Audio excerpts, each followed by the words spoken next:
Welcome, Fortnite fans, to the AO Summer Smash featuring Fortnite. And you're also featuring us here, your casters for the day. I'm your host, Kelly Link. And then we got Fallout and Levin. They're going to be bringing you guys all of the action that we're going to be seeing here. Fallout, it is good to work with you again, man. It's been a few minutes.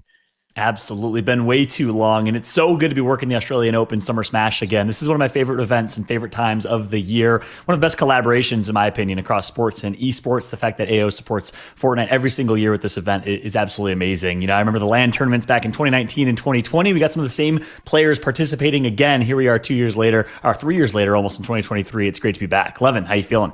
I'm really excited, man. Look, obviously, I wasn't at those events, but I did watch them from afar, and they always look like a great time, so I'm glad I get to be a part of it. I'm really looking forward to this weekend of games. Yeah, guys, let's break down a little bit about what you can expect to see because this is going to be a 2-day event. Today, it's all about the qualifiers. We have thousands of players coming in for the solo competition, trying to get to those coveted top 80 spots right there. And those 80 spots are going to be accumulated towards the end of the show today. And that's where we're going to find out which players are going to be making it through. Tomorrow, you can see on the 29th, we're going to be starting at 1 p.m. AEDT there. But as you can tell, we got a special Icon charity series going on at 10 a.m. And you guys may have heard of some of the team captains that we have competing in this Icon charity series. We got Loserfruit, Lachlan, Laserbeam, and they're going to be competing for a $50,000 prize pool towards the charity of their choice. And Levin, one of my favorite things, it's going to be some wild 25v25v25. I don't even understand how that works, but I'm excited to watch it.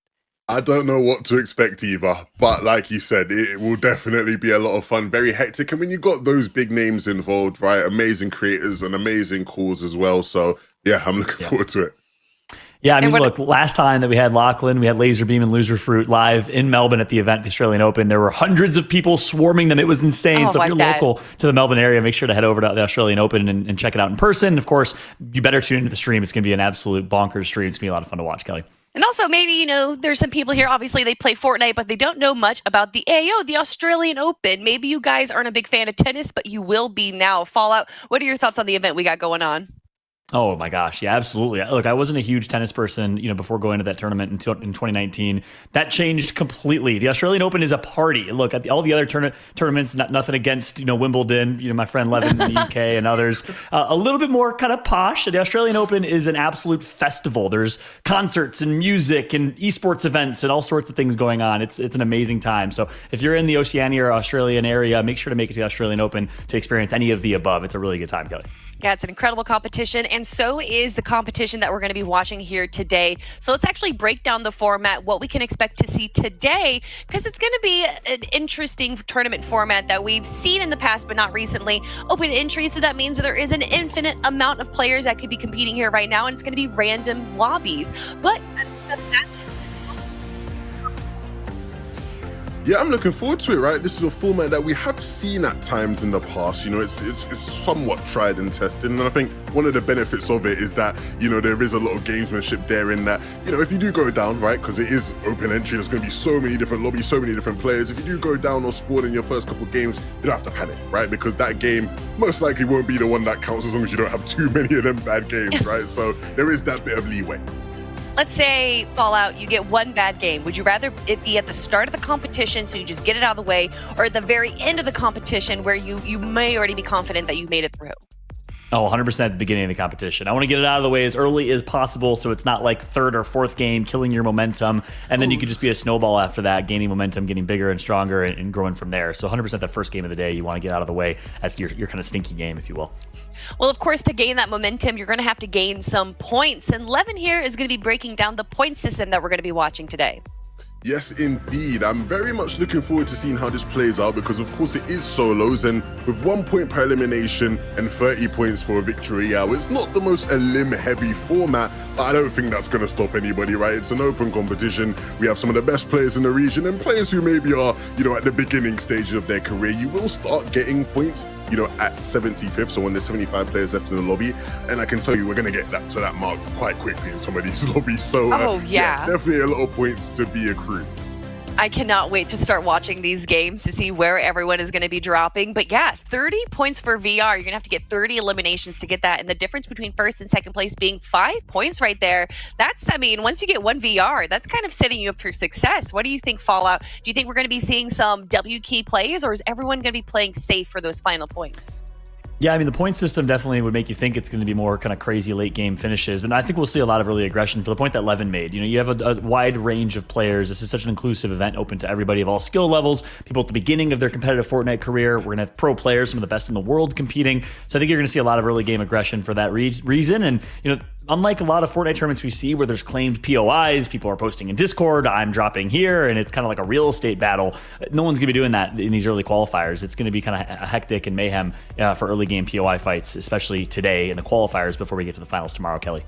Well, you know, when I think about real estate, I think about money, and our players are competing, of course, for some prize pools right here. I know I'm great with the segues. $50,000 on the line right now, Fallout, but it's going to be broken down a little bit more. Absolutely. I'm just trying to get on your level with these segues. That was next level, Kelly. But yeah, $50,000 for this solos competition, $10,000 for first. This is for an online competition where people in Oceania are playing from home. I mean, that's an amazing, amazing prize pool, 50 grand overall. And keep in mind, it's not just the 50K for this solos competition. It's also the $50,000 going to charity tomorrow with the Icon Series. So I'm really, really excited for that and the overall $100,000 in prize pool being put on by the Australian Open, Kelly. Oh, and yeah, even just by making it into the finals tomorrow for our 90 players that are going to be competing, you're going to walk away with some cash, $175. That's going to be a lot of money for some V-Bucks. And maybe you've been spending some extra time in Fortnite right now because we do have an incredible crossover, guys. Kid Leroy right now. You probably have heard of him. Some banger songs out on the radio right now. Levin, don't laugh at me. I swear to God. Guys, let's take a quick look at Kid Leroy and what he has.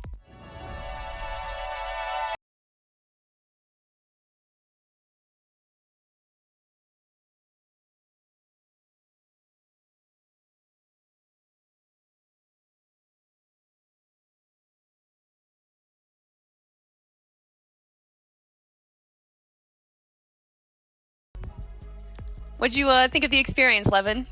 Look, I actually hopped in and I checked it out. It is out already. It's been out for quite a while, so anybody can check it out. Look, it was a ride. It was, you know, quite the event, quite the spectacle, and I think a lot of people will certainly enjoy it. Kid Leroy, like you said, he's got some banging tunes, right? He's got some great music out there. So for sure, yeah, check it out.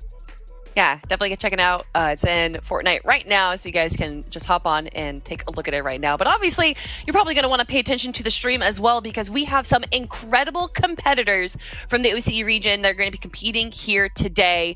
And follow, I think we actually have some top 5 that we are going to be looking towards. But of course, there's always an opportunity for, you know, a new underdog to kind of shine through in these competitions.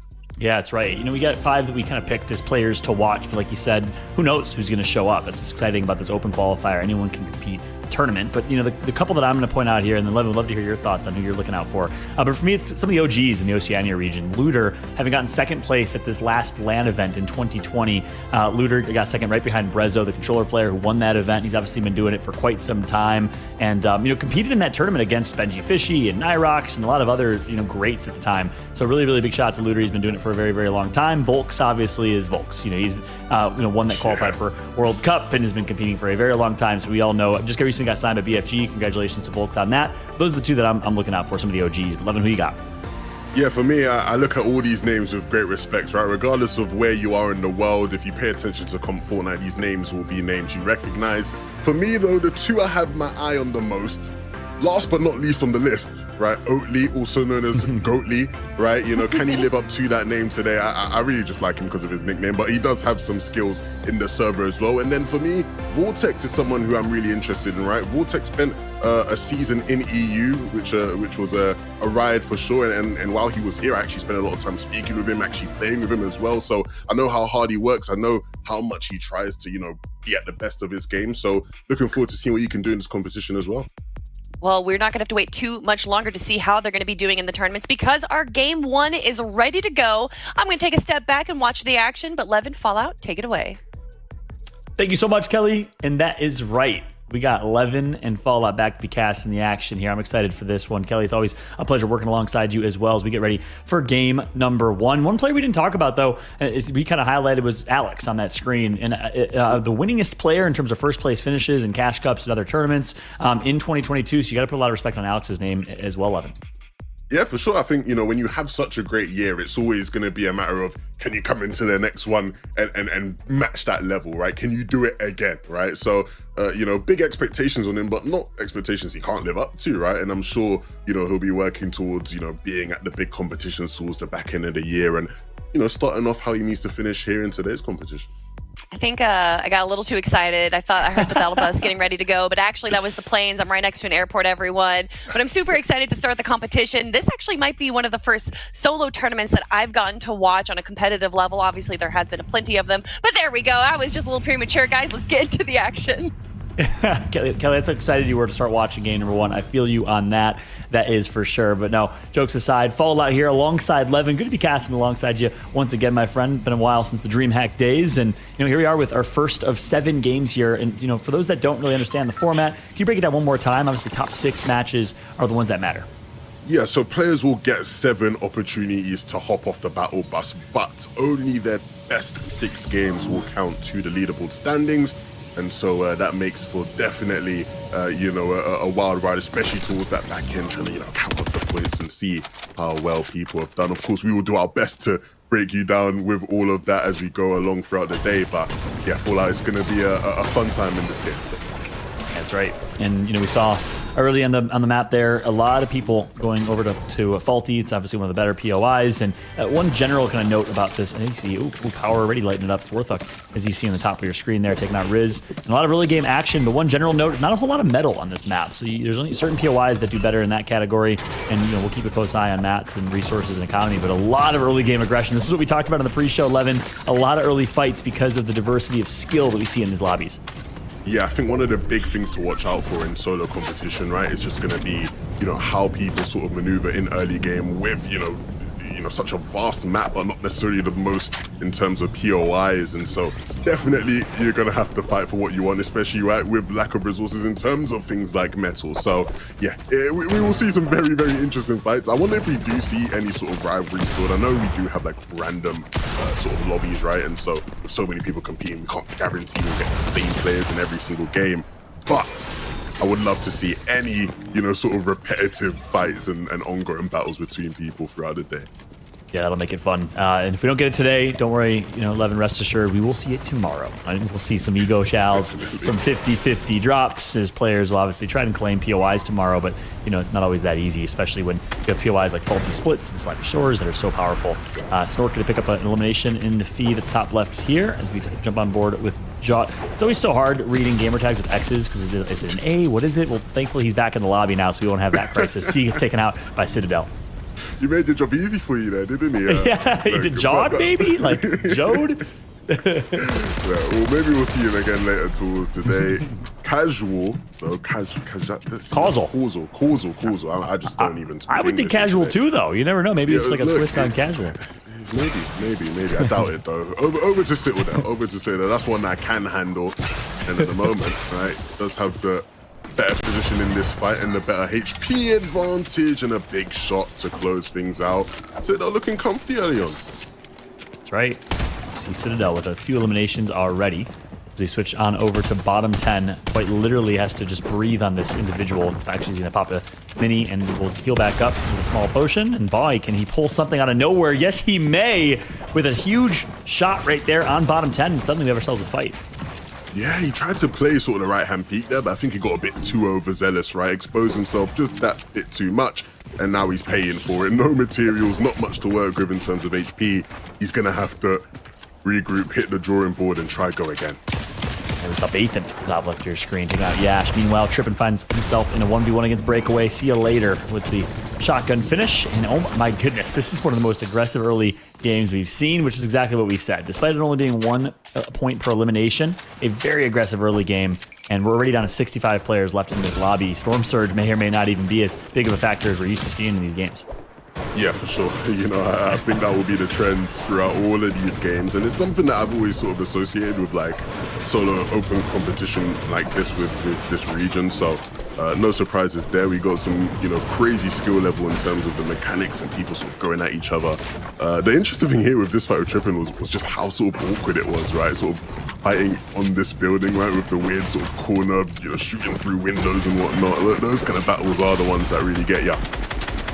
Right. I love the respect still put on Benji Fishy's name. We miss him, obviously, competing and watching him day in and day out in Fortnite. But you still see a lot of Fishies out there as long as he's going to take out one. Trippin gets another elimination. Actually, I think it was the one from previous. Motive gets taken out by Arky. So again, down to 61 players left in this lobby here as players are claiming their POIs, and things hopefully will likely slow down here in a moment for, you know, my voice's sake. As I say that, Jabal's going to get taken out as well. Tsunami gets one in the elimination feed, down to 58 players. We're already seeing so much skill on display here in these 1v1s and these build fights from the Oceania region. Yeah, the player count's just ticking down and down and down. I think we're going to get to a moment where we're just saying, oh, victory out, there we go, game's done, into the next one. It does feel like we're heading at that in like pace, Storm 3. literally, we might not see one moving zone the whole of today. Who knows? Hopefully we do, though. Hopefully we do. Yeah, that's right. You know, here we go. This is the moment. Yeah, I always equate casting a game or watching a game of competitive Fortnite to kind of a roller coaster. You have the first drop and things are a little bit crazy on initial. And then things slow down as you build your way back up to the second drop. And it gets a little crazy in the mid game on some rotations. People start fighting each other. And then you have the last and final drop, which is the late game. But right now, things are finally slowing down here in the mid game as it looks like the things have settled and the dust has settled overall as we see Causal here just looting back up, finding as many chests as possible and getting ready for that late game. Has more than enough damage, I believe, for Storm Surge and should be able to be in a good position here going Brutal Bastion. Just have to make a rotation, has a couple players nearby. Yeah, I think for sure the slowing in the pace is down. So a lot of these players now, the ones who are able to fight or to survive, sorry, the early game scrappiness, you know, they have a bunch of loot now. They have a lot more shields to work with, and that's really the difference maker now. And maybe, you know, less of an incentive to sort of go around fighting whoever they see, right? So optimal decision right now, but the difficult thing will be, right, for Causal, you know, how does he make his way to zone? Does he decide he wants a bit more loot, right? Of course, he does have that grey AR, which isn't, you know, what you want to be carrying around. So maybe he decides, hey, look, I want to work with a bit more. I do need some materials, right, because he's not looking too good in that department. And maybe he wants to fight for it rather than going and finding it off somewhere himself.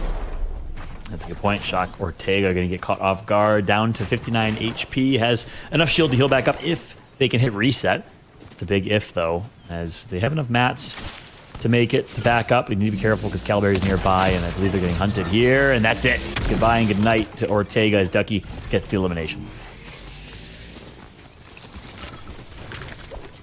That's one there from Ducky, picking that one up, and greatly rewarded for it as well.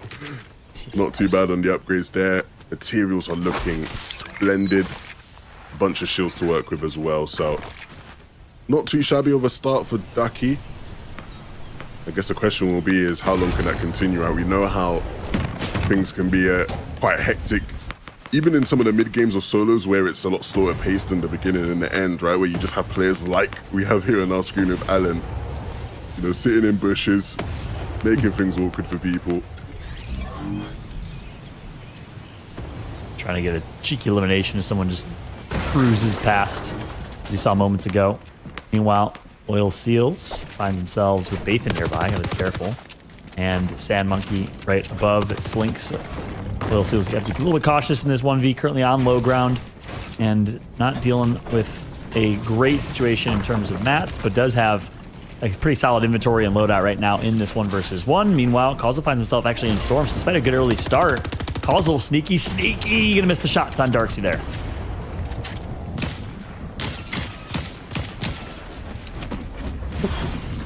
A red eye, putting it to work. Love to see that pinpoint aim there. Shame not to be rewarded with anything more than just some cheeky damage with it. That's right. On board with Mimo now. 52 players. Hazy going to get elimination on AWR in the Elim feed. Mimo currently close to where the zone's going to be closing in on, so should be a fairly easy rotation. You can see the bottom right mini-map, not a whole lot of players nearby.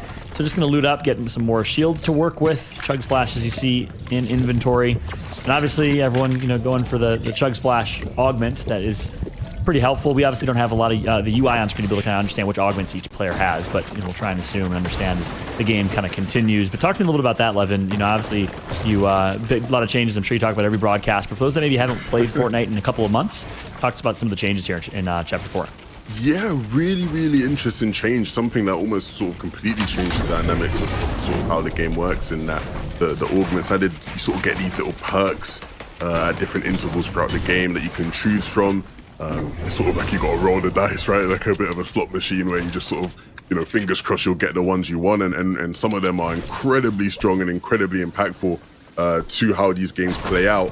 And of course, if you don't get the ones you want, you actually can use golds to re-roll and get a new selection of them. That's 100 gold each. So you are getting the loot rotations and have a bunch of gold here, like we have with Slinks, who has 146. So he would have one re-roll if he so wishes. But we'll definitely see them play a big part in today's games. And if we can't actually see who has what, a lot of the times, like you said, you'll be able to tell. It's always interesting, right, for me, Fallout, right, with Forecast. Forecast is one of the augments that allows you to see where the next zone is before it's actually revealed, which is very strong, right, in terms of the tide and where in the map you choose to go.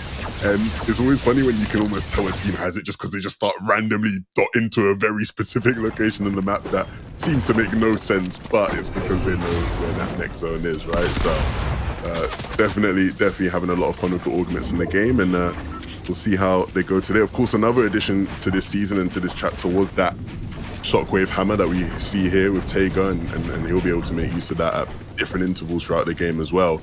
But one of the strongest items we've seen, and I think we might even see him get to use with it if this fight will conclude. He's looking to try and take out his... And despite the use of the shockwave hammer, not able to use it successfully, and Lawsyfishy gets the elimination and gets rewarded with the shockwave hammer as a result, which is so incredibly important. You alluded to it for late game and then for rotations. I mean, yes, there's a lot of conversation around shockwave hammer and competitive right now, the left click versus the right click, but the one thing that's nice about it is the mobility that comes with it. In terms of item mobility, it's fun, and it also gives you a little bit of a chance to rotate early. Meanwhile, Loyal Wash can find themselves in 1v1, perhaps 2 Wash. No, I'm just kidding. Wash is going to get taken out by Slinks on screen. I'm just playing with a little bit of shade thrown right there. You didn't say it. He did crown himself as Wash, he right? set me up for that, right? Yeah, look, we're just respecting his own, sort of title in wishes, self-proclamations. Exactly. But yeah, not looking too hot in that fight. And this is exactly what I was talking about right here. Players are going to be sitting in bushes like no other. We've got, the Bush Warrior augment, which allows you to actually replenish your health while you're sitting in bushes, right? So that's an even bigger incentive to sit in them. Of course, we actually have a new item that allows you to drop bushes as well. So you can have portable bushes with you. So yeah, expect to see a lot of bush play in today's games.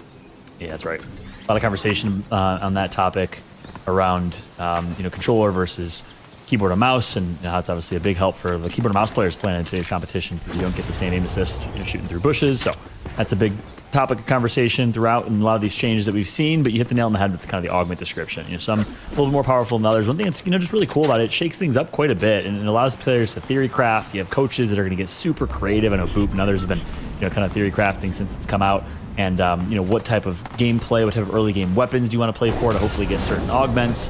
If you have SMGs versus others, you can get things like light fingers to reload faster.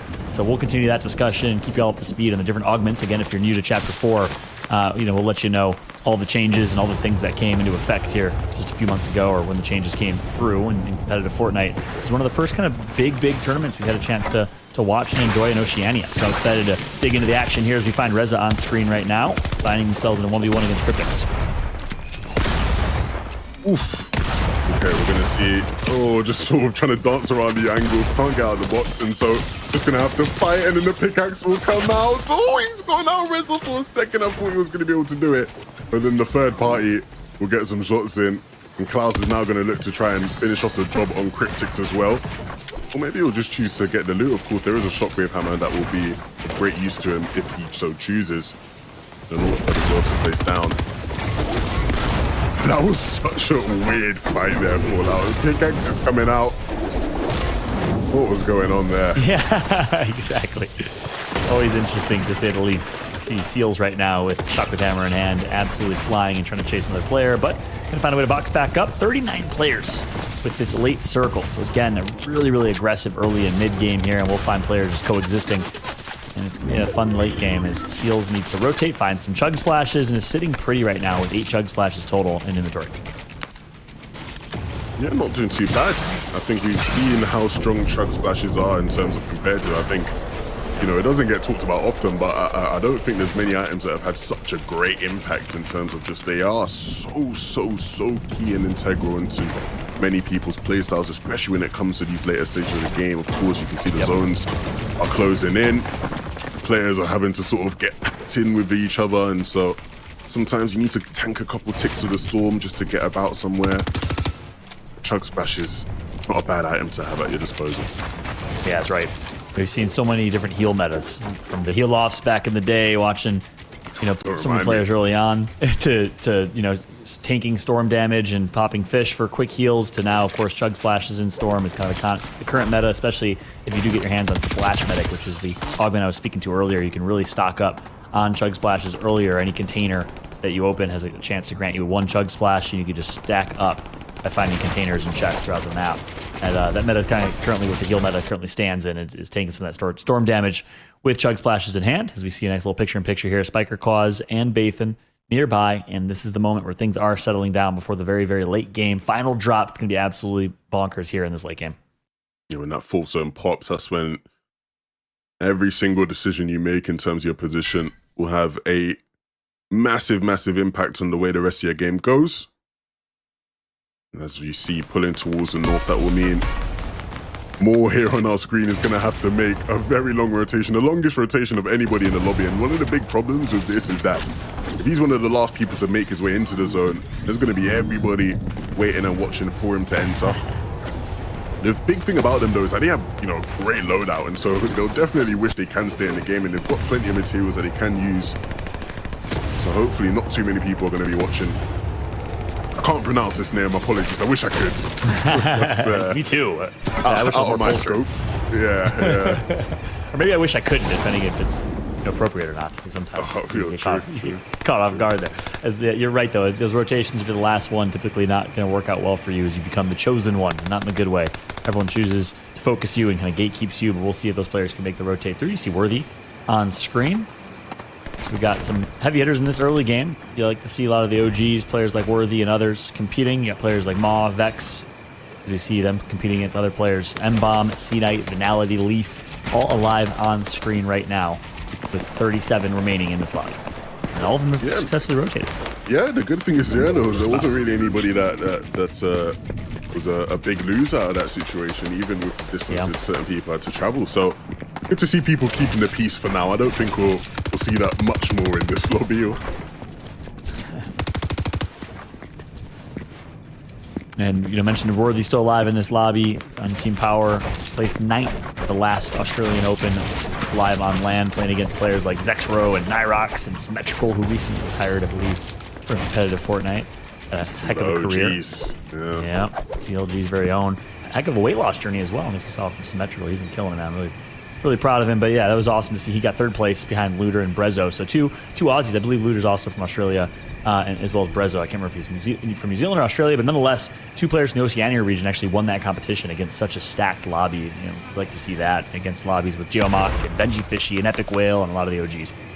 Yeah, it just goes to show that there's talent in this region for sure. I think we see that, you know, especially with some of the ones in recent times that have come over to different regions and look to compete. There is certainly talent here. And Worthy is going to be one of the biggest ones, for sure in this lobby at least, right? I can guarantee that much.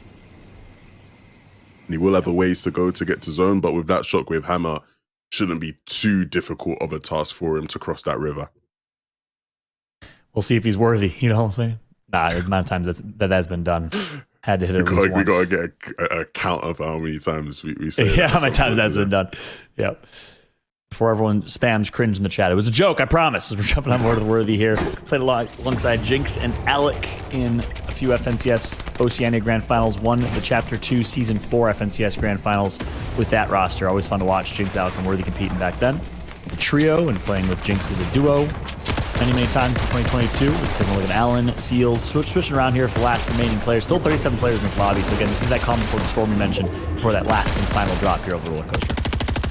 Yeah, we're starting to see players getting a bit more antsy towards each other, right? Just trying to make sure that layers are cleared, that space is being occupied appropriately. Seals needs to be careful though, because he doesn't want to end up in a situation where he becomes the chosen one of the lobby, starts getting sprayed. This is another one of those reality augments, right? One of the newer ones actually that was added in, one of the more recent updates, and so it allows you to sort of use that effect of the little pop rocks that we had way back in that chapter 2 season 5, I believe it was. So it's been a while since we've seen that animation again, but it's good to see it back, and we've seen some crazy clip. The 0 point, sorry, Kelly's actually reminded. Shout out Kelly, she reminded me that. Covered. Yeah, she's got my back. That's right. And again, that's one of the cool things about the augments. Obviously, again, a lot of theory crafting, but a lot of new augments that are going to be added, which will completely kind of shake things up in terms of meta. So, it's a great new element to kind of keep things fresh. And then, like you said, getting to reuse features and functions and assets from the entirety of all 4 chapters of Fortnite that we loved back in the day and bringing them back, which is great. I love they kind of reuse a lot of those things in the form of augments now. So it's not a ton of new items or new features or map components that they have to bring back to the game. They can do it via augments now as just a different mechanism. Yeah, I'm sure I hope we get even more, right? And diversify that pool a bit. I doubt the players will want more, right? Just because it means it's less of a chance for them to get the ones they really want, right? But I ain't gonna worry about that. What we do have to worry about though is that players are starting to fall. Finally, we have 36 instead of the 37. As we move, will we see that dwindle down even more? Allen, who we followed quite a bit throughout this game, not working with much by way of materials, and so we're gonna have to sort of almost play like a scavenger path. But the problem with that is that there are players already in the zone or moving closer towards it that will be turning back and watching him. Rebuka using that shockwave hammer to move a bit forward. Now just gonna have to try and break his way through. So many players are around him right now. Oh my gosh, almost peeks and gets one. Rebuka with the shockwave rotation, which is so helpful for late game. Allen gonna pick up elimination in the top left of your screen there, so we'll keep following Allen's journey we've been watching throughout. I like how Rebuka's playing the shockwave hammer, just hitting one, waiting for the cooldown, and then being able to hit one right after, so he's not using all 3 immediately. So slowly but surely using the shockwave hammer so he has him late game. But guess who it is? Worthy on high ground. Who else would you expect? But going to be ruined here to the hands of a shockwave hammer, which is so difficult here in these solo competitions. Turns, almost gets one against Tsunami, not able to get the elimination. Takes some fall damage now, and Worthy in a difficult spot. Yeah, and this is not going to be something that we lack today, and that is high ground turnover. Because it is so hard to hold it with so many shockwave hammers in the lobby. And I'm sure we'll see that pendulum swing from side to side. In the meantime, though, Worthy just going to have to catch his bearings and look to try and get back into this one. It certainly is not over as he moves his way all around the zone again and maybe even looking to reclaim high. Only has the whip left. So it would be a courageous play at the least. Megdan still going to be looking upwards to see who it is that holds it now, and it is going to be Leaf. Holding his floor, making sure he can't get chopped down, but it will happen anyway. And once again, on the move with that shockwave hammer. That's right.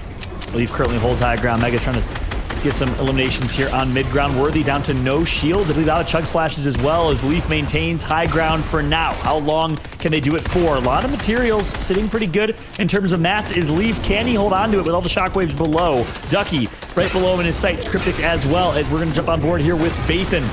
Currently watching. Shockwave hammer in inventory as well. He needs to get back into the zone, and he will be able to do just that by walking into a bunch of traffic. There are so many players down there looking very, very scuffed, not lurking with much by way of materials or HP. And so you got to think at this point, Leaf realizes the opportunity he has there. And in this position, it is the prime one. But it's not all said and done. There will still be players who are looking to fight for it, and Megadan might just be that one. Waiting in the storm, looking to lurk in the shadows and looking to shockwave up above, breaks up high and looks to claim it for themselves. They do have it. Now this is their chance. Leaf dropped all the way down, having to deal with the repercussions of that. That's right. And that's exactly what we mentioned. The meta currently of Chug Splash and Storm to take some damage and retake high ground. We just saw it there on display. Well played and well done. Leaf going to lose high ground now, fighting on low. And going to get a refresh on JKSD, and Megadan, courtesy of that Chug Splash Storm play, is going to maintain high ground. 2 eliminations to their name, but very, very low on mats. Not going to hold on to it for long. Vex gets 2, and some way, somehow survives, but not for long. Going to get taken out by Storm here. Yes, he will. Overzealous of the Shockwave Hammer, to say the least. Oreo taking down more as well. And so now Megadan looking to try and get a bit aggressive, wants to get some more eliminations, only has the 2, but with a victory royale that would be not too shabby of a game at all. 32 points isn't bad, but you've got to think they'll want more, and more will not be coming for them. Right back to the lobby, a big shot taken as Barbie is the one to do the damage. Oreo using that mid miss, and now the Chug Splashes just to try and find some time before shockwaving in themselves. And already we're seeing now a 4-way between 4 very, very hungry players. 6 limbs already in this one. Klaus looking to do everything he can, and 1 big shot away from being able to stay in the game. Just 2 HP, drops down and falls. Oreo now. Can he a shot? No. In a 1v1 situation, what will Barbie do? That's right. Barbie left in a 1 versus 1. Not a whole lot of heals to their name. Going to try and get those heals back to 50 at least if they can. Yes, they will. Chug Splashes as well. Loyal Seals versus Barbie. 1v1 for the bread. Barbie drops. Misses the first shot, but needs to get an edit as fast as he possibly can. Uses the shockwave to regain high ground and control for now. A hammer came in so clutch there. Seals does have the med miss to get their HP back up, and a shockwave hammer of their own. In this final moment, who will it be to take it? Shots coming out, raining down from above, and a shockwave hammer all the way up. And both players swapping positions here now. I don't think Barbie has much material left, so it's going to be an all-out battle, an all-out war. Who's going to hit the shot? Those Seals running into the zone with a med miss, and Barbie wants to chase. I don't think he has time. No! Seals will win it. The patience coming through, and Barbie just ran out of gas. Wow, you thought it was going to be a heal off, Kelly. You thought maybe, just maybe, he would win by heals with the med mist alone, but instead gets the last and final shotgun elimination, and Seals is your victor for our game number 1. We need to come up with a new term for heal off, because these are kind of like pseudo heal off games where they're staying in the storm using Chug Splashes and med mists, and then with the hammer they're coming back in. It's like they're healing off and then re-engaging every single time. So it's definitely not a full heal off meta like we've seen in chapters past, but there's some kind of interesting. But can we talk about the hammer? 11, what do these players, what can they even do against the hammer? It seems like if you don't have a hammer in the end game, you're just not going to survive. I've been trying to find the answers to that question all chapter long. I don't know. Look, you just really got to hope you have one. I think the thing is, $1 million question. It is the $1 million question, right? And I think any player that isn't playing with one is almost going to feel that weight on their shoulders. Like, what am I supposed to do? I can't do it. Everyone's hammering around me. But ultimately, you know, it is Fortnite. You do have to survive. You do have to adapt. And I think the big thing is the players using it optimally in those final situations. I've seen way too many times players get a bit too happy, right? And they shockwave themselves way into the zone, and now they can't get back in, right? And so yes, in those final moments, right, both of those players using it really, really well. But yeah, it can be a difficult weapon to wield at times. Yeah, and one other quick note on that too, Kelly. I think the reality is, yeah, you got to use it optimally in late game. Agree with that, Levin. But you got to fight early game to get a hammer. I mean, it's really, really important that you position yourself in that late game with a hammer in your inventory already. You don't just hope that you find a refresh and find it. You know, that's why I think the early game fights that we're seeing are so crucial, because you could easily pick one up on the way there. You're talking about using the hammer optimally, and Fallout, you called out towards the end of the game there, it was Megadan, who again was kind of staying in the storm, using Chug Splashes, allowing the zone to kind of pull away from him and seeing where everyone was positioned, and in one fell swoop used the hammer to reclaim high ground, because, you know, once you get to zone 7, 8, 9, once it's moving, no one's looking at the back of zone, and with the hammer, people are going to start having to look in all directions now.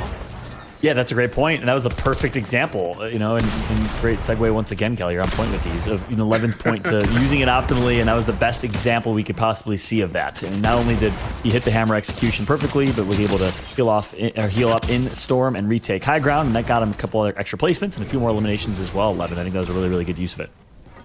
Yeah, This is not the example of not the best use of it. Yeah, so no, but it's unfortunate, right? Because we do see it so often. Every game, you'll get a couple players that do just go down like that, where they throw themselves way into the zone and they can't really get themselves back in time. So you don't want to be that guy for sure.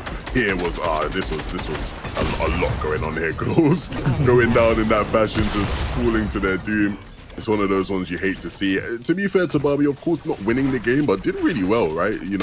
Almost sort of an opportunist in that sense, in that end game, taking opportunities when they came to him. And, look, second place ain't too bad in your first game. No, that's going to be 25 points plus all the eliminations that he got there. And I think he grabbed, 6 eliminations, 5 eliminations possibly. Yeah. So definitely going to be in a good spot. Oreo also ended off with 6 eliminations and ended in 3rd or 4th. So definitely some good starts. Obviously, this is an open qualifier. So there is so many different lobbies that are going on right now. And we're really not going to know how all of these players are doing until the very end. And that's when we're going to know the top 80 players that we have going into the finals tomorrow. But something that I want to talk about, obviously, it seems like the hammer needs to be in your loadout for the end game there. But something I noticed that pretty much every single player had was a thunder shotgun and a twin mag. Is that are those the 2 guns that you need to have, Levin? Yeah, for sure. I think in duo competition and higher lobbies, right, we will see players maybe not using that twin mag where possible, just because they're prioritizing Sturge and we got to maybe have something that's a bit more long range, a red eye, a assault rifle. But in these lobbies where you don't have to worry about Surge because so many players are falling so early, right?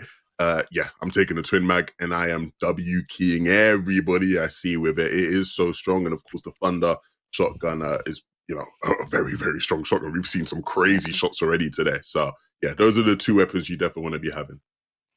But another part of the loadout that you were talking about, Fallout, is the chug splashes. What is it about the chug splash that makes it so much more viable than the med mist? Yeah, the fact that it's going to heal both your heals and your shield and instantly gives you a chance to be ready for fights is obviously important. And the instant faster heal as opposed to the heal over time is obviously crucial as well. So that combined with Splash Medic as an augment right now, your ability to stack them up so early and have an absolutely insane late game inventory slot makes it super powerful right now. Levin, anything you'd add to that? No, I think you hit the nail on the head in terms of really with the Splash Medic augment, it just makes it so much more prominent. I know obviously we're not in duo competition now, but watching all those games throughout the season, you see it be such a big deal there. And even here, right, we're seeing players with, more than they can carry almost at times. So yeah, the augment definitely makes it even stronger in that sense. Well, guys, while our admins are making sure that they're tabulating all the scores so that we can look at the highlights, the leaderboard, I want to talk to you about your favorite augments. So we just had kind of a new set of augments added to the game recently. Fallout, do you have a favorite augment in the game? Personally, just because I think it's fun. Tactical Armory, getting your hands on a combat assault rifle, combat shotgun is fun. You can get some long range shotgun shots, which is always exciting. In terms of the best augment, I think we could all agree it is Forecast. Levin, you mentioned it during the game, the ability to predict zone, especially for these highly competitive lobbies. But in terms of favorite, I wouldn't say it's Forecast because it's not nearly as fun. I do like Tactical Armory. What else do you like, Levin? I'm glad you said that. I'm glad you said it's not as fun because I was literally going to say I am boring. And so I'm going to say Forecast. Because I am the boring, play it by the book, maximum optimal, competitive, everything down to the T. My monitor has to be the right height. My desk has to be the right height. I have to have Forecast and I'm ready. Do you know what I mean? So yeah, for me, when I get personality Forecast, differences it's a good between day. The 2 of us here. The contrast is there for sure. Yeah, a couple others. I like Light Fingers as well, Kelly. Is a fun one. Oh, yeah, obviously very good. Yeah, true.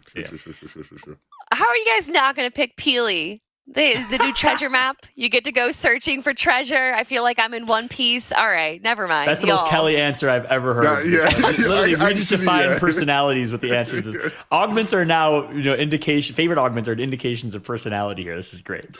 Pretty much, yeah. I like Stormmark as well, just knowing if there's anyone near me. Obviously you get a little ping if they're nearby.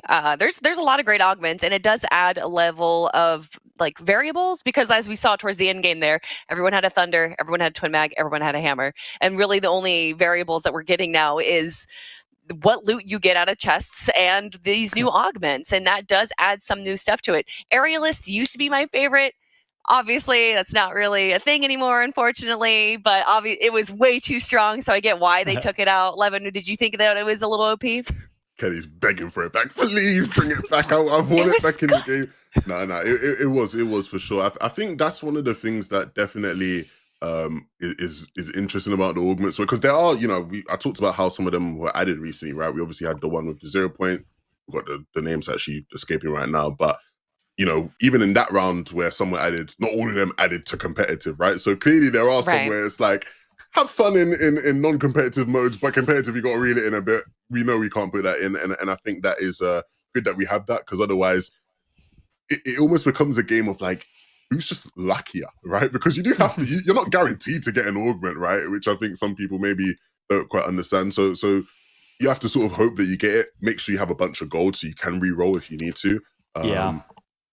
But that's a good point, because I think the reality is, yes, there's two different categories of kind of the conversation with quote unquote meta and augments, which is the first category is some are simply just better than others. We mentioned forecast and aerialist in the past and others, but the other component of that is augments based on your situational augments in your play. If you have, an SMG in inventory, you obviously want to pick a different option there. So, it's interesting that certain players can play different play styles with augments, but I agree. At the end of the day, I think the first category is going to be stronger, which is, can you get your hands on the best possible augment?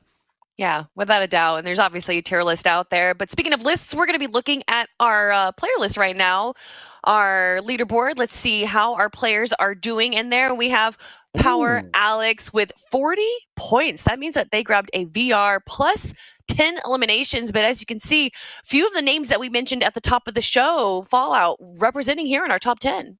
Yeah, two of the five. Not too bad. Actually, 3 of the 5. We see Oatley there as well as Oatley, aka Goatley, which I agree with that, Levin. If your nickname is Goatley based on your knowing, that is the best possible thing ever. I mean, I got Ball Out, which is kind of cool, but not even close to Goatley. So you see Oatley there in 6th, Alex dominating with 40 points, Volks in 2nd. Yeah, no, for sure. Shout out to the guy Goatley. I actually am looking at like a more super secret in-depth leaderboard, and he didn't actually win his game, but he came 2nd with 8 limbs, right? So even there, right, it goes to show that, of course, the extra 5 points you get for the VR is huge, but if you do just come within that sort of top 3 and a bunch of eliminations, you are going to be well on your way to rising the ranks and qualifying for tomorrow's competition.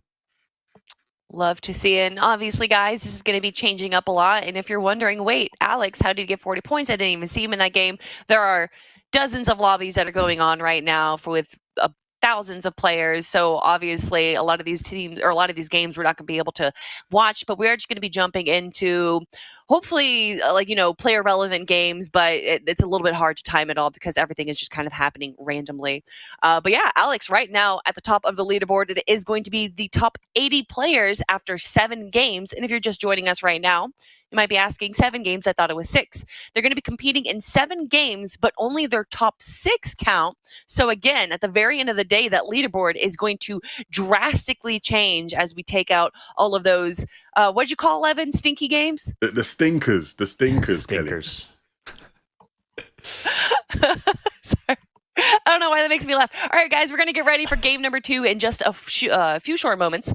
But Fallout, what do you want to... Oh, never mind. We're ready to go. So, guys, short moment happened. Yeah, the moment did happen. Those moments, indeed. Let's get right to it. Thank you, Kelly, as always. We're going to be jumping in here to game number 2. And to Kelly's point, yeah, we don't know which game and which players we shall see. I'm glad, though, that first game, we got kind of a treat. We saw Worthy. We saw a few other players. Hopefully this time around we can catch Volks, Alex, maybe Oatley in this lobby. We did see Barbie in that last game with the solid second place finish and quite a few eliminations as well. So here we are with game number 2. I think Barbie's actually streaming as well, right? So nice. Yeah, shout out to them. But yeah, look, hopefully we can see more of our bigger names as well, some of the ones we didn't quite get to see in that first game. I wonder if this early game will be as hectic and crazy as the last one. I'd expect so, right? We saw so many players going down very early on. Radius, will he be one on that list? Just the one build. He's got some weapons to work with. A shotgun, an AR, a pistol as well. Some shockwaves isn't too bad. Yeah, a big shot here, lining it up. Looking to finish the job. With some return fire here. Not enough, but I hate Clown to really cause Radius too many issues. That's right. Radius, another one of those kind of OGs in Oceania, at least. Been playing for a very, very long time. Played with Speedy back in the day. But yep, speaking of stacked lobbies, that Watch Power's very own Radius in this one. Heal back, just about to full. And a couple players nearby on their rotation. We'll keep a close eye on Radius. I'm sure we'll see them throughout this entire lobby. See Alec nearby as well, as they look to try and make it to late game. Yeah. Not one of the players you want to run into in this lobby that early on, Alex. Yeah. So, we'll see Paxo over at Slappy Shores. He'll be sent right back to the lobby by Scar. That's right. Speaking of Radius. New Hawks. Yeah, yep. And speaking of Radius, back we talked about him kind of as an OG, but last time we were on land here for the Australian Open, Radius was not signed by Power yet, was kind of still working his way up as a top player in Oceania. Got 60th place, took home $2,000 in that competition. It's crazy how far Radius has come since then in FNCS competitions. As we switch on over to Cody here, and we get a nice little refresh early on, some loot, some chug splashes, and he might need them. Yeah. I wonder if he was the one that opened that Earthbound chest. If it was, I'm assuming that's where he's gotten his shockwave hammer from. We'll see how long he gets to actually keep that, though, obviously, with players around him, pressure being applied. But Anon, plenty of pressure here. We're switching over, though, to Cody, who gets taken out. Back to Anon, though, who, again, has taken a bit of damage. Is getting some time, though, to use some minis. And maybe a chance to hit a return shot. Not going to connect. Looking for another one, and that was not the right edit to go for in that moment. And he will be punished for it. That's right. That one edit cost him needed a small little window and a Pixie for a chance to get some return damage. But QRC played it really, really well, just maintaining the pressure, knowing that he was damaged in that scenario and ended up getting the elimination. Good job. Well played. Meanwhile, Slinks. We saw Slinks in the last game as well. On board fighting. Danny DeVito's in this lobby. I don't know if you've seen, I don't even know if you know what Jersey Mike's is, but he's been in Jersey Mike's commercials and now he's in this lobby. This is great. Yeah, look, making the switch to a professional Fortnite. Love it. From an 80s movie star to, professional Fortnite. Fantastic. Cool range right there. That's right. Slinks versus Danny DeVito, things I never thought I would say. Imagine. Oh my god. I thought Slinks was going to fall there. That would have been awful. Just with the shot through the window. Speaking of a little peek through the window. Nice shot from Jakes. It turned around that fight. Danny DeVito with the hammer. See you later, Slinky. No materials as well. Literally can't even cover himself. Oh my gosh. Hiding behind the rock here, and I think his time is up. It is Danny DeVito. What an actor, what a player. Kind of cracked at 4 there. All right, Danny. Listen, the majority of Fortnite players, competitive Fortnite players, I've noticed, not to generalize or assume, but Gen Z, millennials, I'm just so happy that people still know who Danny DeVito is at that generation. Is that what's bringing you joy from this moment? It is. Someone knows, Exactly. It's fantastic. Enough to give him pay homage as their gamer tag here. That's great. Cryptics in this lobby as well. We saw them in the last lobby. Venox, a new player. We have not seen Venox play yet. Venox Slam 7 versus Cryptics in this 1-versus-1 with a couple players nearby. Yeah, we obviously had the chance to watch Cryptics last game. So we'll see whether or not he's still cooking. That's right. You said had the chance to watch, and I thought you were going to make a Danny DeVito movie reference. I would have been so impressed. 11 by the young 20-year-old. You want to make it for me? Let's replay that. I think there was a movie where was that Arnold Schwarzenegger gave birth to a child? I'm blanking here. Mark, our producer, is going to come in and help me out. I'm sure someone is at some point. But if you as a 20-year-old 11 can name a Danny DeVito movie, I'll be so impressed. And meanwhile, I know you're googling furiously right now. Yeah, I'm just hitting the Google right now. He's like, I got you, Fallout. I've always been a huge fan of Matilda and twins, I've always loved There you go. That's the throwback we were looking for. As we're on board here with Ixas, long-range poke, and going to try and get as many mats as possible. Sitting pretty right now with mats. Jace nearby. Jason, their name we've watched quite some time in Oceania. Again, it's awesome to see these names continuing to compete year over year and getting a chance to really shine. That's why I love the Australian Open. It puts so much respect in the Oceania region and gives these players a chance to play on the big stage for a lot of prize pool. Not that they don't already have that with FNCS and other tournaments, but obviously get to do that in a tournament as big and as reputable as the Australian Open. It's really awesome. Yeah, a big stage and a big opportunity, right, to sort of prove yourself. And obviously, this one not being land, still holds that prestige of a well-respected competition and a great opportunity for some of the newer, fresher talent, right? Of course, you know, I'm sure what you often see in the Fortnite community, right, is people going, yeah, we like lands, but, you know, I don't get a chance in the lands, right, because I'm not known and whatnot. But, you know, opportunities like this, competitions like this are a chance for you to get your name out there and get the respect from the rest of your region if you can perform. That's a great point. And you know, that's one kind of staple of these competitions. They've always been open. I think that's really open. Obviously wants to build a culture of inclusivity and openness to anybody. And that story, right, that amateur to pro story that people can come out of nowhere. I mean, Brezzo, what an amazing story that was.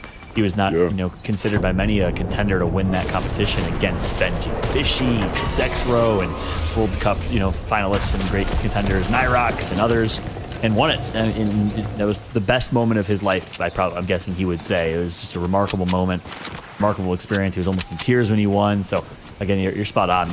Events like these, the fact that AO puts this on and gives that opportunity is really amazing. Yeah, and a lot of money to be won as well, right, in that final. So I'm sure that sweetens the pot just a bit. I think it was 100K at that land. Yeah, Brezzo took him $100,000 as I think he was 15, 16 years old. Life-changing. What I do with that money. Yeah, 15 or 16. Oh my gosh. When I was that age playing video games professionally, that was the total prize pool for the entire year. Was like $120,000. We've come a long way. We've come a long way in esports, that's for sure. Switch on over around the map.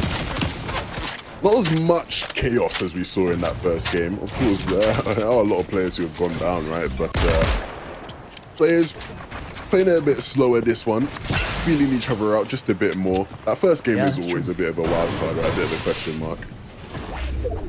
That's a great point. Yeah, I didn't even think about or realize that how much less aggressive this lobby has been. You know, maybe people are just kind of stabilizing a little bit. Maybe people are realizing, wait, this lobby's a little better than I thought. We shouldn't be as aggressive as we thought we could have been game one. You know, game one, people like to take a little more risks. You still have 6 games to work with, so maybe it's kind of a variety of those reasons. But yeah, 62 players alive. That's what we saw within, what, like the first 4 minutes, 3 minutes of our last lobby? Maybe even quicker than that, right? Yeah, you're right. Crazy that lobby was. It's fun to watch, though. I'll take it. Yeah, you know, it allows us to talk about other things than Danny DeVito movies. Yeah, well, that's always at the top of our list of things. It is true. That's a good point. Yeah. You know us, you know. On board here with Vex, finds himself in a 1 versus 1 against QRCU. We saw QRCU earlier with a lot of aggression and taking advantage of a slight advantage that they had in health. We'll see how QRCU plays this one because it's a reverse scenario now. They're on their back foot with Vex in control here. QRCU get a better edit than his opponent earlier. I think it was Cody. In a 1 versus 1, Vex maintaining control playing this really, really well. Yeah, Vex just controlling the tempo of the fight here, forcing QRCU just to sort of water down and waste their materials. There was even an opportunity to step in and actually claim some of the pieces there. And I think Vex now maybe getting a bit vexed himself and wanting to speed up the process just that bit more. Question is, will he be able to claim some builds? Obviously, just making so much space, but I fear here with what he's doing is that he is just using so many of those materials. Because even if he is to win this fight, Vex doesn't have much for him by way of materials. In the trade, we see there both players taking a big chunk of damage. QRC is just taking that tiny bit more. But both of them gonna have the chance to heal up. Problem is now with how long this fight's lasted, Fallout, is that there are players in the general vicinity that might look to just take some shots from afar.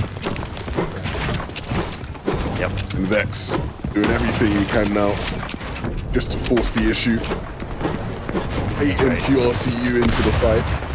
And you're spot on. You see Venox nearby, might end up third partying, especially with that noise being made. Need to be cautious. Vex in this 1v1 though finally decides to take matters into his own hands, but gonna get popped for 110 health. And just like that, Vex now on their back foot. QRCU plays these close range fights and these build battles so incredibly well. I'm loving what I'm seeing out of QRCU. Yeah, and Vex tried to return the shot there, but wasn't able to connect, and again not connecting. At a certain point, you do have to really hit your shots. That is the key. And now box to box in each other's faces. Only a ramp separating them. Will Vex keep his composure? It certainly seems like it. When it connects again, another shot missed. Vex, you just have to hit the one, and the one is all it takes. And QRCU will fall. Vex did worry me there for a second, missing way too many shots. But eventually winning it out, and a big shot there. BFG Origin. Hey, to be on a roll here. Don't mess with Danny, all right? Danny is here to take names like he did in the 80s, back again in the 2020s with an elimination right there on BFG's very own Origin. Meanwhile, Venox Slam gets taken out by John at the top left of your screen. Danny's like, look, I don't even need to play. I can AFK for a second.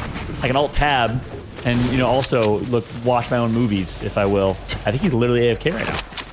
I don't know what he's doing. He's in the zone. Mate, you gotta start healing up. You gotta start healing up there, son. I don't know what you're playing. I couldn't son older than me. You don't want to just sit there, mate. You do want to get to zone. Okay, back on the move. Back on the move. Hey, oh yeah, sorry. He was capping the flag. That's my bad. Oh, is that what it was? Okay, we didn't see that. Yeah.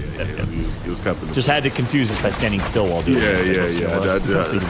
Makes sense. Yeah, see, now I'm sure now everyone's like, oh, look at these idiots, man. I didn't realize it was capping the flag. Yeah, casuals.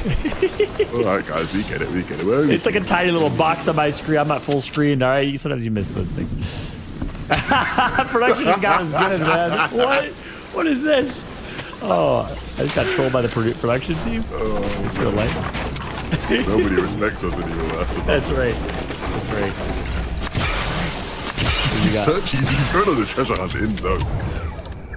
Yeah, seriously. Like, obviously, early game, you're not going to take a ton of damage, but, you know, Danny's chilling right now. It's like, trust me, I got this. Meanwhile, Big Sox find themselves in 1v1. Back again with Cryptic. Cryptic's getting a lot of airtime here. I don't know if it's been all positive airtime, but a lot of airtime indeed. You know someone in production, that's what it is. Yeah, exactly. Clearly. You know, making himself a montage. Big 1v1 here against Ixis, though, with 145 effective HP. Cryptic's on high ground and with the health advantage. Yeah. Talk about him trying to make a montage. Well, he had this clip of his highlight reel. Making things awkward here for Lucas. Oh, Lucas, good call. Again with the X's, man. I don't know how you realize that. I'm gambling. Yeah. Locus. Who knows? Locus. I thought that was an I. That makes sense. Can't you just give us a capital L to make it a little bit easier for us? You know? Yeah, I mean. Yeah. Come on, Lucas. Come on, Luke. Luke versus Cryptics in a 1v now. 110 HP. Barely able to get heals off. Nice shot by Cryptics, keeping the pressure here in this fight. Yeah, and the thing with Lucas there is that, he's very fortunate in that he wanted to take a break to be able to heal, and Cryptic wasn't giving it to him, but as a result of some other players taking shots from afar, the dynamics of this fight have now changed. Lucas now sitting more favorably in terms of HP. But Cryptic's not losing spirit. I don't think he realizes Lucas moved. Maybe he does now. I'd like to think he's noticed that he moved. Okay, I'm assuming he has now, but using the time now to farm up. He does have to make a way to zone, and not protecting his back, which is where he just got shot from. A bit sloppy there. And he might actually just pay for it now. Such low HP, the zone is ticking away, and Lucas now looking for revenge, looking to take the fight back to him. He's just a wall away, a wall in separation between him and the lobby. In the zone, waiting for Lucas to pop out, but Lucas, again, a big shot. So now Cryptics, sliver of HP, but still goes. I don't get it. How has he survived that? How has he survived that? Oh my goodness. That was a fun fight to keep an eye on. Meanwhile, keep an eye on the elimination feed. Danny DeVito still rolling, gets one of his own. 49 total players left in this lobby, but wow, what a fight right there between Cryptics and Lucas. Some way, somehow, Cryptics ends up on top. There is just no reason he should be winning that. Props to him. Hit the clutch shot in the end, right? Which is all that matters at the end of the day. And he's still in the game and Lucas isn't. But I thought Lucas had it there, right? He had a height, he hit a big shot, had him down to literally just, you know, less than 50 HP. It was a tickle away from being taken out. But in any case, the game must go on. Danny DeVito trying to stay alive in this one. You know, definitely hope he can, right? 4 eliminations at this point in the game. A shockwave hammer. Some very nice loot to pair with it. At the moment, he is just sort of out of favor with the players around him. On a good layer though, right? There isn't anyone directly on his layer. And as long as Uni below him doesn't get any funny ideas, he is sitting nicely here in the zone. And that shockwave hammer will give him a lot of flexibility when it comes time to move, if he does have to move. That's right. Wondering of kind of the heavy hitters we talked about in this lobby. Unfortunately, some new names, but still a lot. We have Jace. We saw Radius earlier. Keep a close eye on that. Try and keep you all updated. We do see Goofy on screen right now with high ground. You see Alec as well. There it is. Perfect. Thank you, production. You're the best. Radius, Alec, all still alive with Rizza, Dive, EKW below them. Kingy right now sitting on low ground trying to make their rotate all the way into zone and will be able to do so. Picks up some mats along the way. Yeah, he's going to need them mats, right? Every little will help him in this game. I think that's going to be the theme you see. Yeah, it's not right. The theme we see in these solo lobbies is that you do just have to fight for resources, right? Everybody we pan across is going to be down on materials or down on shields, down in something, it seems. It's just about sort of how you can manage what it is you've got and make the most out of it. This launch pad would have been very helpful to Nova. But again, caught in the wrong spot at the wrong time.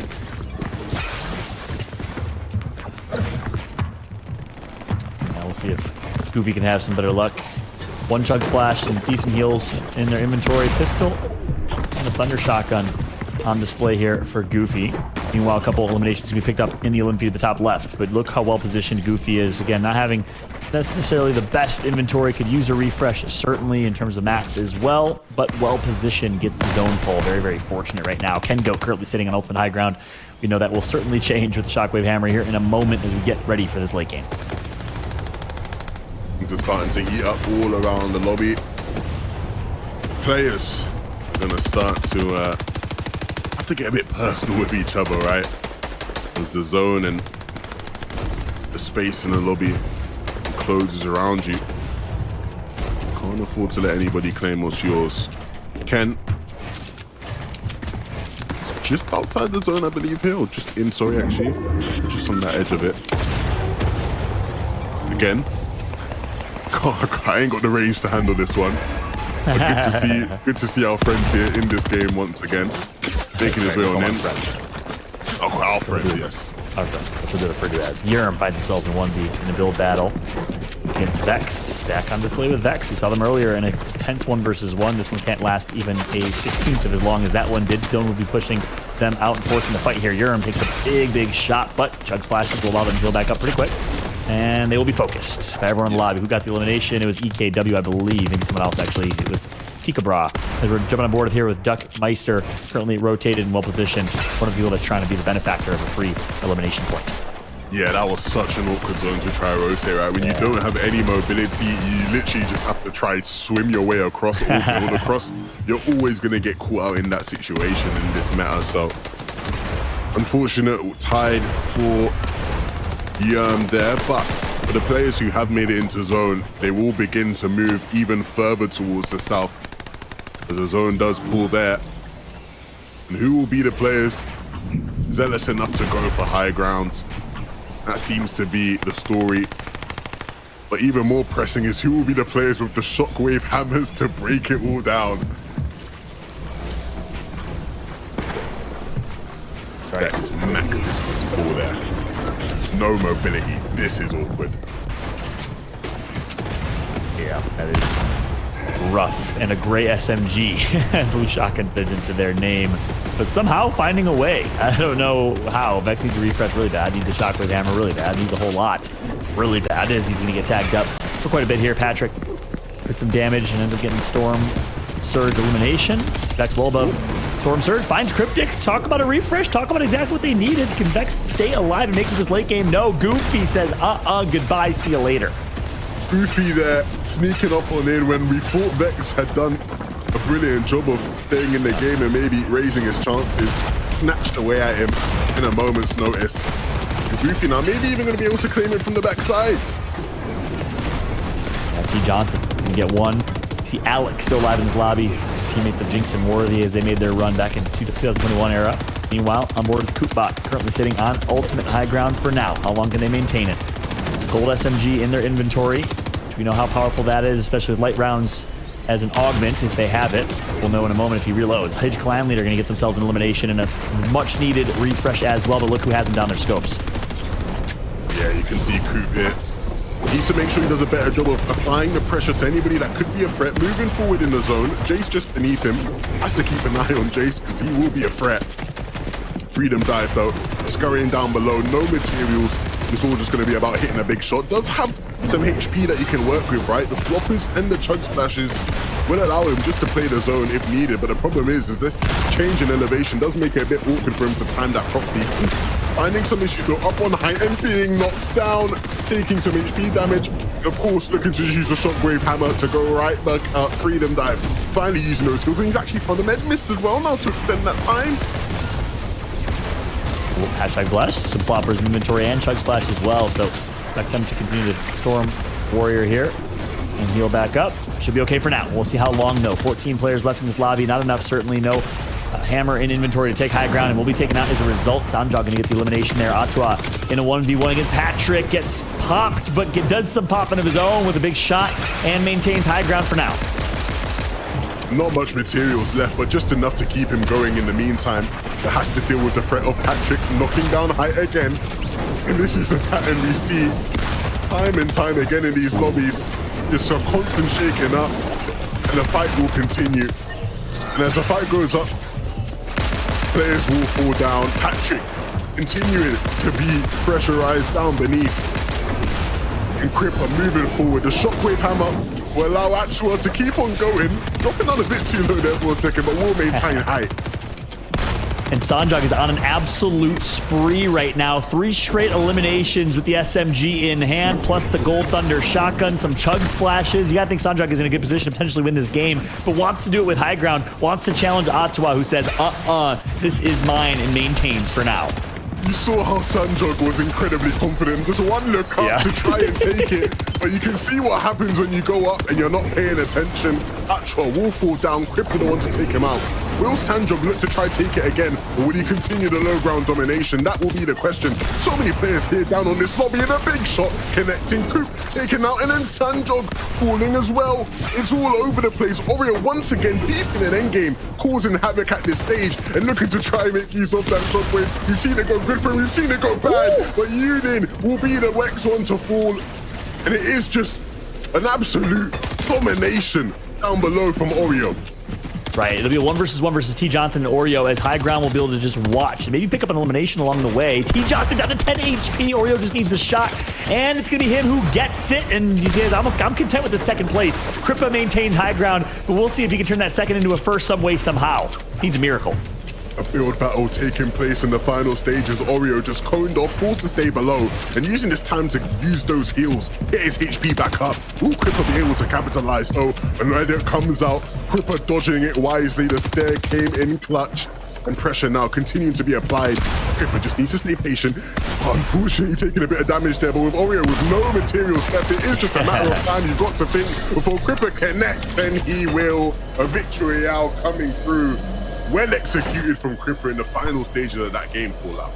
That's right. Perfectly played. I don't know if you had the whole information that we had, that Oreo was in pretty much shambles with very little mats and very low HP, but just maintained high ground really, really well. Played off the damage that was dealt to Oreo and ended up getting the dub. Big shot to Crippa, holding it down and representing here in his Oceania competition. Something that I found interesting about Crippa is that he might be the first person that I've seen with 2 hammers. I mean, you know, Levin, what they say, what's better than 1 hammer? 2 hammers. Some people do say that, Kelly. Some people say that, maybe. I think I've heard Kelly say that. I mean, I just said that. Old adage that they've said for years and years. Is there passed down from my grandparents? If your grandparents were using hammers in Fortnite whenever, then props to them, right? They are visionaries for sure. Look, the one thing with Cripper in that game I think is really interesting is that he didn't have a bunch of eliminations by any means, just the 2. And we saw them, right? The 2 crucial ones that he needed, right? One to take height, want to win the game, right? And I think in some people's vision of what this game is, that's almost the ideal game, right? You just, make your way, bide your time, and then the 2 eliminations to get the win, really sleek and cleanly executed. Well, I mean, we've seen, the point system and how it operates is that it's 30 points and for Victory Royale with only 1 point for elimination. So obviously very placement heavy. And I think that's why we're seeing a lot of these kind of pseudo heal offs where we saw one player with 2 floppers, a med mist, and I think some chug splashes just staying in Storm Zone 8 for a really long time. And it wasn't until they met their ultimate demise by, I think, a shotgun that they were able to kind of just stay in and be able to beat out the Storm damage that's there. So I think a lot of it is a lot of these players are kind of focusing more on surviving instead of just going for those eliminations. But Sanjog going for those eliminations, my goodness, Fallout. Yeah, absolutely popping off. Really, really impressive display of skill. It's always fun watching these kind of low ground warriors, channel their inner Benji Fishy circa 2021 with those, pop off fights right there. And you saw Sanjog doing exactly that. Really, really great display of skill and quite a few eliminations that they were able to rack up on. Yeah, I think the one thing with him is that, even though he didn't, make it to the final stages of that game, I'll be disappointed, right? When you pick up a bunch of eliminations in that fashion, and you get that deep in, you got to be a bit chuffed about that. And I think ultimately it is solos, right? It's going to be hectic, when you're dropping down between multiple layers later in the game. There's so much that's out of your control, right? There's so much information you lack. And we saw it there in terms of the way he went down, where it was literally just like, I take out one player, oh, there's another player just in this box, I didn't even see him, right? So, it is hard to control, but I think he made the best of a bad situation. We had a Sandhog right there with the oh, there he's back. And look, this is where it was, right? He picks up the one on Coop here, right? And it's like, hey, well done, and then, someone's in my box. It's so difficult in solos in that regard. The only difference that I noticed here is that a few of our end players there actually opted for the pistol. With so many players being eliminated, that there's obviously a twin mag somewhere on the ground there. So Levin, why do you think that they were going for the pistol instead of picking up another twin mag? Well, look, I can't lie. Yeah, the first time I played this season, right, I picked up a pistol and I'm looking at it and I'm like, this is a pistol, but it might as well just be an SMG. I was honestly, in absolute shock, right? So, they are very strong and they are very useful. So I think a lot of players would, sort of be either or, right? It's like, I'm still going to be able to get the job done with this in hand.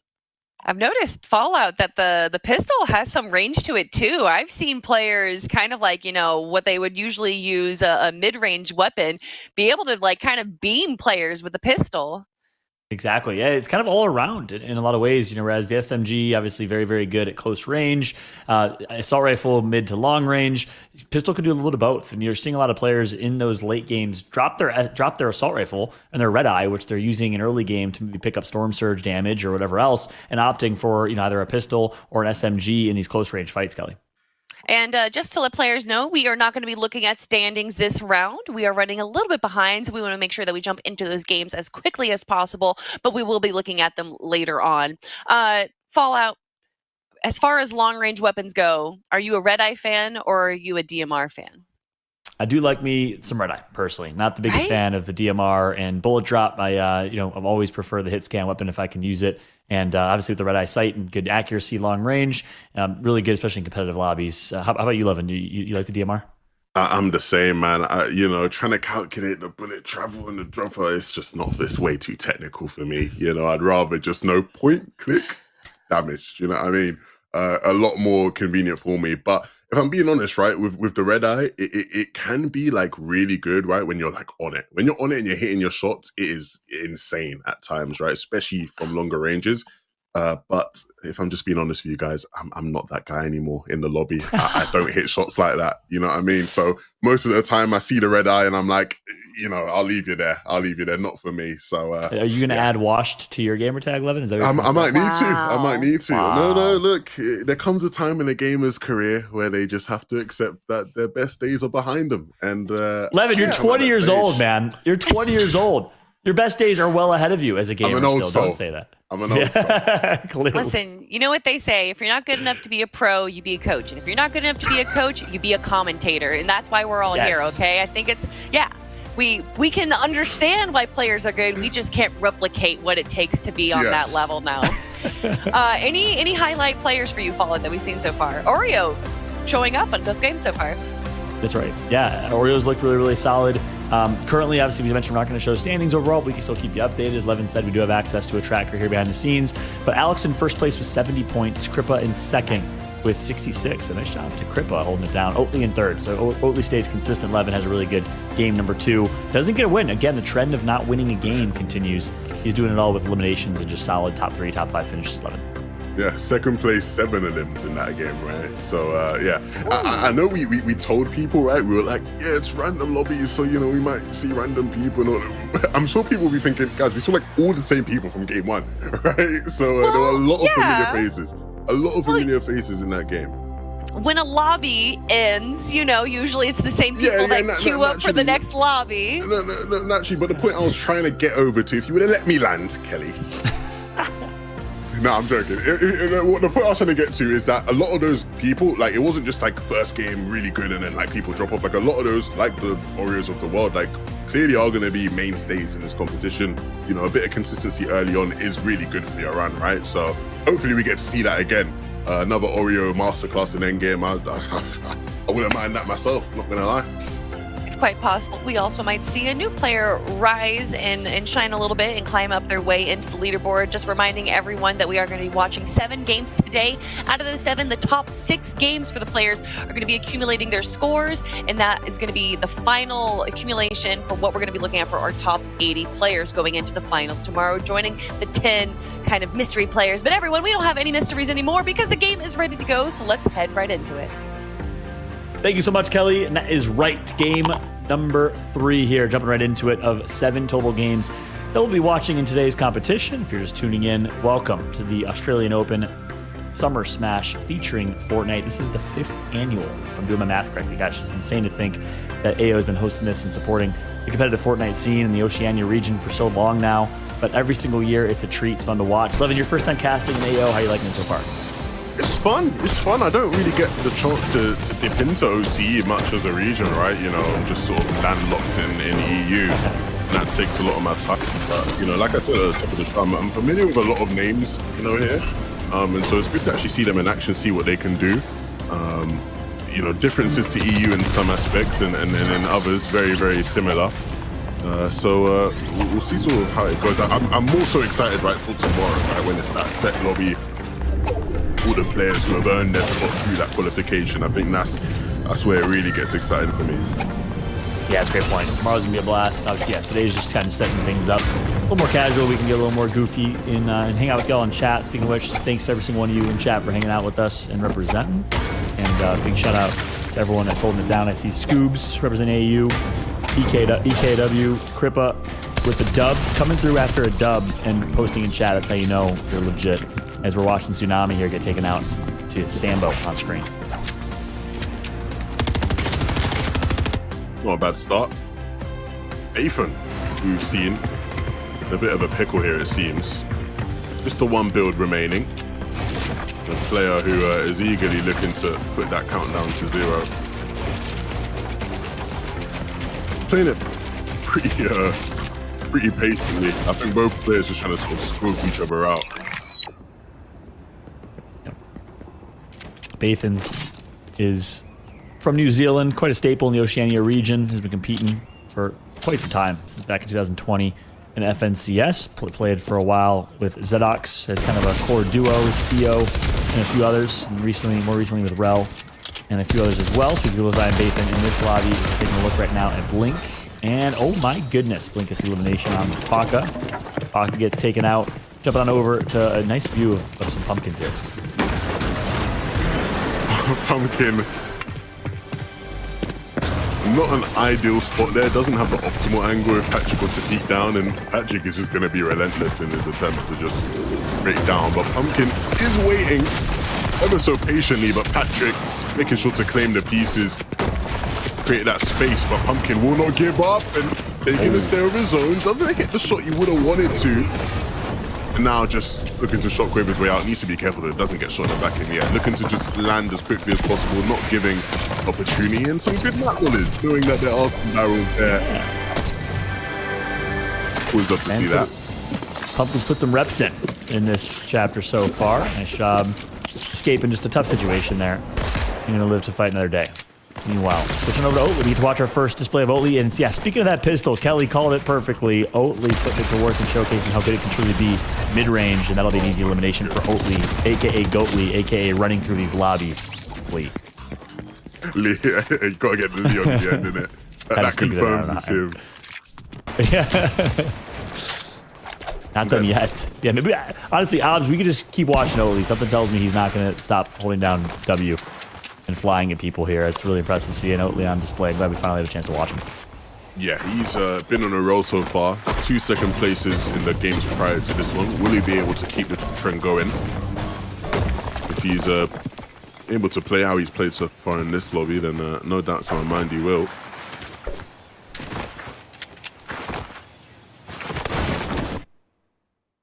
An early rotate as well. In addition to Oatly, we talked about our kind of top 5 players to watch. Well, we got quite a few of them in this lobby. Volks here as well. Certainly back and watching Patrick, who I believe was fighting Pumpkin earlier. Pumpkin avoided that fight, was able to kind of get out of dodge. Meanwhile, Ski versus Volks in a fight. Not looking good for Ski right now, but still trying to do what they can to show dominance. But Volks going to look to seal the deal here. Yeah, Volks is so cerebral in these situations. Been in them so many more times. And I think the keys to a player like Volks in these lobbies, whenever he's here on this region, in any lobby, he will feel like he is better than anybody he comes up against, right? He will have that confidence, and that confidence alone, you know, can be a difference maker in these kind of fights. And a bit still not afraid of him with the emotes, though. You know? Yeah, look, you got a taunt here and there, right? Assert your dominance on the lobby. Not my favorite emote, if I'm being honest. But, it definitely sends a message, doesn't it? Actually, probably my least favorite emote, to be honest with you. Gotta just get shot at control enough. Shout out to Volks. One of the few Oceania players still competing at the top level. They actually played at World Cup with Harpy. Got 40th place in the World Cup duos back then. Been a staple in this scene for quite some time. We're watching now as Proton makes a rotate straight to Snackin'. Oh my goodness, good movement. Little schmovement going on right now for Protoon, looking to finish this eliminate. That was clean. I really wish you would have just got the LM with the one shot there. That would have been a crazy clip. Yeah. In a tournament too. Yeah, honestly, it would have been one of the better ones. On the chase now though.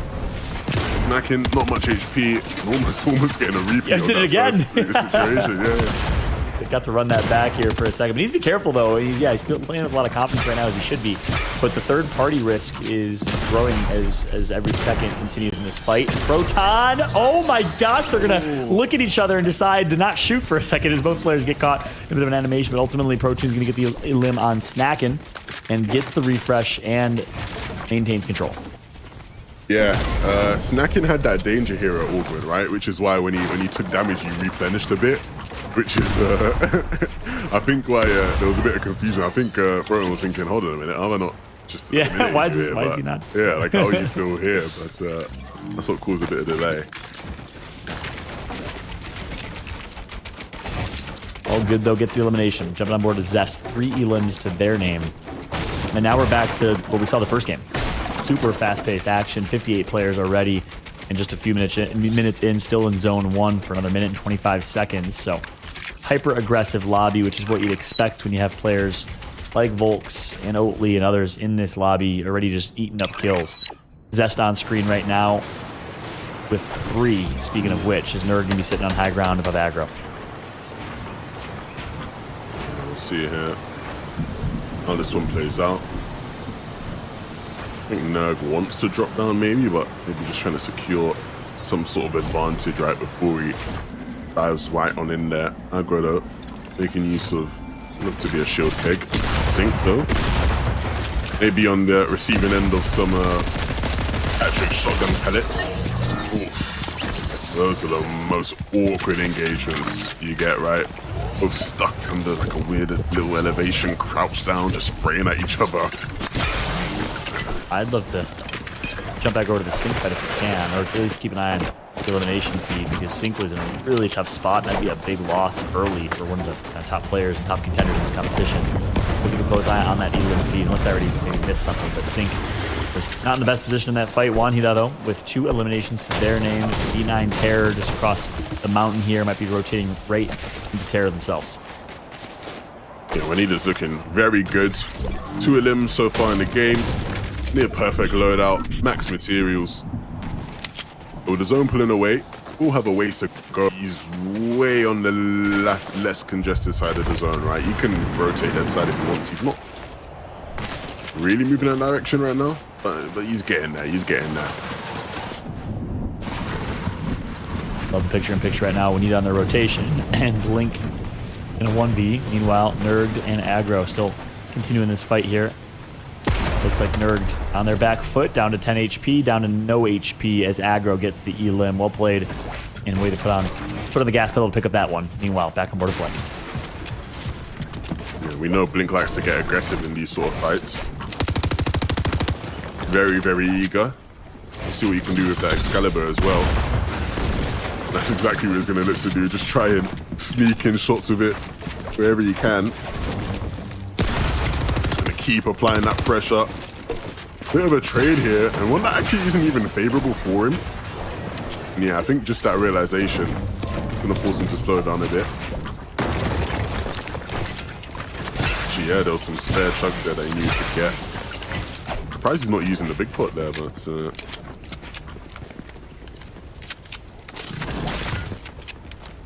yeah, Blink plays in a duo in various League Cups as of recently with Razongas. Not sure if Razongas is playing in this competition or not, but likely is. Meanwhile, Sanjog, we watched Sanjog last game play unbelievable in the late game. Was really, really impressed. One of those players that Kelly asked to say, hey, that's definitely one I'd have my eye out for, and we'll continue to. We'll see if Sanjog can continue the aggression and consistency. Meanwhile, Radius, Bush Warrior in it up, gets a nice little pop, and some damage, almost gets the elimination, but needs to be careful for third party. And on the hunt now. Yeah, on the hunt. And that's exactly what he likes to do. Quick and easy. GG go next is exactly what his opponent will be saying, so. Right. Cheeky little limb, first of the game. Yeah, that's right. Surprising for Radius. But good use of, I can't remember the name, but the 0-point function augment right there to just basically stay on the hunt. Keep the gap close and pick up the elim. Well played right there from Radius. Will continue to roll. Meanwhile, Volks, his rivals, appears here in the region. 2 eliminations to their name. As Volks, he makes a rotate through, and no one even on his mini-map. Should be a-okay for this rotate. Going to get some good materials overall and just get well positioned for late game. Look at the inventory, opting for triple heals right now. Is Volks with just the SMG and Thunder Shotgun in inventory. So really, really solid inventory right now for Volks. You got to think he's well positioned for late game here, 11. Yeah, for sure. Looking really, really set. And up here in the north, there's not going to be really anybody really to contest him in this general area. So can just chill for a bit until we know where exactly that next zone will be.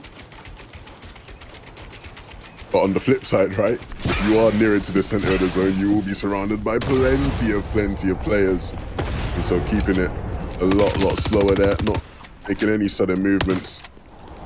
And that right there is one of like the downsides maybe of carrying the SMG. We were discussing that earlier, right? Where like in those sort of situations, even if he was able to connect with some of them shots I know he missed, like they're just not dealing crazy amounts of damage from that range, right? So there is a trade-off, but it's one that I think Sanjog will happily take.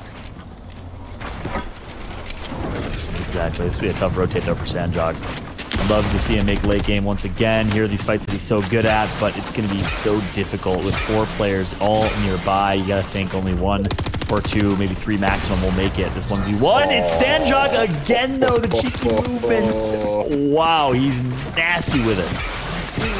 That is so clean. That is beautiful. Poetry in motion right there.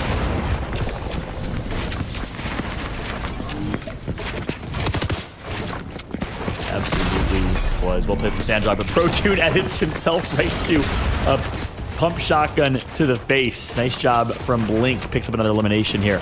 Like what I'm seeing so far. 2 elims right now for Volks.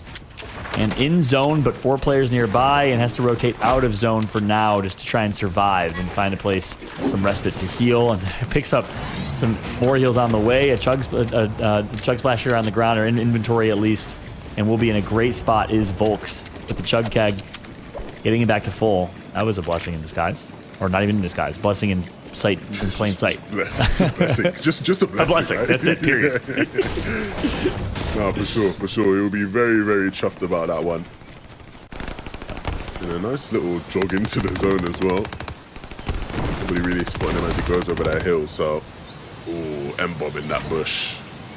Just taken out. Was he even in the bush? No, I didn't even think he was. I think he was just camping behind the tree. Back exposed. Yeah. We've seen that a couple times, right, with certain players just sort of leaving certain angles exposed, right? I do want to remind, but this is battle royale. You can be vulnerable to all 360 degrees, right? You can't. You can never play it too safe. Is the lesson here? Yeah. Like lessons we learned in season 1, chapter 1, season 0 of Fortnite. Day one build of a 4x4. Yeah. Day 1 of Fortnite. No, maybe something that went down there. I think a couple people focused them and probably took them out ultimately, and in the end it's only able to get to refresh, which is good for them. Meanwhile, Vant on screen right now, no eliminations, opting and playing a very, very passive play style for placement in late game instead, which could work. You've seen players like Kripa had a whole lot of elims, making it to late game, getting first, and currently sitting in the top 10. Top 80 is all that you need right now to qualify for tomorrow. So again, for those tuning in, welcome to the Australian Open Summer Smash featuring Fortnite. Annual competition courtesy of AO, which is always a great time to watch and play in if you're a member of the Oceania region. Top 80 will qualify for the finals tomorrow of our solos competition. That's what's at stake here. 7 games, and 6 of those games are opportunities to rack up your total score. 1 will be discarded. Top 80, after it's all said and done, will make it to the finals tomorrow. Yeah, looking forward to seeing who that will be. We just panned across 2 players there that certainly top competitors to make it to that point. Volks and Oatley. Throughout this game, we've seen a difference in their sort of styles in solo competition, right? Volks very much more active and moving around, playing dead side of zone, figuring out where the less congested areas are and just maneuvering through there. Whereas, Oatley just playing center third, right? Just banking on the numbers, and him sitting in center third has netted him the next zone, right? He's going to be sitting in it comfortably. Volks will have to make a quick journey to get into it, but shouldn't be too difficult of a task for a player of his caliber. So a difference in styles, which one of them will prevail as we head into the final stage of the game is the question. That's a good point.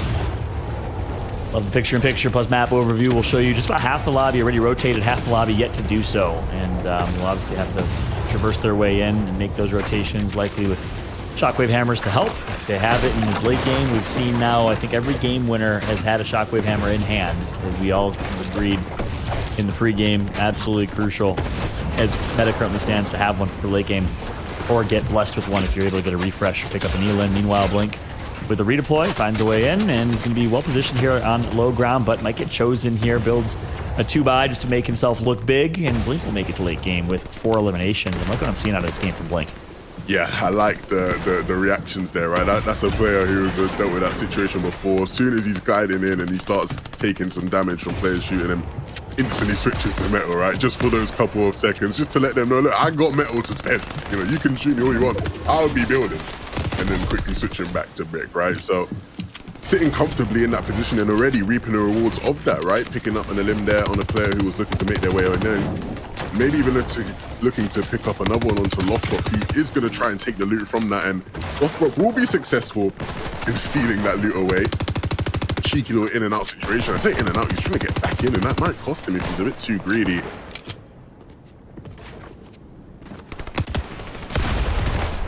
Bridges now just racking them up one by one. Zest and Zor, battle of the Zeds, depending where you're from.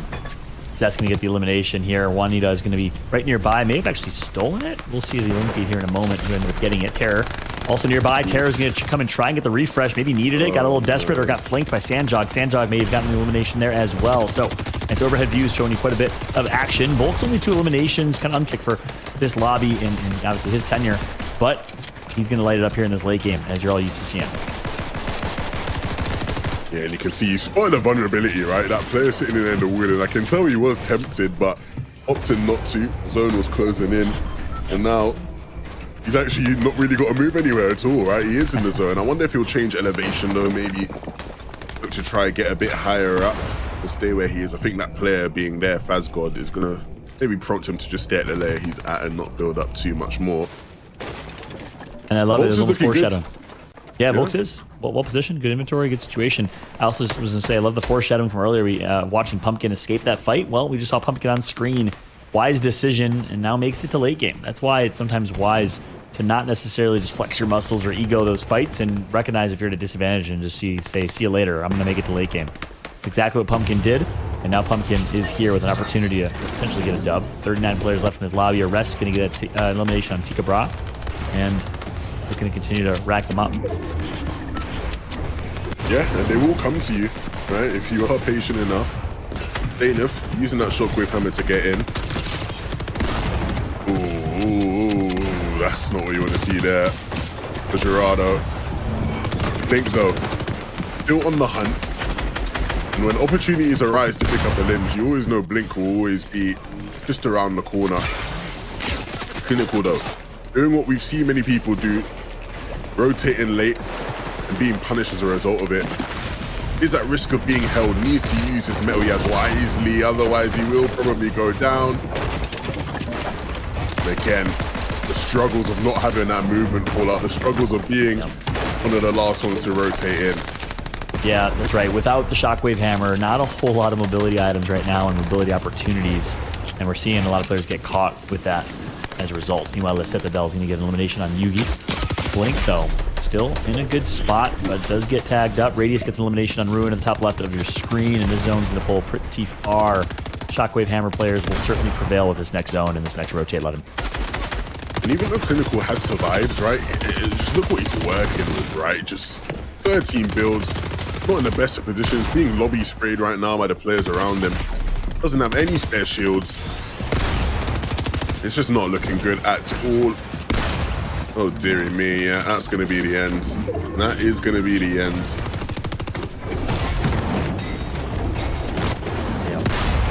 Humbled now with Shu. You see Shockwave Hammer rotates coming through and just actually flying through for Shu, finding themselves getting flanked. They're going to have to eat a little, avoid the storm damage, but maintaining low ground and maintaining it fairly well for now. We'll see how Shu will play this pistol and Thunder Shotgun in hand, but taking damage from behind is going to be Faz. Faz God with 0 eliminations. Could use a little bit of a refresh, doesn't have a whole lot of inventory, not a whole lot of materials as well. Playing as Leroy, by the way. Good Leroy. See it. Yeah, shout out, representing, right? What a day to do it. Will Faz, though, be able to make anything of himself in this game is the question, as things are starting to heat up. Ildo sucks. Looking to try and make a name for himself. We've seen many people try to take height at this stage and not be too successful. Going to be the next one to be added to that list. Volks might go down here, such low HP. Just needs to stay composed. Needs to try and get these chug splashes off. And moving out of the line of danger is what he will do. Unfortunately, there is still a player up there above. Oh my goodness, Lamar didn't even see what hit him. Volks with a big shot there before using that hammer to get his way on into zone. That's right. You said it earlier, Volks looking well positioned, and that's going to continue to be the case here. On mid-ground, just seeing his skill right now, how many times he's been in these late-game positions and scenarios. Sanjog gets another elimination on Shu at the top left of your screen. I'm so impressed with Sanjog right now. Meanwhile, Blink still has 5, needs a reset desperately and gets it on Sanjog. None other than exactly who I was mentioning, but you're going to get taken out the storm right after. Unfortunate. Got the refresh he needed. Can't make it into zone. The Gildo is not soaring the skies right now, but down below, there are still plenty of opportunities to do exactly what he wants to do in this game. Take it or Muti using the shockwave to just get ahead of layers onto a really nice one as well. Now just going to have to be able to tarp his way around, look for some opportunities to pick up in a limb. Of course, big donut in the meantime. Gildo still moving around though. Just down to 8 bills left, and so it's going to be essential for him to find some sort of an opportunity, and there are plenty around. He can break his way through this box. There's one right on the other side, but Massimo is waiting and ready. Pumpkin, we saw disengage early in the game, making it all the way deep in, and for a moment, for like you think he's getting a bit too ahead of himself in the zone there. thought so indeed, but then ends up using that shockwave hammer. No more charges left, but tries to take high ground with it. Gets basically said, his opponent says, no, don't you dare. It's Zest right in front of him. He's gonna heal back up to full, courtesy from Chug Splashes. Let's Citadel still on screen. Want to keep in mind, Volks did get eliminated in the elim feed from Storm. We didn't see what happened, but Volks is out of this lobby. You don't see Oatly, you don't see a lot of the heavy hitters. Instead, it's Rip, it's Pumpkin, it's Le Citadel, who's been consistent throughout. Pumpkin gets yet another one, and finally gonna get taken up by Sambo. Rip with the beautiful plays on screen against Crypt, looking unreal. Two of the biggest shots he's gonna hit all day, and it keeps him fighting in this lobby. Didn't pick up any of the Cypher materials, though, it seems. And so back to bare bones, back to square one. We know he can hit a big shot when needed. Zest down below, gonna be looking for opportunities on players scuffed beneath him. Pushed up and pressed up against this hill. Pumpkin still kicking in this game, and maybe even looking to take height. Dainif maybe doesn't see him in that blind spot, and it looks like Pumpkin's going to look for the chop. Dainif again doesn't know it's happening, and now he's going to have to face Pump right there in his A, hammering all the way back up though to reclaim height. Dana, Pumpkin, Zest. 3 over 5 players left in this lobby. Dana trying to take matters in his own hands, and Zest says no. Stops him right in his tracks. Pumpkin gets taken out. Zest dropping to low. Should just let them fight it out, though. He has controlled this game. I didn't see his mats, but it should be Zest's game to lose. You think that, right? And he still just wants to go for it, right? He just wants all the eliminations for himself. But Cain now to block that player, not getting the wall door. And at this stage in the game, you didn't expect to see that, Ninja. Zest still picking up the shots, though, and now it's a 1v1. Flies in the zone, takes quite a bit of damage as a result, tries to get back in. Zest a little overzealous and does end up getting taken out by Sambo, who wins our game number 3. Well played from Sam. He will be your victor of this one, as Zest does pick up quite a few eliminations throughout. Wow. That Sambo just got, I believe Zest ends the game with more points. That's what, 25 points for the victory, and then 10 for the eliminations, or for the second place, and then 10 for the eliminations. It's going to give him 35, whereas Sambo is going to be walking away with 34. So, although we know that this is very placement heavy, once you've made it to the end game, Levin, you might as well go out swinging. Look, you go all out, right? The opportunities are there. If you're scuffed in an endgame, there's a good chance the players around you are scuffed as well, right? So, you sort of use that to your advantage and you go, look, I ain't got much mats, I ain't got much shield, but the guy next to me definitely doesn't have much shield or mats either, right? So if I can hit the right shots, then, you're in for a world of point gathering, right? And I think we saw certain players looking for that specific advantage for sure. I do want to say Pumpkin was looking for high ground time and time again, but Fallout kept getting denied, first by Zest, then by Danith, I believe. What is the key to be able to steal height? Timing and luck in a sense. The reality is, you gotta hope that the person that you're stealing height from is not looking, and that's why you see a lot of people just take storm damage and try to buy themselves time so they can quickly get into the high ground and maybe do it in time with the shockwave hammer. That is where the player above them is just looking down trying to find eliminations. Levin, anything else you'd say?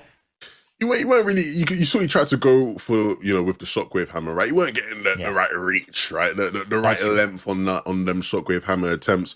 Also, there was an opportunity where he had it, but he was a bit slow to get the chop, right? So, a small margin. I can't speak English today. Small margins. It's 4 a.m., guys. Give me a chance here, and I'm struggling out here.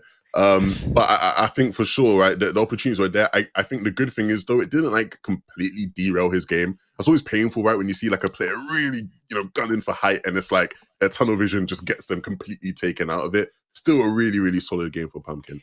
Well, I think also when you're trying to steal height away and it fails, you kind of go into the mid ground where most of the action is either on the low ground or the high ground. So you're kind of positioned into a safe spot if you do fail, if the person that's holding high ground doesn't just, take you down immediately. But what I want to talk about, we usually talk about the end game during these moments, but I want to talk about the early game. Levin, what I noticed, what was a little surprising to me, was that a lot of the players were landing towards the edge of the map and not the center. And obviously when you're in the center, you have a higher probability of being able to rotate into zone safer. Why do you think a lot of these players are going towards the edge of the map? Well, I think one thing about this season in general that we will see, especially in solo competition, and we see it with all the modes, is that the lack of set POIs, right? Or the fewer ones. I say lack of it's a significant, but just there being less POIs means players are getting a lot more creative with different sort of scavenger loot routes, right? And oftentimes you'll see players, sort of darting around all these different parts of the map, edge, center, wherever it is. And I think, a big part of that is that there is just loot scattered all around the map, right? And so you've got to take advantage of all the extremities of it. What about you, Fallout? Do you have a favorite POI, a favorite drop spot right now? I'm a big Faulty fan. Personally, it's a little staticky. I wouldn't say it's entirely the tilted towers of the current season, but it's just a fun fight. And I am a big fan of, I think, what you said, Kelly, especially in competitive lobbies, dropping center map, early rotates, better positioning, and the opportunity to obviously pick up some elims along the way, but make it to late game and be better positioned and not necessarily get caught just getting focused or gate kept on edge. Oh yeah, definitely takes a lot of patience to make it to the end game. And you guys are going to have to be patient with us right now because we are going to be taking a 15-minute intermission. So go grab some snacks. I don't know where you are in the world, so it could be lunch, breakfast, or dinner, or maybe a midnight snack. But go grab that, a drink, maybe rest up a little bit because when we come back, we have some more Fortnite action coming your way.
Okay, welcome back everyone to the AO Summer Smash.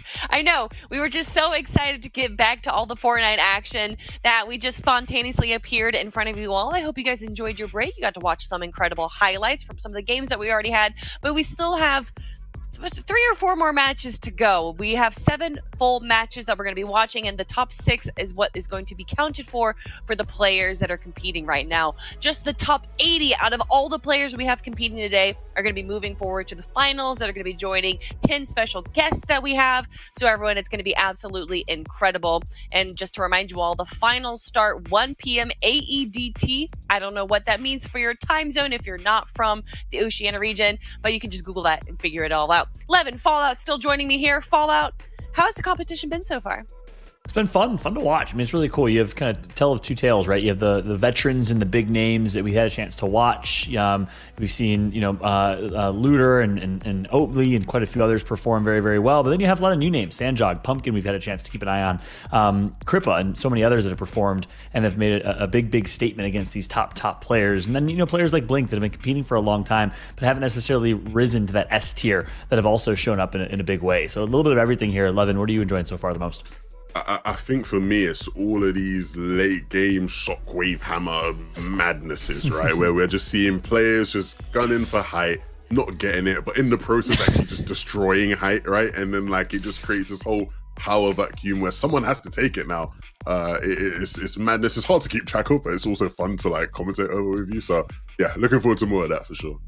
Oh yeah, the hammer being a bit of a double-edged sword, or a double-edged hammer, however you want to say it, where yes, it can provide you a bunch of mobility, but also you can send yourself into the storm and then not have any more charges left and die to that damage. But everyone, we have some more incredible action coming your way.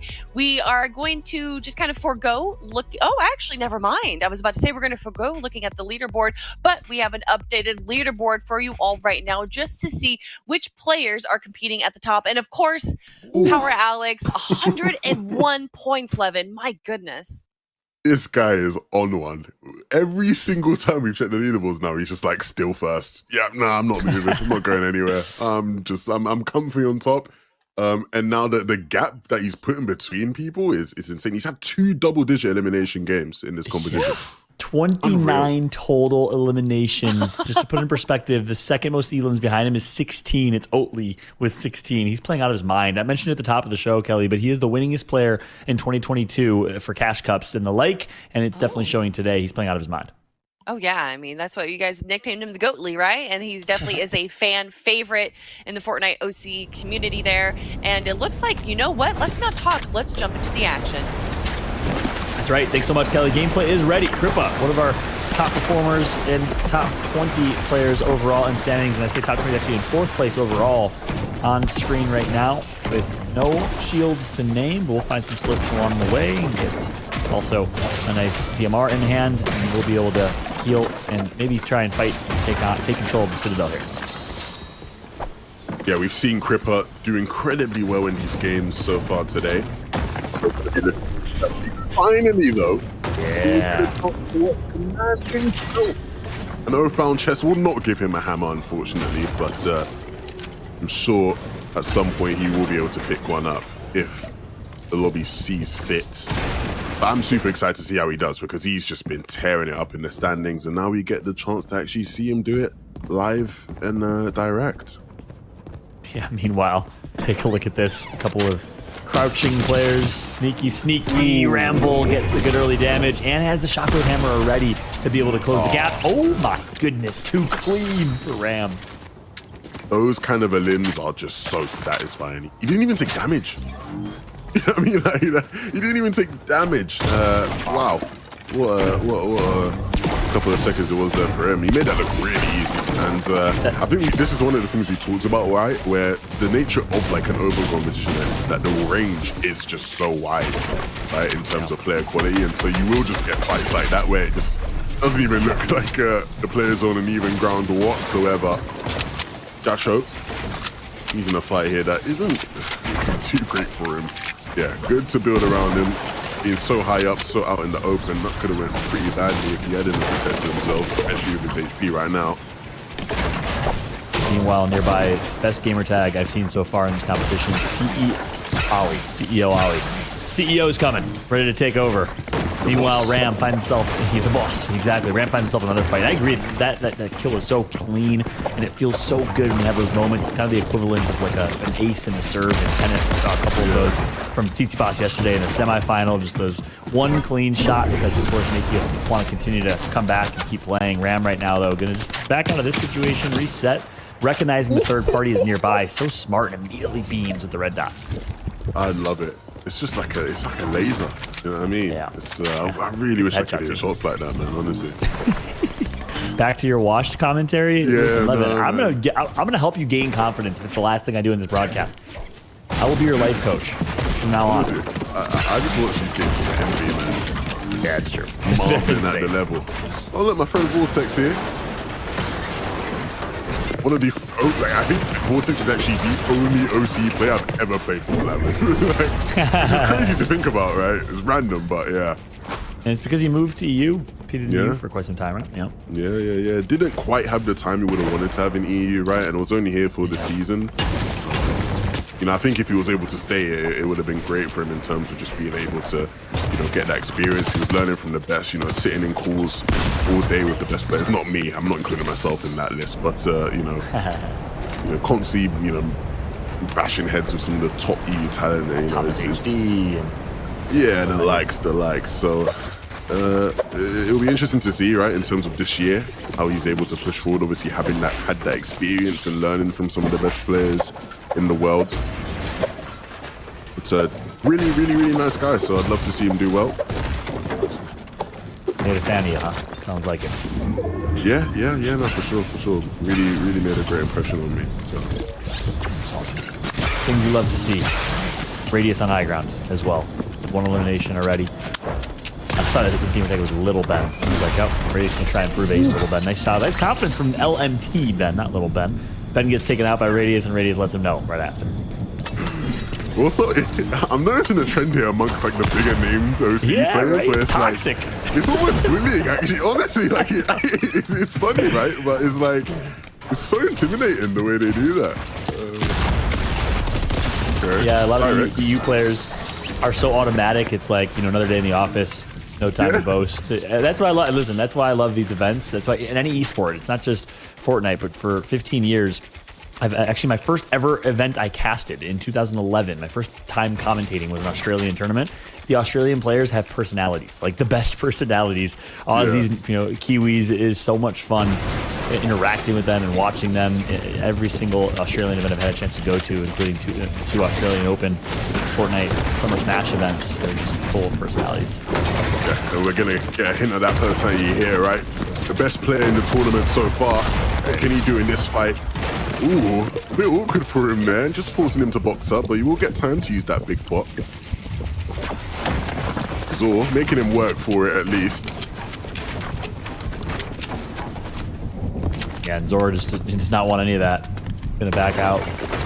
No wins yet for Alex, and that's probably on his mind. Wants to change that ASAP. The Elim leader with 29 eliminations, playing out of his mind. Again, second place is Oatley with 16. That's how good Alex is playing right now. 101 points. Here's another one that he's trying to rack up. Because I'm just not too familiar with OC, right? Is this like the Alex skin by any chance? Like, is this? Yeah, I was also wondering that actually. The way Zor's running away, he's running like a man that knows who he's fighting, innit? Yeah, I was thinking the same exact thing, and I was hoping you would know if that was the Alex skin. Someone in chat help us out here because we don't have a chance to cast OC as much as we'd like. Someone's got to tell me, because that was just the way Zor was running. It was like he knew. It's like, nah, I do not want to fight him. Oh, it's the power. Okay, the power. We're being told by someone in production the power back bling is a sign. So when you see that power back bling, you know not to fight in it. I love it. MeSport, shout out to MeSport in production, or like running things in the back end, or Obs team, etc., letting us know. Crippa gonna get taken out. That's a big upset. Tinka over Crippa. Alex, there you go. And it just goes to show, if you're a player like Zor and anyone aspiring, to be a competitive Fortnite player, you gotta treat each opponent like it's player ABC. You don't know. Even if you see the power back bling, it's a member of power. You don't play scared. You play the exact same. Otherwise, what just happens Zor right there is just gonna happen. Nah, I'm with Zor, man. I'm running. I see that back bling, I'm running. I don't want it. I do not want it with Alex. Again, Levin with no confidence. I'm telling you. Nah, man, look what he just did. Respect his game. You're just turning and running away so he can just hunt you down like a prey. I'm hoping he stops hunting, you know what I mean? Yeah, right. It's like when you see the videos. If he sees, it's gonna make him hunt even more if he sees you turn and run because he knows you have no confidence. You know what alpha male. But you know what it is, yeah. It's like them like videos, right? Of like the cheetah like hunting the gazelle, and like the cheetah just gets tired, you know, so it just leaves the gazelle. It's like that's what I'm hoping for, innit? Okay, but that's called leaves me alone. That's called stamina, like literally physically tired. In Fortnite, I don't know if that exists. You know, I guess there's technically stamina. The mental stamina, right? It's the mental stamina. Keep on chasing. Yeah. I don't know if it works like that, but hey, that's how you want to play it. More power to you. Meanwhile, you'll keep getting eaten up by the big dogs like Alex. Not just playing. Alex, though, with the red eye. He is the big dog. He is the big dog. Yeah, I'm not playing. There's no joke there. You are running away from him. Yeah. Let's be clear. Oh, brilliant. Alex is sitting great right now. And obviously, Storm Surge hasn't been really an impact until late game. But just in case, he's going to pick up some more damage here. He really, all he cares about, he doesn't care about Storm Surge. He wants more elimination at this point. Looking left, finding one. Looking right, finding another. He just has to pick his prey.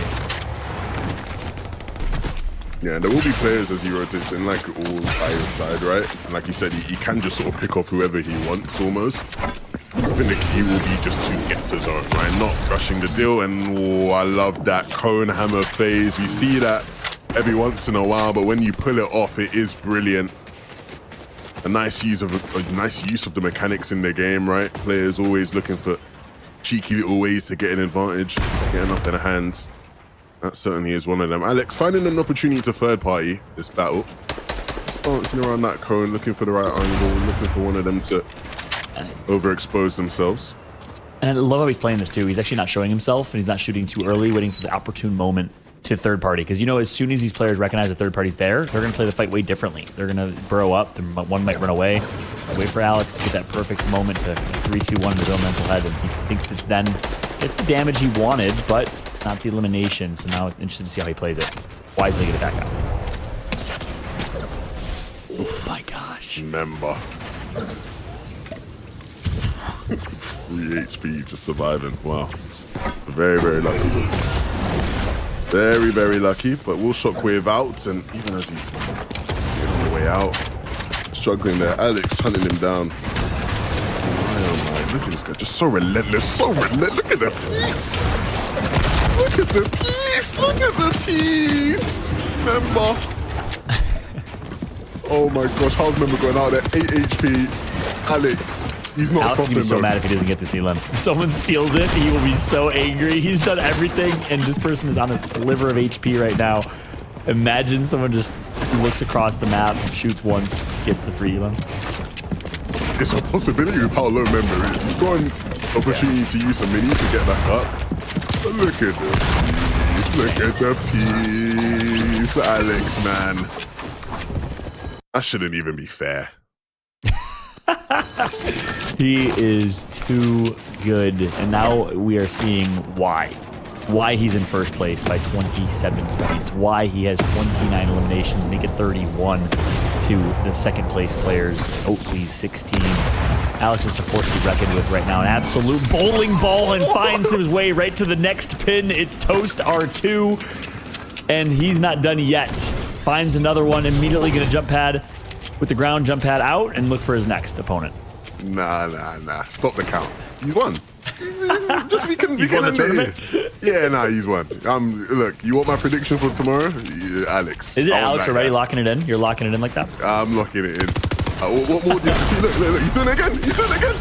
I would die if he died. Oh, he's doing it again. You can't stop him. You can't stop him.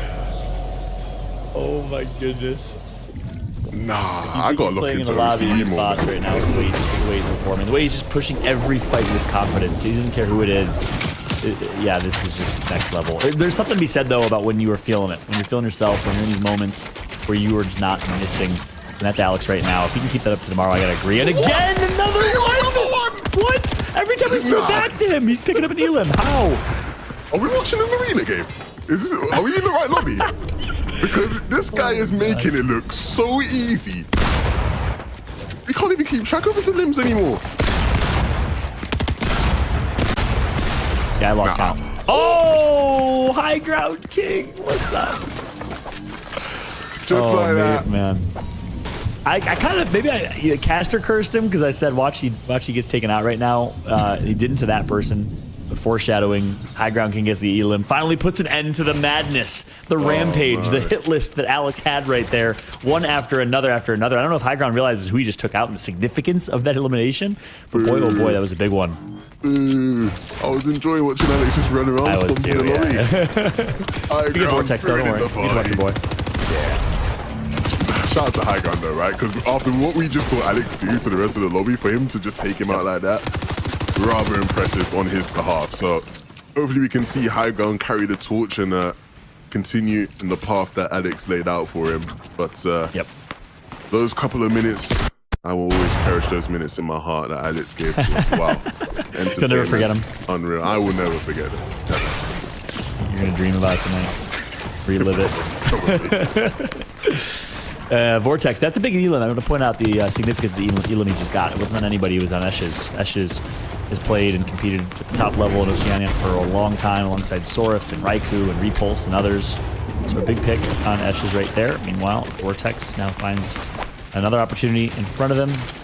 A couple more players nearby. 46 players left in this lobby. Jace, speaking of some legends in the OCE scene, a couple of close ones in the same vicinity. Vortex. I bigged him up earlier, and with all these chug splashes available to him, there's plenty of flexibility in terms of how he plays out the rest of this game. Looks like plus the hammer, plus the thunder shotgun SMG combo, and he's in zone. This is quite literally the most optimal situation for him. However, his Mats is the question. But Max? Good Mats. How is Mats? Max? Yeah, let's take a look there. No. He's looking good. Yep.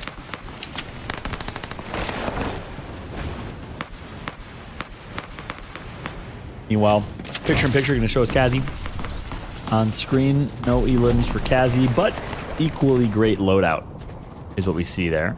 Vortex can actually drop the chug splashes in favor of some minis for now. Can easily drop down and fix that in a moment. So yeah, very good positioning. Supply crate's going to drop right in front of them. I don't think he'll go for it given his absolute fortress that he has right now with such great loot as well. Coop nearby, Zerk and Co on edge, getting focused by the whole lobby here. This is going to be difficult for both of them. Zerk already going to get just about taken out, eliminated. See you later, Zerk.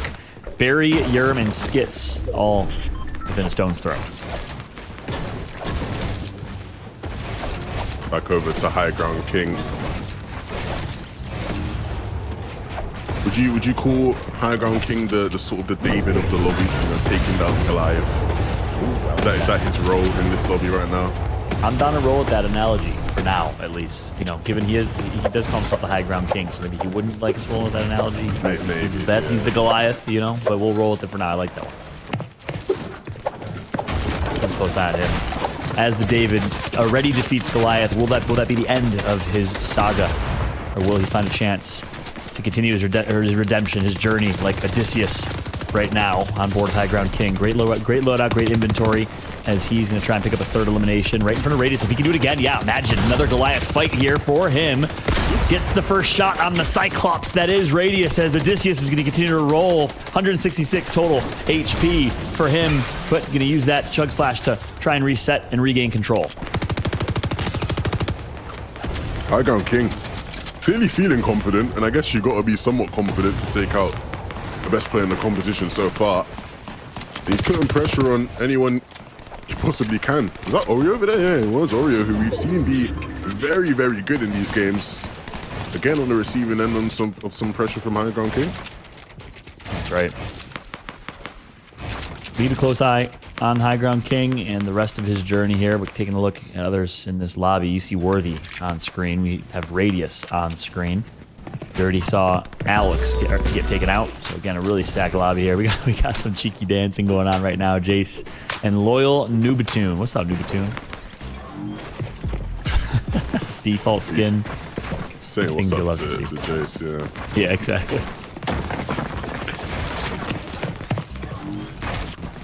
Are you the person that, as someone's doing that, you just BM them for the elim?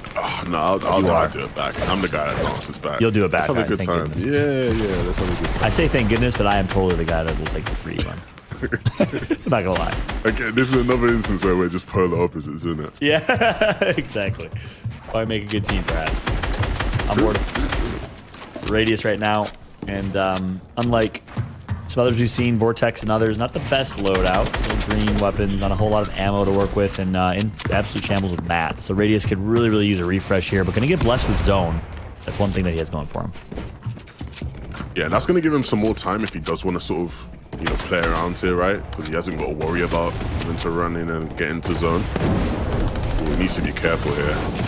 He needs to be careful because it's one wood tile separating him and the lobby. Number 2, no. You saw earlier. Making his way in on Foxy as well. Gonna hammer his way on in.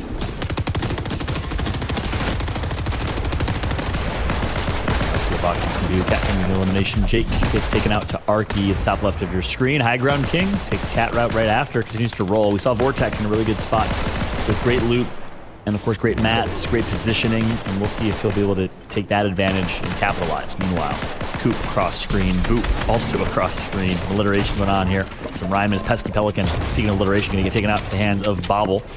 With 3 limbs already, Bobble looking good. Yeah, not looking too bad. Our friend Cryptix, once again. To see him alive and kicking. He's got a lot of... Ooh, okay, Boblin. I was worried about him there. His HP got rather low, but he's able to recover. The materials will do him good. It's capped, basically, now. That's going to set him up perfectly for the moving zones. That's exactly that's a pretty big... Yeah, pretty big elim on T. Johnson as well. T. Johnson, we've seen make the late game quite a few games in a row, so nice job from Bobble right there. Meanwhile, Vortex gets an elim in the top left of your screen, and already has a hammer, so in a really good spot is Bobble right now, or Boblin. With hammer, with great loot, great heals. Keep a close eye on him. Meanwhile, switching over to ASA or Asa. As we'll see how Asa decides to play this. Not the best inventory, but does have hammer, at least a hammer in inventory. That goes a long way in these games, right? We've seen countless times what happens when you don't have that available to you.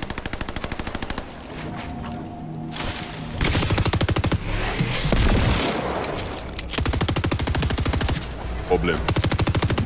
Once again, looking really nice after picking up that LM. 4 already in total in this game. And the potential for plenty more to be added. The zone isn't too bad for him either. Of course, he's claimed a lot of real estate in this general area, and the hammer will allow him to sort of move wherever it needs to go. You can see him just sort of staggering his rotation here.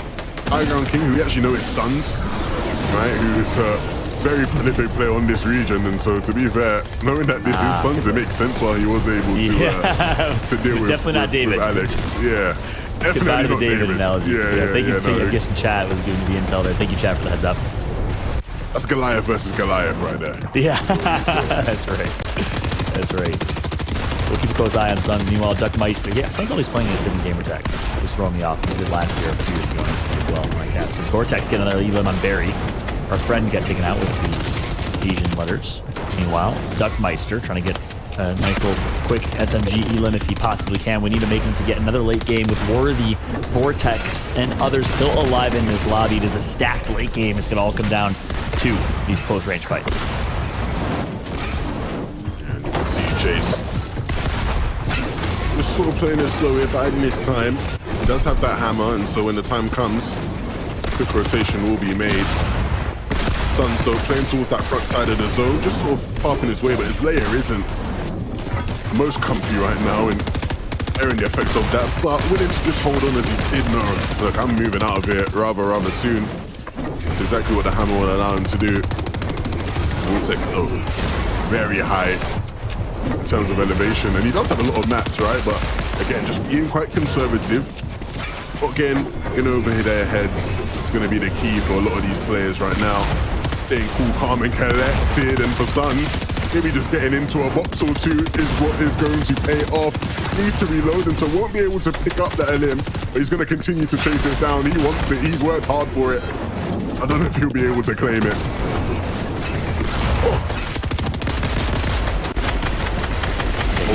indeed. Meanwhile, Worthy was able to pick up an elim. Calls is going to get taken out. Finally, Suns does get shut down by Holte. Boxies with the elim over Kozri. And Arky with ultimate high ground for now. Can he maintain? Has solid builds to do so. Vortex being tagged up. And we'll be able to heal back up after boxing up. Boxies, speaking of boxes, going to get tagged as well as Oreo gets an elimination on Wanda.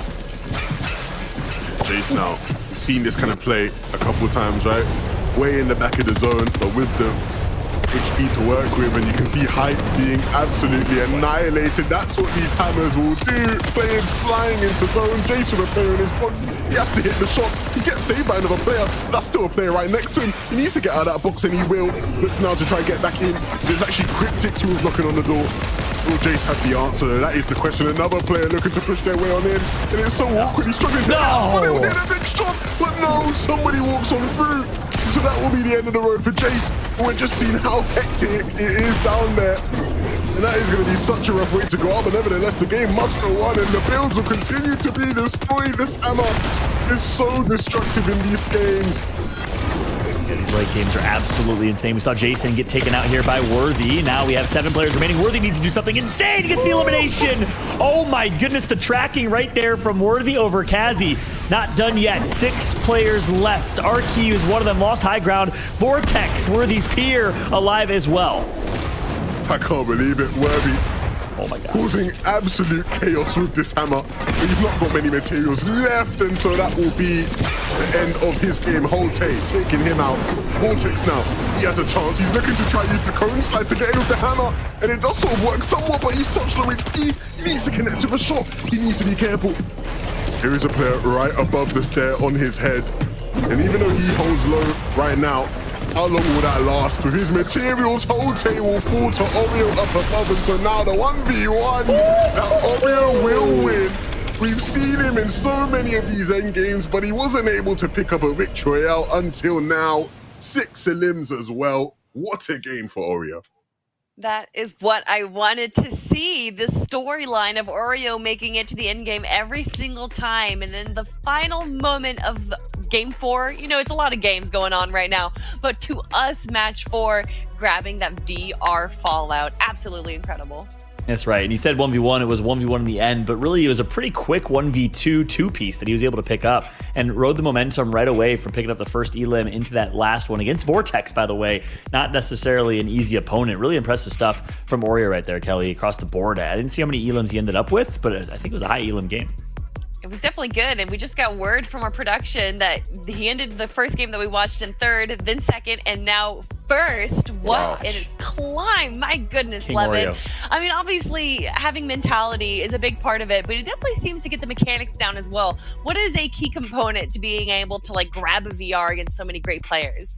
Well, I think it's just about being able to bide your time, especially in the games we're seeing, right? We are literally seeing absolute pandemonium take place, right? Where 1 second you have a bunch of structures built, someone's on high, everything's established, just like that. Everything changes, right? And so being able to sort of be the cool in that storm and ride it out, which is what Ori's been able to do very consistently, eventually your time for your victory will come.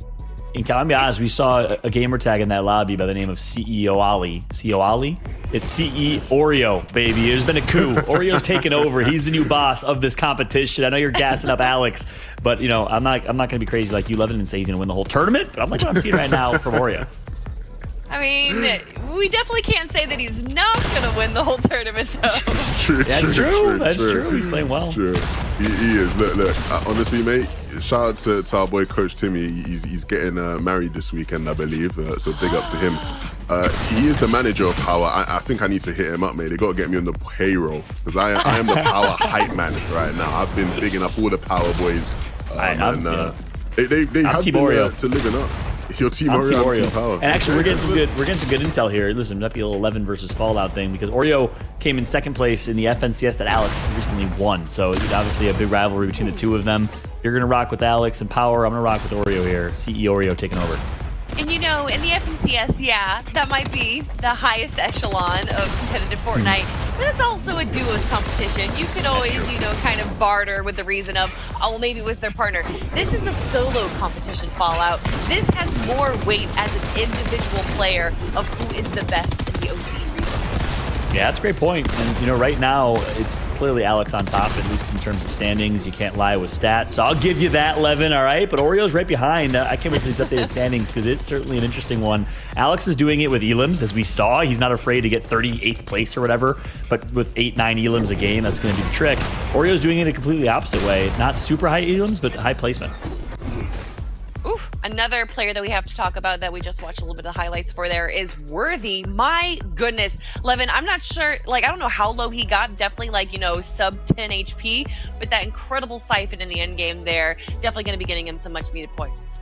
Yeah, and the thing about Worthy there in the end is right after he did his whole madness and he popped off a bit. It was like he didn't really have much to work with, but you just had the hammer. You just started smashing everything in the lobby. If it's not gonna go well for me, it's not gonna go well for any of you either. Taking down the house, burning down the house. Literally, he quite literally burned down the house for a lot of those players in that game, and it was all he could really do, right? So it's not like he was just griefing or anything, but it was pretty fun to see that happen. My goodness. I mean, some incredible games right here. And it definitely seems like Oreo is the hero of today. But tomorrow, obviously, we're going to be bringing in our top 80 competitors from today. And then 2 new competitors, some influencers, some other individuals, of course. And excited to see how they're all going to be competing tomorrow. And that is going to be a lot different Fallout because those are set lobbies. It's going to be the same 90 players competing time and time again. Do you think that we're going to see someone like Oreo kind of fall off in that situation? Oreo fall off. I'm on the Oreo hype train right now, and you're going to ask me that question? No shot in hell that's happening. No, I'm just kidding. But no, I think Oreo is going to stay consistent. He's proven he can do it at the top level consistently in OCE and has had a really, really solid career. Obviously, you're likely going to be going up against players and over again. So I see where you're coming from, like Alex and Worthy and Looter and others that are here trying to qualify. And then some of our invited players, who knows who we'll see in the competition as well. In the past, the invited players have been, fresh and players that can turn up and show up at any moment. So I'm excited to see how he will fare in the really, really stacked lobby tomorrow. And you got to think he's close to punching his ticket. We're past halfway, and he's in the top 5 right now with his consistency. Whew, that is definitely true right now. And while we have a few moments before we jump into our next game right now, Levin, we've talked a lot about the changes that has happened in this chapter right now. Have you noticed a big difference as far as the meta goes for these competitive top players in the FNCS and then in tournaments like this? You know what? Weirdly enough, no. In terms of a lot of the macro of the game, I wouldn't say so, right? There are still the standard things you'd expect to see in any iteration of competitive Fortnite. I do think though that in terms of the meta, in terms of the finite, sort of tactical aspects of the game, naturally, yeah, so many changes, right? With the augments, with the hammer, which is a big one. So yeah, I definitely think we've seen a big, it's weird. It's the macro sense, no, in the micro sense, definitely yes. And ultimately, the players have had plenty of time, right? Of course, we're getting to now the big competitions coming up with FNCS and whatnot. So it's good that they're going to get opportunities to practice and play, but the opportunities have been there. And one quick note on that too, Kelly. One thing I can point out and say is that's traditionally or historically true with this region from times I've cast in the past. It's usually a lot more aggressive than other regions. Players that just don't care will just push nonstop. And we did see a little hint of that. Alex holding true to the reputation that OC's built over the years. Yeah, without a doubt. The biggest difference that I've noticed from chapters 4 to chapter 3 is in chapter 3, a team or an individual would take height around zone 6, zone 7, and it would be almost predictable that at least 1, 2, 3 other players or teams would be able to steal height, and it would be kind of this rotation. Now there's no way to know who is going to hold height. It could be held by one individual for 4 zones, or it could just be no one is on height. I've seen games where no one even pays attention to height. Levin, I don't know if that is because of the hammer solely, but it definitely seems to be kind of shaking up the meta of high ground wins games. It's a weird one, right? Because I think what you see is it's definitely shown to me the disparity between the really elite players and the good ones, right? The ones who are good and will win some games here and there versus the best of the best, because I think with the very, very best of the best, there is still that element of consistency where they get it. They understand it, right? They know where the blind spots are. They know what to worry about. They know who to pressure to avoid getting into the really hectic shockwave situations. And you will still get it, right? You're still going to get knocked here and there, but they know how to deal with it, right? And those are the elite players, right? Some of the players who maybe can't handle it and who are getting sort of muddled up in that sort of, hurricane of, oh my gosh, what's going on? Shockwaves here, this, that, hammered hit. Those are the ones who maybe, they are good. But again, there is that adjustment. They do need to still, figure out some things that they quite haven't, been able to get a grasp on. And, one quick note on that too. It's actually interesting how that's shaking out in the standing. I think you're spot on, Levin. The new guard of just ridiculously talented OCE players, Alex, Oreo, Kripa, Oatly, a lot of these insanely individually skilled players are shining right now. Whereas, kind of the veterans, the older guard that just was always very sound at holding high ground and succeeded based on that. Vortex, Looter, Worthy, Maw, and a few others are still doing well, but aren't shining right now like just the raw mechanical gods are shining in the new era of kind of OCE players like Oatly and the like. So I think that's really showing, Kelly. I think that's a great point. Is the very, very fundamentally sound players that just are very disciplined in holding high ground aren't necessarily finding as much success in this current meta. And I think a lot of those like old top players are kind of resting on their laurels a little bit and kind of, taking for granted that they like understand the game, so they're going to do well. Well, a lot of these new bloods are coming in right now and like having that mechanical prowess and also that desire, right? That desire to be able to be a top player right now is kind of what's pushing them forward. But you know what I'm desiring? Is the next game, everyone. And I believe in just a few short seconds, we're going to be hopping into that game. Levin, I know you look excited. I am. Let's hop right in. Let's get it. Game number 5. Number 5. Time's flying when you're having fun. And obviously, the way these players are playing, we've seen a lot of great plays. It's been fun to watch. We're watching game number 5 here of our 7-game series. And again, if you're just tuning in, first off, welcome to the Australian Open Summer Smash featuring Fortnite. This is an annual tradition, something amazing that AO or the Australian Open does, which is supporting competitive Fortnite with significant prize pool. Over the last 5 years, $750 to $1 million plus in prize pool given out from these tournament competitions, putting OCE on the map in a big way, which you'd love to see. Top 80 players from this qualifier today will make it to the finals tomorrow. 10 invited players will join them, and we are in game 5 of those 7 games for a chance to earn points. 6 games will count as Alex finds himself in a pretty good spot. Look, the competition has not disappointed at all. We have been mighty entertained by what these players have been able to put on for us, and I expect that to continue. Of course, Alex was in a scintillating form until his demise at the hands of Sun's last game. I'm sure he'll be looking to hop right back in and pick up where he left off, and Skit's squad might just be his first victim. That's right. And it's going to be Alex versus Skits, his duo, by the way, currently in FNCS in this fight. So they both perhaps drop here as a duo, both dropping here as solos, and an early game fight between the two of them ensued, interestingly enough. It's always funny with those sort of situations, right, where you'll get some teammates where it's like, there's almost that gentleman's agreement, the low-key respect, where it's like, hey, I'm not going to bother you on that side of the POI, and you're not going to bother me on this side of the POI. And then you get other teammates who are like, nah, this is my spot. I know we're friends, I know we work together, but this is my spot. If you get in my way, I'm going to deal with you. Tell of details. And apologies, I misspoke. Not FNCS, but recently Elite Club together, so not necessarily long-time FNCS teammates, I believe, but have played together, and obviously our friends, indeed. As we know, Alec plays with Bailey, with Suns, with others, typically in FNCS in the past. He's on board right now with Bulks, back with Cryptic. You're right, someone in production loves Cryptic, I'm convinced. Honestly, but to be fair, he's not disappointed, right? We have seen him make it deep into games, right? He's been a force to be reckoned with. He has, absolutely. But definitely getting a lot of camera time, let's say that much. Ooh. Well deserved. Crusty. Scrappy one there. That's right. Persuasion came flying in. Ends up getting taken out by Krusty. Meanwhile, back out with Cryptic. The Observers team catch both of the action here, and everything's going to get destroyed in that 1v. Switch on over to Alex, finds himself on low ground in a 1v1 against Caillou as well. So Suns go down in the feed there, so I'm sure Alex will be happy about that, as well as the elimination he just picked up. Cryptics, though, will go down. Adds up, taking him out. Unfortunate. So Ads gets the job done. I'm just impressed that we literally caught all of those 1v1. Maybe the tail end of that one, but literally all 3 of them we were able to somehow catch.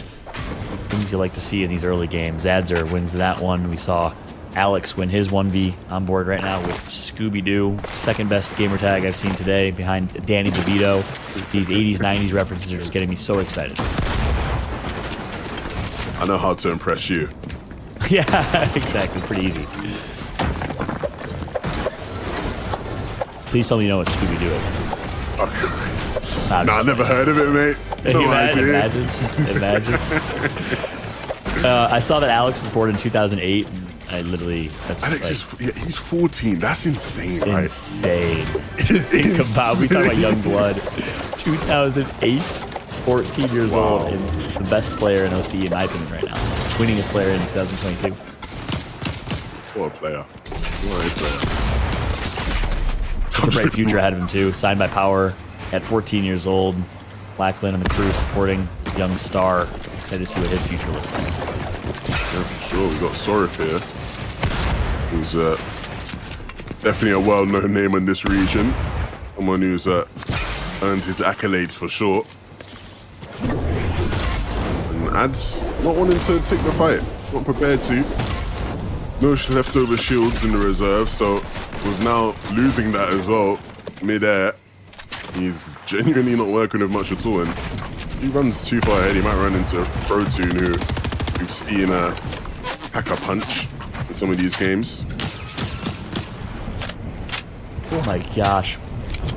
Red Eye Beams have been on fleek today, to say the least. So good for obviously Storm Surge, long range poke. On board with Mania right now for the SMG to work. Spamming light rounds would certainly help his scenario here if he can get that augment here in a moment, as he'll rack up his 4 augments. Meanwhile, Buzz can't stand the pressure that he currently stands. Can't blame him. A lot of pressure being applied. Oh my god, clean. Very clean. Squeeze. That's how you impress me. That's it? Getting a limb without taking damage. Just love it. Some people like to be taken on dates or giving compliments. For you, winning a fight without taking damage. I like a compliment here and there as well. Combination of both. Yeah. I noted. So I'll win my fights clean, won't take any damage, and we'll call you handsome after. Cheers, fella. Cheers. Yeah, way to Levin's heart, everybody, in case you were wondering. We're on board with Alex right now. 2 eliminations to his name. 65 players left in this lobby. Kibo going to pick up one on Os Dex, a.k.a. Dex. Ooh, is he going to run into Goofy below him? Does he spot him? Oh, yeah. I don't know if he spot. I think his glider might have blocked his vision of him. Yeah. Oh, dear. Reasons you don't have massive gliders. Yeah, I'm an umbrella man myself. Same. For that purpose. I was always like the bare minimum cosmetics to be as competitive as possible. Maybe it's something they have in common finally, Levin. Actually, I'm probably the same. There we go. Probably the same, yeah. Found it. Yeah, I was always any character outfit that was small, blended in, didn't distract, was always my way of going about it. Unless I just wanted to troll with a reindeer character. How could you not want to do that, though? That's the question. Especially during holiday, Christmas time. On board right now, though, with Adzer, Radius, and Alex, the 3-box here, as things are slowing down here for a moment. Yeah, I was going to say, like, Alex was, like, on the dead side of the zone there, and it made me think about how, like, a lot of the time, right, you analyze, you know what sides are, least congested and whatnot. But every once in a while, you just get these players who actually just create dead side of the zone by just eliminating everybody in that area. And so, by way of elimination, they have created dead side. We'll see if that happens. See, he's run into Protoon, so again, a formidable opponent, and we're already seeing it take a toll on him in terms of HP. That's not gonna make him give up by any means. Still gonna be on the hunt, and big shot there. Protoon not able to handle the heat. Oh, I say that. And he's actually gone in 1 hit. Say, are you still rocking with Alex? Is that your prediction, my friend? I'm giving you one chance, and it's right now to take back your prediction. Oh, don't do this to me, man. I'm doing it to you. This is your one chance. Are you sticking with it? You know, look. It's 4 a.m. I was saying things, and I don't even know what I was saying. You know, I'm not giving you that out. Tired, you know. Yeah. Okay. Man, come on, we all say things at times, man. You know. So what you're saying is you have no confidence in your boy. I'm not. I didn't. You see, look, I put my mouth now. I didn't say that. You know. Oh dear, not the best 2 games from Alex. Look, when he was not on the broadcast, he was absolutely crushing it. And the 2 games now where he's been on the broadcast, not been the best games for him. So maybe you should just stop watching Alex and he'll go back to dominating. Who knows? He'll return to greatness. He will be on broadcast tomorrow. I'm just saying, as you made your prediction. In blood, in writing, no outsies, no take backsies, as we're going to, of course, continue the story of I'm rolling with Oreo for now. I get one chance to change my Oreo prediction. It's not now. On board right now with Krusty, though. And that's it's exciting. This day today is obviously a little more fun. We can have some fun with it. CEO Ollie gets taken out. CE Oreo, hopefully in this lobby. But it's really setting up tomorrow. We get to see different play styles of players. And something tells me, just to defend and back you up, my friend, Alex isn't going to play as W Key insane tomorrow. He's not going to push every single player he sees. He's going to respect the lobby a little bit more. And I'd like to see that intelligent play come out of him tomorrow, which I think we will. I'd hope so. For my sake.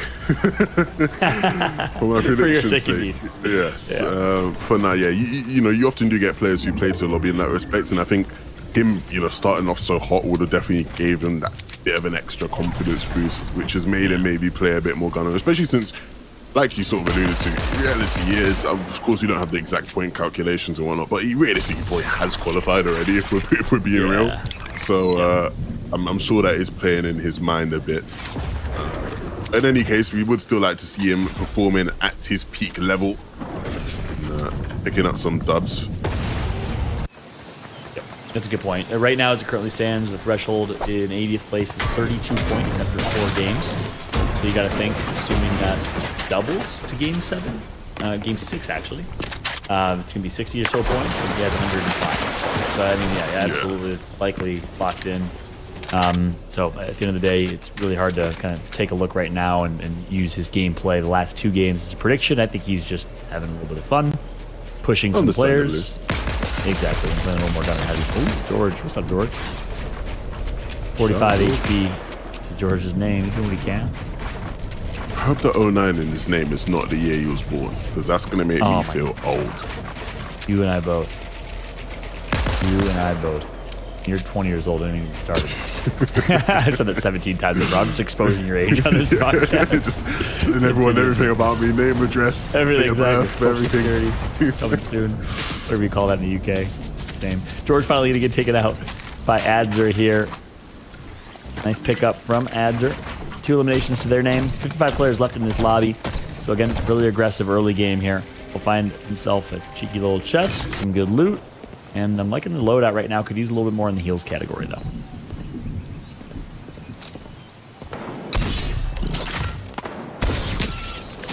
Do you think if you put Messi in your gamer tag, you automatically improve? Yes. That is how it works? Yeah, that's 100% how it works. Channel your inner Lionel. Makes sense. If that's the case, I want to see some more Jordans in gamer tags here. Put some respect on MJ. Messi obviously doing something remarkable here in Qatar 2022. Sorry, I take that back. I'm board now with Volks. No eliminations to Volks' name. So I get a lot of early game lack of aggression from, I think it was Volks' last game as well we saw. Not a whole lot of early elims, but makes it to late game, which is what matters. Finds himself in a really tough spot right now. Going to get tagged up on his back foot. Needs to find a way to heal, and heal quick. Chug splashes will help.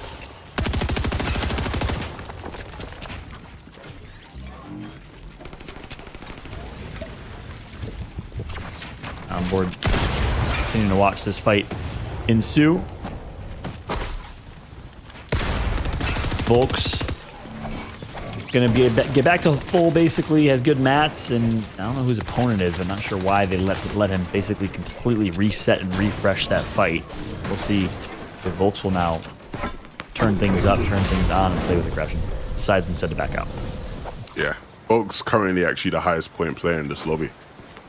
Sitting in 19th. And shout out to Messport, hitting us with all of the gems, right? The whole of the top 20 was actually in this lobby, and all of them are down. All of them eliminated. Volks is the only person still up. Insane. And the lobby started with Alex, Skits, Sun, Sync, Sorif, Radius, Jinx, Jace, and Soul. I mean, this is the most insane lobby we've had so far, and everyone is out except for Volks. That's crazy.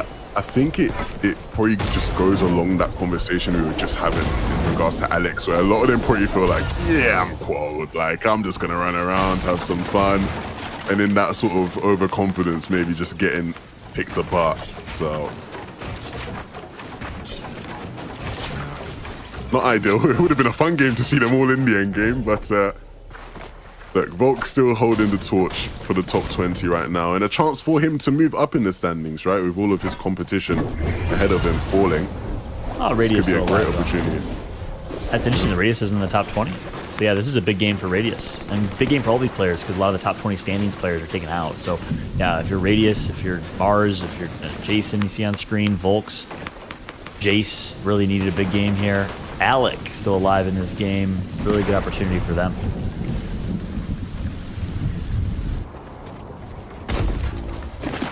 By the way, fun fact about Jason, big shout out to MeSport, give us all really great info. Jason earned his first ever money competing in Fortnite in his Elite Cup finals this past Saturday, and then won 2 games the day after on Sunday to earn another $200. Jason's on a roll right now. Congratulations to Jason in his young Fortnite career. Here we go, an opportunity to really make a name for himself. Yeah, congrats, big up. Let's see what we can do here as well. Always a great feeling to sort of make your first sort of winnings, right, from competitive gaming. Yeah, I'll never forget the moment. I won a Major League Gaming event, got 8th place, took home a $100 check and said, Mom, Dad, look, I can make money playing video games, I swear. Can I keep doing this? I'm sure that's the equivalent moment for Jason right there, and that changed my life. It's the reason I work in gaming and in esports now, and hopefully for Jason it'll be the same. Beginning of a great career to come. Hopefully, fingers crossed, and it all starts here in this lobby, you gotta think, so plenty of opportunity. Ads needs to get his way to zone, but he looks pretty comfortable when it comes to everything else, loot, materials. Not really be able to do anything with it. We've seen players with great loadouts in prior games not quite able to make anything of it.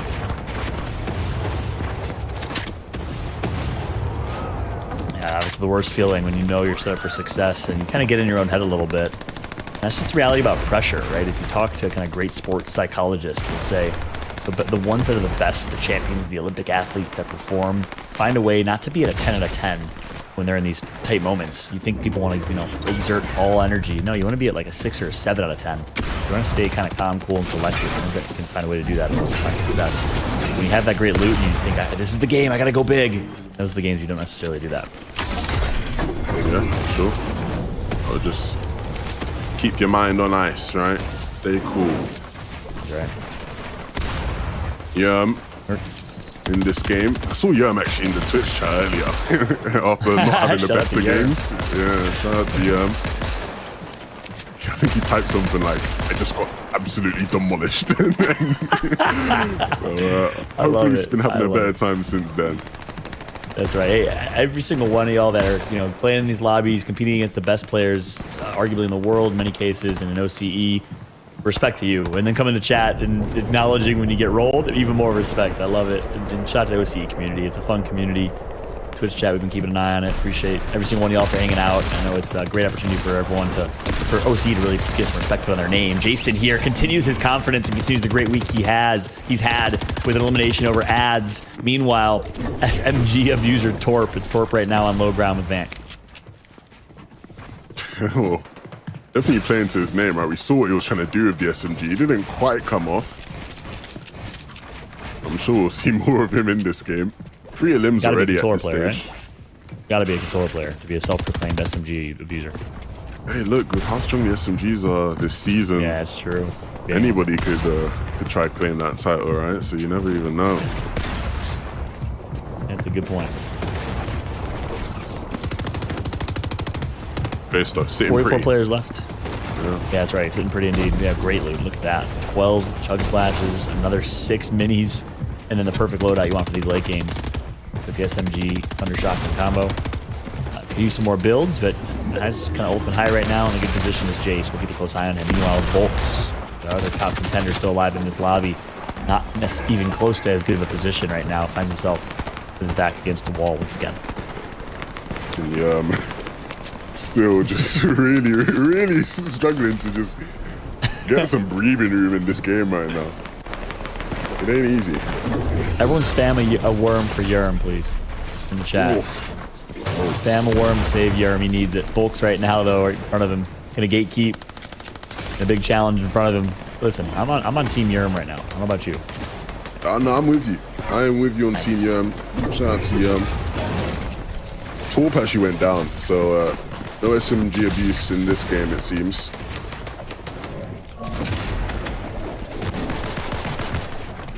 Yeah, first time we've seen Storm Surge really play a significant role. We haven't seen a whole lot of it yet, but as these lobbies are getting later and later, players are getting more and more desperate for these placement points because this is a very placement-heavy format. Only 1 point per elimination. That's why you're going to see Storm Surge be more and more of an effect right now.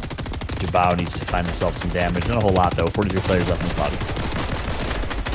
Man, Jabal, he's really got to start to force the issue, right? You make a great point. You know, we've not seen much of Storm Surge. This is going to be something we get more accustomed to, certainly tomorrow. Yeah. But in these games right now, the players who ain't done enough damage, they got to start dealing it and fast. Ox isn't in that category, even though he's got no limbs, and that's understandable. We've seen him trying and attempting to cause issues for players. Jabado still just trying to buy time, heal it out. He's got the minis, and I think he just wants to hoping that people will just sort of go down, and not many players needing to go down for that to happen. By the way, certain points. You've got to start dealing damage. Rest in peace, Yerm. We love you. Rovak's going to get taken out as well, and you know, with the new Storm Surge mechanics, it's going to continue until 30 players. So that's obviously the last final kind of threshold for Storm Surge. So that'll continue to affect people in their gameplay. Jace on low ground right now. Woxer's going to hold ultimate high for now as we have Vex still alive. We've seen a lot of Vex. Holte continues to make it to late game as well.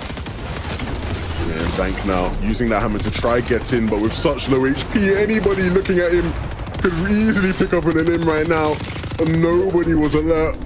Alec taking some damage to Woxer. Woxer's now up on height, holding his own. Seals, who you've seen do really well early on, struggling in the back of the zone, using the shotguns to get back in. Look what he's working with. There's a player in his box and a player he cannot deal with. Yeah, it's going to be Bamper. Takes out Seals on board right now with Woxers. Had ultimate high. Going to lose it now, but does have a decent inventory. Finds himself in a 1v1. It's going to be against Duckmeister. Ducky, let's see what you got, Duck. Not going to be able to get the limb. Volks now holding on mid-ground. Pelican going to get an elimination. Woxers ends up taking out Holte. Scooby-Doo picks out Soul. That's a big elim as well for him. 23 players remain. Volks. There's a lot of opportunities there for some limbs. A lot of players in those mid and low layers really struggling. I think he has his eyes set on one. And Bill's just being broken from beneath him. Not much he can do. The shockwave hammers are causing so much chaos. You can't even breathe for a moment unless your codes are here up on height, and you even wonder how long that will last for him. At the moment though, Volks though finding some room and some time, and now just buying his time into the zone, spawning some mets, ever so needed ones as well, as he now hammers his way on towards the zone. As we start to move towards the southeast, who will be able to claim low? Still so many players down below here. Volks needing to be aware of the ones above as well. That's right. We saw Radius still alive in this lobby. So we got Volks, we got Radius, we have Sorif. Power as well. Previously on board right now with Volks. Rip gonna get an elimination on Rod, and Milk Bobby is taken out as well. 15 players left in this one. Volks on low ground finds himself in a build fight against Alec, but gonna get flanked as well. Now is the meat of the sandwich, which you never want to be in competitive Fortnite, and might get punished as a result. Yes, he does. Goodbye and good night to Volks, as Rip says, rest in peace. Kozuri now with ultimate high ground. Sorif below, not a whole lot of health to deal with. Spiker Claws going to be below as well. Rip versus Spiker in a 1v1. Duck takes out one. Sorif gets taken out the Storm in the hands of Scooby. The most stacked game we've seen so far today, Fallout. Somehow, Kozuri's managed to just stay up above on height without really much worry in the world at all. Nobody causing any issues for him. And that certainly is a surprise in my eyes. We'll see how far he's able to go with it though, but down below him, that's where the fighting's really happening. Duckmeister just gonna build boxes and they're just being destroyed instantly, and so he's gonna do some of the same himself. You can see now, without any materials, it's gonna be hard to protect himself. He's gonna be sent back to the lobby. Alec waiting here in the bush. Kozuri still just chilling up above. Still just cozily chilling on high ground right now. It's been quite cozy for him. Alex has been staying quiet, but finds it in. Can he get a second? No. Gets stuck in. It's Jason with a triple. Are you kidding me? Jason, the young lad, relatively new in his Fortnite competitive career in AU, is popping off. Finally going to get shut down by Rip in 4th place. 4th place with 5 elims is not too shabby, but the game must go on. In another game where Klaus is in these sort of final moments, will he be able to get a win this time though? That will be the question. Kozuri falling and going down to his doom.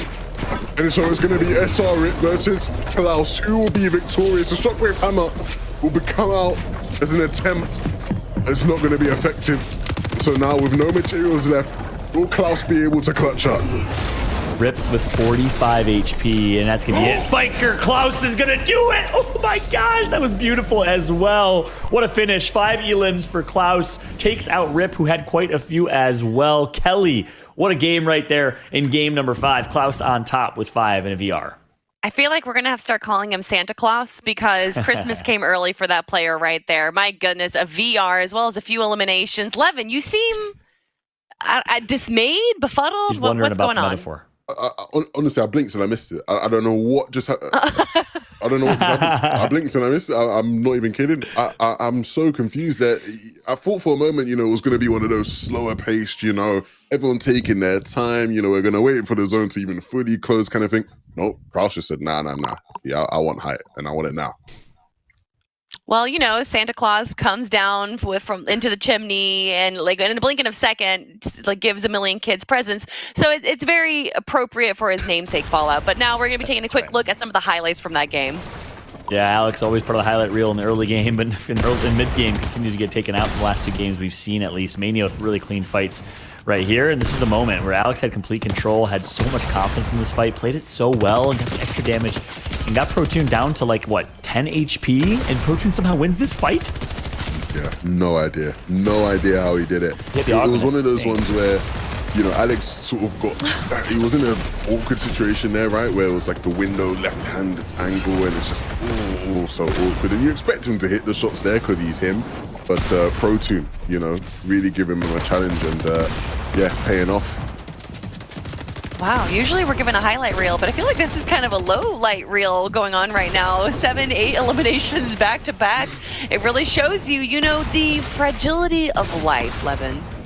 Yes, that's what it's all about in Fortnite, right?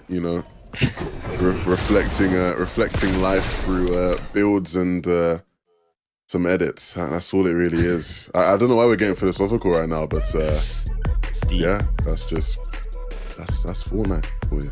Yeah, going deep into zone, much like the players that when they decide to go for the heel off into hammer play, 4 a.m. it in works. London thoughts right there, Kelly. 4 a.m. in London thoughts. You should write a song. It's 5 a.m. now, actually. We're getting to 5. 5 a.m. in London Nice. thoughts. Well, eventually it'll just be morning and you're just going to recycle the day again, right? Because you're coming back tomorrow, but today for, I don't know how it works. It's tomorrow, yeah. Time travel. Yeah.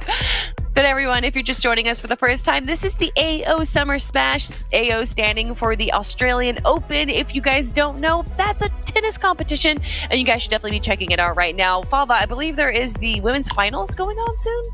That's right. I think it's going to be starting within a few hours, actually. That's going to be an exciting one. The women's finals in the last 3 weeks of competition, it finally dwindled down to our top 2, and then our men's finals is tomorrow as well. So, again, look, at the end of the day, we're all fans of esports, competitive gaming, but if you're going to pick a sport traditional sport to watch, why not be the one that obviously supports competitive Fortnite? I'm excited to watch the finals tomorrow. It's a ton of fun to watch as well, especially because I got my favorite player right now, Tsitsipas, my Greek brother, beating against Djokovic, the GOAT, tomorrow. It'll be a fun one.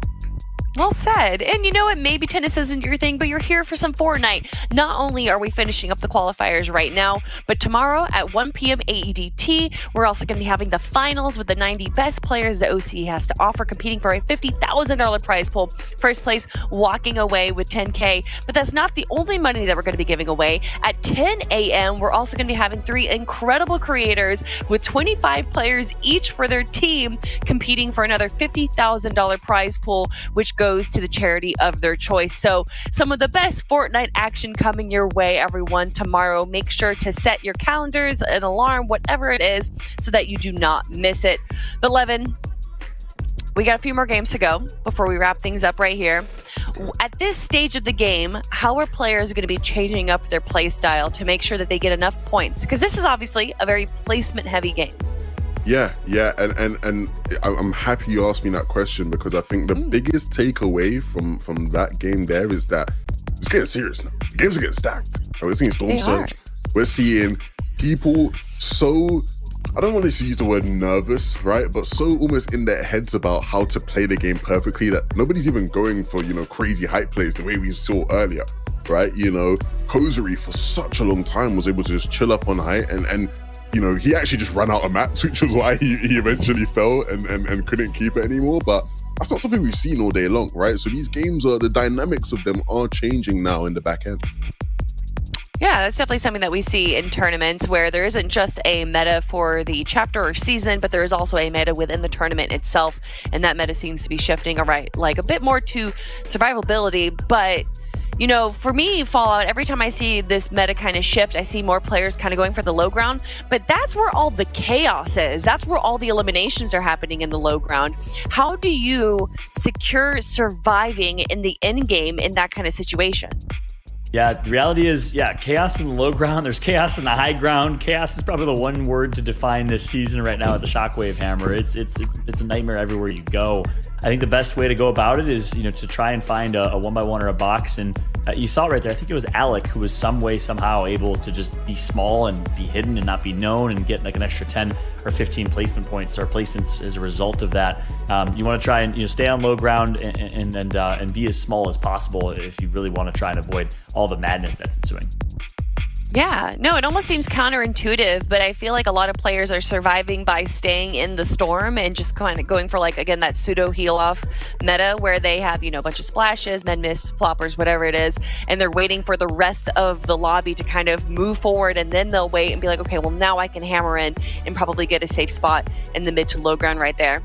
But Levin, this is obviously a question that, probably for newer players is something that they're wondering about, but in the end game, especially for players taking high ground, it's all about mats and how many mats you have and everything. And by the time we get to Zone 8, Zone 9, everyone's just using wood mats. When is the appropriate time to use those higher value mats and to do, no one seems to be saving them for the end game? Why is that? Well, because, brilliant question, by the way. But the reality is that, you're using your harder materials in situations where you may be coming under, a lot of pressure, in situations where everybody around you has loads of hard materials, right? So if you are wasting your hard materials up to that point and you're using wood, you look vulnerable, right? And you become a target, right? And so it's almost this thing of where, it's like an economy. Everybody has it, right? So it's like, you use it when everyone else is using it, right? Because then if they're not using yours, and you're using wood instead, you look weak, right? So it's like you can't save it for later in that respect. But I think what we will see a lot of, right, is that there are players who, by way of just purely just dominating the lobby and getting a bunch of eliminations, like a Jason in the last game, right? You're just going to be picking up so many people's siphon hard materials that you're just going to have loads of hard materials, right? So that is the way people are going to get that in that sense. But yeah, really great question. Oh, thank you, Levin. And we have some more great gameplay coming your way, everyone, because the next game is ready to go. So let's load up that battle bus and head onto the island, because I'm excited to see how the meta is going to continue to shift. Thank you so much, Kelly. And that is right. Game 6, our penultimate game of the series so far. And as a result, after 6 games, we actually have quite the interesting scenario in standings, and I got to keep hyping up the story of this young lad, Jason, his first ever tournament and cash winnings this past weekend, and now currently sitting in top 5 behind Alex, Oreo, Jake Sully, Spoctic, and others. So really, really good job from Jason, playing incredibly well. Worthy in 7th, Sanjog in 6th is our top 7. Oatly still holding it down in the top 10. He's in 10th overall, 18 eliminations. Alex still has 36 eliminations though. Unreal. I've been waxing lyrical about Alex all day, so I think I'm gonna chill out for just a bit here. But really impressed with that last game. Really impressed. I think one of the key things I want to see towards the latter stage of this game is that oftentimes, right, especially in like some of the team modes, I think people get this idea in their head of, I want to play to maximize, not having to necessarily get a bunch of eliminations and not have to rely on that to be successful, which I think is like a very fair playstyle. We've seen some of the best players ever in Fortnite use a playstyle along those lines, right? The Camis and Setis of the world. The thing is, though, in solos, you just have to get aggressive at a certain point, even in the latter stage of the game. There comes a time where you have to know, don't know what's going on here. Swell, fella, you right there, mate? Just standing there. Everything good, Swell? Okay, don't know what's going on there, but I hope he's okay. But yeah, there comes a time in the latter stage of the game where you do have to get aggressive and make plays. You have to be a playmaker, and it's the most effective playmakers, it's the best playmakers that are the best solo players, because they understand that time, and when that time comes, they are ready. Yeah, that's a great point. Over time, we've seen some historic solo players, and I think that's probably one thing that's been a constant with every single one of them. Meanwhile, here in this game, we have Seals who's been quite the playmaker in these late games against Fisher, but not looking good. Oh my god, that one pistol shot could have been the difference. Seals survives, but you wonder for how long. Yeah, it's not looking good for Seals. That's all. That's it. That's going to be the end of the road. And Seals isn't any easy opponent, right? We've seen Seals in a bunch of these games at the latter stages, so Fisher fighting for what he deserves over here at the Frenzy Fields. He knows it all to himself. That's right. Spiker won our last game. Not sure if he's in this lobby, but congratulations to him. He's an FNCS winner. That was back in Chapter 2, Season 7, so we'll keep a close eye on Spiker if he makes it yet again. Spiker Claus, aka Santa Claus. Kelly said. Shu right now, though, in a 1v against Envy, and Envy decides to turn it up and step on the gas pedal, but trying to find a way to actually reverse it, heal back up. Shu's not letting it happen.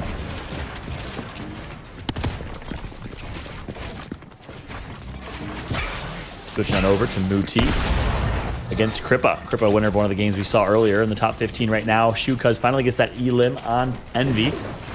Meanwhile, Oreo in the elim feed finds himself one. CE Oreo continuing where we saw him from game number 4. On board right now with Muti, though, still in that 1 versus 1 we talked about moments ago. Kripa's nearby.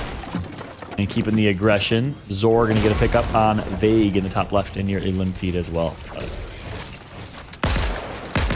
It's interesting, right? Because I mentioned how games are getting super stacked, and it almost feels like we're back in that game 1, right? Where there's a lot going on early on.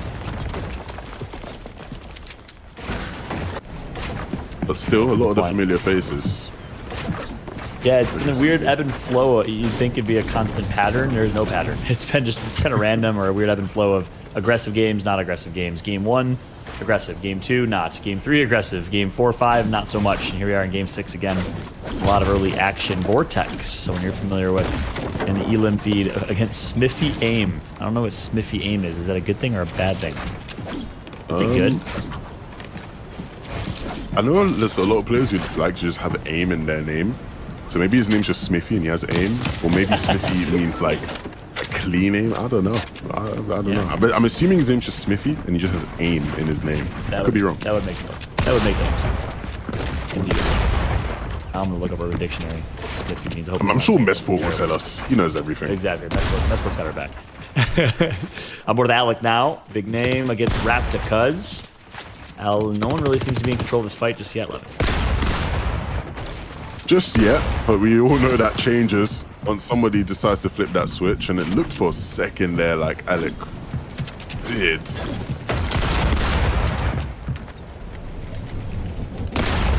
Okay, bingo. I don't know why that was, because the way he was just crouched down on the ramp like he wouldn't be able to be seen was just hilarious to me. Hungry Hippo Boy 57 will be taken out. Hungry Hippie Boy.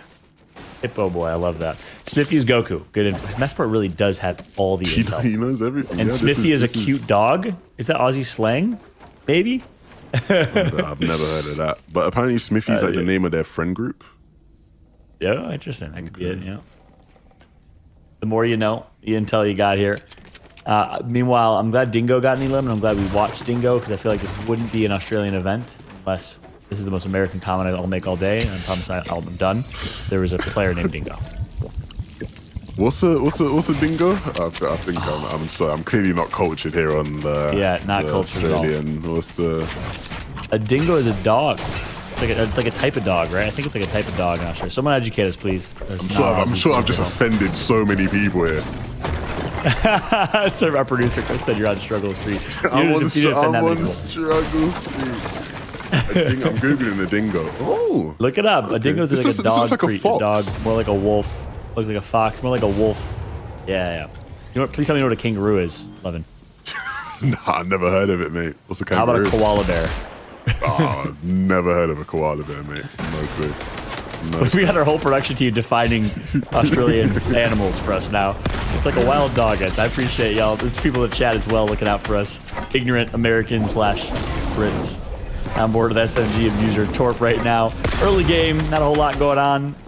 And of course, this is day one. Yeah, we get a little fun, get a little loose, and culture Levin a little bit. Clearly, he needs it. Yeah, you got to teach me so I'm ready for tomorrow when it gets serious. So I'm not looking at it, you know. That's right. You can add ground. Dingo to your commentary. Exactly. I want it now. I actually legitimately want to hear you use Dingo in your commentary tomorrow. If you don't, I'll be very disappointed. It's a challenge being set up for me. Yeah. Oh man. That's right. Okay, we'll see. I'll try sneak that one in for you. Oh man, you also got to sneak in Struggle Street. We alluded to earlier. On board. True. Yeah. On board right now with Cripple. It actually is a game we used to play with certain casters at certain events. The first time I ever played was actually at an Australian tournament. True story. This is the most Aussie caster thing. Everyone puts a phrase or a word in a hat, whatever you want, random, and draws from it. And then whatever you draw, you have to say it 3 times on broadcast. So I had to say fair dinkum. I had no idea what fair dinkum meant. Also Aussie slang. Do you know what fair dinkum is? No clue. I had no idea either. And I looked at a YouTube video on it, and it was the most vulgar thing ever. It was an owl, and it looked like a kid's cartoon, and it ended up being very, very disturbing. But fair dinkum is supposedly like right on, like yes, like I agree, or something like that. Someone else will educate me. So this is Levin getting cultured here live on broadcast. Thanks for the lessons on fair dinkums. Cheers. Fair dinkum. That'll be your next challenge. Here we go. We got some action on screen right now. Vortex find themselves in a fight. Let's see what he can do. And has complete control of this one right now. Picture-in-picture. Crippa at the top right of your screen. In the opposite of the scenario, just making the easy rotate. And Vortex gets the shot, and that's going to be it. Fisher gets taken out. Well played and very clean. Vortex not done yet. It's a 3-way affair. 3 fires. Oh, nice. Yeah, he's looking nasty right now. Yeah, he did really well to pick up Fisher there. Fisher was like sort of scurrying away in and around the builds, and Vortex sort of just caught him at the right angle, and then SR Rip comes in, holds his nerve, pre-fires him, and just warns him off. But SR Rip is relentless, and so he will continue. I'm not a fan of that edit from Vortex, but if it works for him, it does work. He's got a stare in, and so if he just breaks that wall, he has right access. But no, SR Rip just pushing himself away here. Oh, dearie me. Turn your back on your opponent. Never is a good idea, is it? Now Vortex stuck in between a rock and a hard place. Not just SR Rip to deal with here. There's a couple people in this battle now. That's right. Rip with 2 eliminations. Great heals overall. And, yep, this would be a big loss for Vortex. But see where Vortex is in the standings. We'll keep you guys updated. We know we haven't had a chance to see all the standings. Vortex in 23rd with 62 points. So elimination here wouldn't be the end of the world for him. And honestly, he's very far from being eliminated. Just given his heals alone, he's so easily able to kind of hit reset. Surprised that he doesn't use these chug splashes though.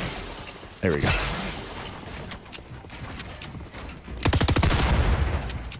Decides to push up. Wants to be the aggressor because he recognizes, likely has the health advantage. Rip, almost actually edited himself into a right hand, but he's going to get flanked and third-partied, and now it's Rip that's going to be on the offensive. Vortex, in a world of hurt, has all the heals in the world, but will he have the time to reset is the question. Rip is not letting him.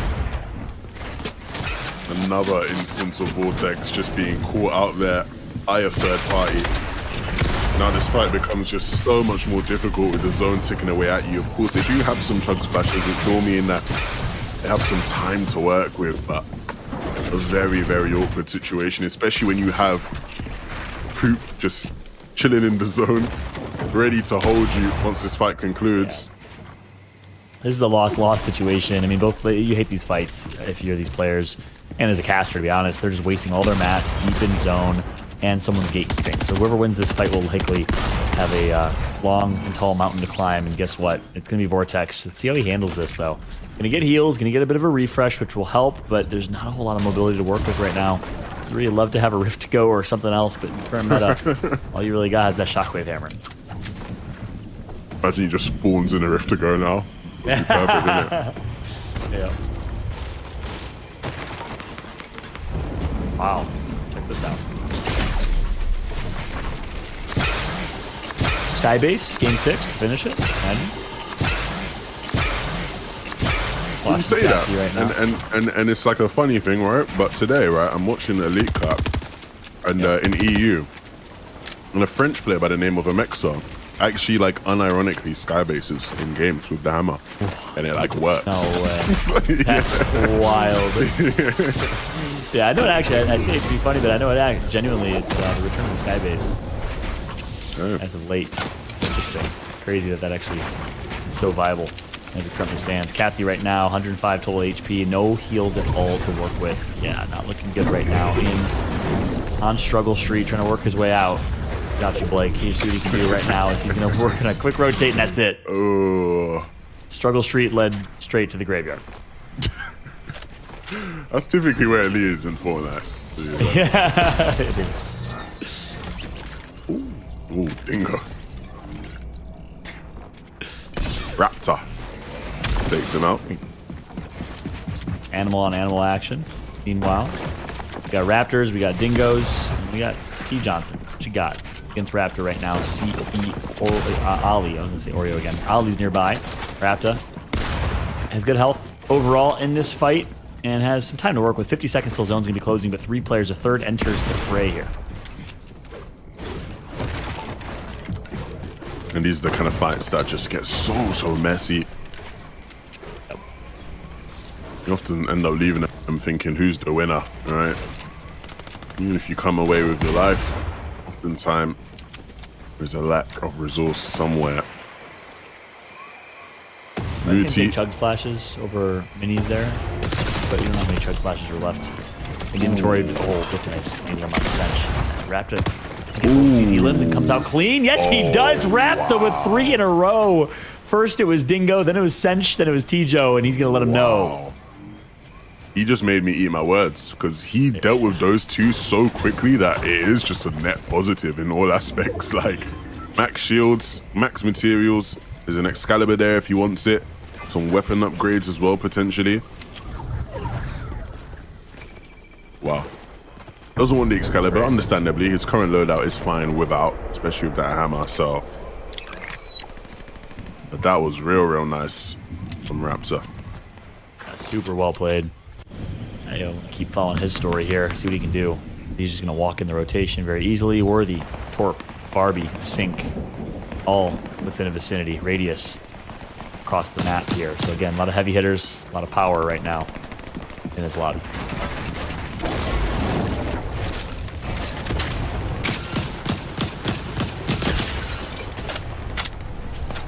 That red eye, long range shots. Raptor going to rotate across the mountain here. See what Luck can do. Scoop. Close. And we got 43 players, which means Storm Surge may or may not come into effect. Another really early aggressive game. Tangling Spoon 24, the cousin of Hungry Hippo 38 from earlier, gets eliminated. And Raptor right now finds himself in yet another challenge but has the heals over time and a really good opportunity. Yeah, that shield keg is going to come in clutch in this fight, and you see it definitely did. It allows him to pick up the win there. He's got to be careful. There's someone firing an Excalibur at him. Getting a couple pineapples to get to full health, and boom. Shockwave hammers his way out. So Raptor, I'm so impressed right now by you, good friend. Keep it up. I want to see if he can make it in this late game. The journey that he's been on has been a tough one, and he's overcome pretty much every obstacle and every hurdle that's been thrown at him. He's jumping through them like a wild dingo on a track race. I don't know. I tried. No, you know what? That wasn't too bad. You should have just kept rolling with it. You think I should have? I think I just... I thought it was pretty bad. No, that was good, man. That was good. Yeah, but like if it's a wild dingo, why is it running a track race? But maybe See, now you're making me focus on the details. That's making me look bad. It sounded nice, you know? Now that I think about it, you're right, man. What are you talking about? We said we were going to work on your confidence, but we're going to work on mine, you know? Should have just rolled with it. Oh, man. Coop right now. No eliminations in this game, but in the overall standings, let's take a look. We haven't been able to show you the updated leaderboards. Apologies for that, y'all. I don't see him in the standings, so I don't know where he is. I don't think he's in the top kind of 100 that I see, so he needs a big game if he wants a chance to qualify. Meanwhile, Jace in 26th. We'll try and highlight some of the fan favorites or big names. Vortex 27th. Dana doing well in 22nd. Skits in 21st. Spiker 19th. Suns 18th. Sorif 17th. Krippa, Zero, Volks, Oatly, all doing well. So a lot of the big names you'd expect to perform are certainly performing. But then you got players like Sanjog in 6th. Jason, the rookie, in 5th place. Jake Sully, 1, 2, 3 in 3rd. I like to see a lot of new names in New Blood here. Instead of Fortnite. A lot of them using the opportunity, right? We picked it up throughout the whole day, how this can be your chance, right? To make a name for yourself. To show what you can do. Coop, who earlier was almost a mini lobby boss holding the keys to Vortex's future in this game, found himself in a similar predicament trying to get into this zone, but expended a lot of materials just to guarantee his safety, and now he's made it in. We'll be hoping that he can call 5th zone as well. And it's actually Vortex now who will be holding in him. That is the duality of Fortnite, right? Hold or be held. That is how it goes when it comes to rotating into zone, and now he's getting lobby sprayed. This is not where Coot wanted to be at all. And it's only a matter of time until he starts to run out of mats. He used so many to get into the zone in the first place, now being forced to run into the zone. And it might even be Rainwise who actually is the one to take him out. He's gonna go up and over though. Will he survive? It doesn't look like it. Wow, what a story for Coop and Vortex. Coop, wow, was third party in that fight. Vortex was struggling in the zone with early in the game. And now a couple minutes later, they run right back into each other, and Vortex is able to get his revenge. Woo! Grabs right. Go for the cheeky play there on Krippa. Oh, now he's actually bullying and uses the Shockwave, the ultimate bully weapon. Oh my goodness, Krippa. Damage. So is Raptor, though. Needs to be careful here. This is anyone's game. Heals over time when you come through from Krippa. But Raptor, at the similar amount of HP, decides, let me just live to fight another day, and gonna make it through. He knows he has the heals to work with, and now can just gatekeep Krippa a little bit.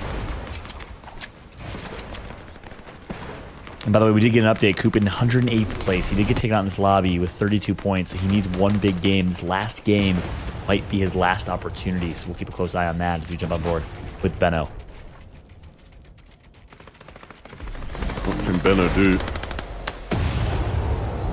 That's the question. Will he get a favorable zone pull? I think that's what he'll be hoping, as the zone is on the cusp of closing. Raptor, he's been prolific in this game already. Now coming up against one of the better players in the lobby. Having his fair share of struggles. Can't afford to miss that shot. He's not missed many shots in this game, and now certainly isn't the time to start.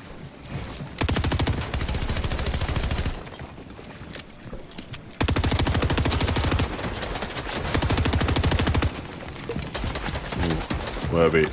Raptor both just playing in this area around each other. Both potentially causing issues for each other. You can see that looking very much like some creative box fighting. And now with the zone pulling towards that northeast, maybe it's time to focus on your rotation more so than players around you who are looking to fight. Benno doesn't have a shockwave hammer, so he's going to have to try run in, and on his way, he's going to pick up an elim or two. Will he be able to hold on, though? We've seen so many players struggle to rotate across rivers without any sort of rotational items. And he's no different to that, but able to just fucking weave through all these builds and just by the skin of his teeth cross that river. Using a lot of mats there, not the best use of his kind of macro and understanding of his materials here in this late game. Now only down to 4 mats. Needs a refresh badly. Overbuilding in my opinion, but Benno, let's see what he can do here. Could he find the refresh that he so badly needs? Meanwhile, Vortex, 5 eliminations, only 9 builds left. Going to look to get a refresh of his own. Not able to get it. And it's against Oreo. Yes, he does. Big elim against Oreo. Top dog in the lobby. X2 Weasel. Give some love. The X2 twins. Raptor flying across map. And Raptor's still alive. 25 players left. Almost finds himself an elimination as well. Finds one on Benno potentially. Raptor continues to roll here. Not many builds left to work with. That won't stop him. We know he's capable of hitting a big shot or two. The jellyfish will get him back up to 200 HP. Now players ready to run right into his shotgun. Does take a bit of damage, but picks up another elimination on the way, and that's going to be onto Causal. And now will shockwave his way on into the zone, using that twice. And now he gets himself a decent little layup. Needs to be careful though, there are players on it. Anon might be an issue for him. Currently is ahead of him, and so he has a chance to deal with that Cripper in the backside of the zone, looking to try to take height. You can see Cripper with 3 right now. Vortex alive, Raptor alive. Muti gonna get taken out by Kazo. Raptor still rolling here. Can he get the double? No, finally gets shut down in 15th place, but a admirable game here for Raptor. So impressed from his game, what we've seen. Vortex gets the elim on chains. That's gonna be his 8th elimination. That's gonna be his death here in Storm. No, he has some heals actually. He's gonna stay alive for now. Vortex 8 in the game, 24 HP. Can he activate his Mamba mentality right now? He needs to. Oh, it's not gonna happen for him. It will be the end. Anon though, he's gonna be able to stay up in this game and stay up above the lobby. 115 HP and a dream right now. Cripper, he's picked up another one. That's going to be Sync that goes down. When all guns blazing in this game right now. So many eliminations we're seeing. Massimo, not in the most comfortable positions on the side of that hill, but it will make do. And Anon, someone who we've seen in and around all the danger, finally starting to really get into the thick of it himself. That's right. Goofy going to get taken out. 5 players left. Crippa has been running through so many heavy hitters in this lobby. 2 members of Power. Can he get one on Anon as well? Can he get one on Worthy, making the 3rd? We will find out. It all comes down to this final late game. Game number 6. Our penultimate game of the series and a crucial one. Massimo, good movement, good rotation, finds a mid-ground, but now puts himself in danger. We need Anon to hit some big shots because his mats are running thin. He's going to try cone slide with the hammer. Doesn't execute it properly though. And so Cyrex will live for another day. Cripper though, hitting a big shot up above. That's going to be Massimo that goes down. Now he's trying to use a shockwave as well, but there's a player in his box. He's got to be careful. Cyrex will fall. Anon doing damage, and Cripper knocking Anon into the zone. It's a 1v1, and he's knocked his opponent away on now. But Anon will come right back in, and now who has to hit the final shot? It's a tie right now between the two, but Cripper will fall, and Anon will take it all. I cannot believe what I've just seen fall out. That was insane. Anon, all or nothing, truly is what that must stand for, because he had 25 HP in a dream. He had to take matters into his own hands by pushing, and he had to hit that shot or Storm's going to eat him up, and he did. What a finish right there, and what a game number 6, Kelly. Absolutely incredible. I don't think Anon is going to be anonymous to us anymore because that was such an incredible play right there. And still, Crippa did a great job as well. Both players coming down to a sliver of health. but it did go to the way of Anon. Let's hope that that is going to get him enough points to make it into our top 80 because, guys, we only have one more match to go. The best 6 out of the 7 matches our players have competed in are going to accumulate to their score, and the final 80 are going to move on to tomorrow. And that's where you want to be because that's where the $50,000 prize pool is going to be. My goodness, Fallout, what a great game. Indeed, Anon playing so incredibly well. He's been looking great this season lately and winning a couple of Elite Cups, and he's going to continue that success here today. And that should pretty much punch his ticket. I think he's in top 15, top 30 overall in the standings, so should be in a good spot to land that one. But one big story there as well, Kelly, as we take a look at the highlights of his draft, I'm sure we'll see him. He was in 120th place, so he's really into that game. Oh my. What a big game, considering he's in the 120th, right? Like, he was popping off, right? That makes sense to why he was popping off the way he was, right? He was going all in some of them engagements and winning, right? So, yeah, definitely playing to his stakes right there and you know, fulfilling what he needed to do. I'd love to see where he is now in the standings after that performance, but yeah, definitely a big last game for a lot of these players who have impressed along the day, but, you know, you need to get the job done. Wow, I don't know the last time that I saw a door edit in competitive. It's honestly like kind of an incredible BM to do to people though, that you're literally just like, knock, knock, I'm here, and eliminate them. That I want to see more of that, Levin. You know what? I would say I want to see more of that, but most of the time we see door edits is actually just someone like failing to do like a corner edit. Right? Yeah. It's like, so it's funny though when you get the door edits, like you said, that like do just pay off, right? Because then it just looks really, really cool. You're like, wow, he's that guy, you know? But yeah, I'm sure they won't want to be seeing door edits, but successful door edits on our side ain't too shabby. This though, oh my goodness, this always gets me worried. Yeah, when you see someone fly into a zone, that's why even at the end there, right? Like when Anon flew into a zone, I was like, okay, that's done. You know, that's it. He's been shockwaved out. But no, he was able to take down Cripper here. This was it. I believe. Okay, no, we got like 1 or 2 more limbs right now, but it's about here. Cyrex goes down to Anon, and he just knocks him out. And I'm thinking, wow, it's done. Like he's gone. Like what's gonna happen now? And the countdown was ultimately in his favor, and he was able to pick up the limb, right? So kept his nerve and paid off in a victory royale. I mean, Crippa can't be too salty at that loss, though. You know that those 25 placement points as well as the eliminations that he got is going to hold him strong in our leaderboard. But everyone, you might be a little sad right now because we're going to be taking just a quick break to build up that anticipation for our final match of the qualifiers. So don't go anywhere because we're going to be right back.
qualifiers for the AO Summer Smash.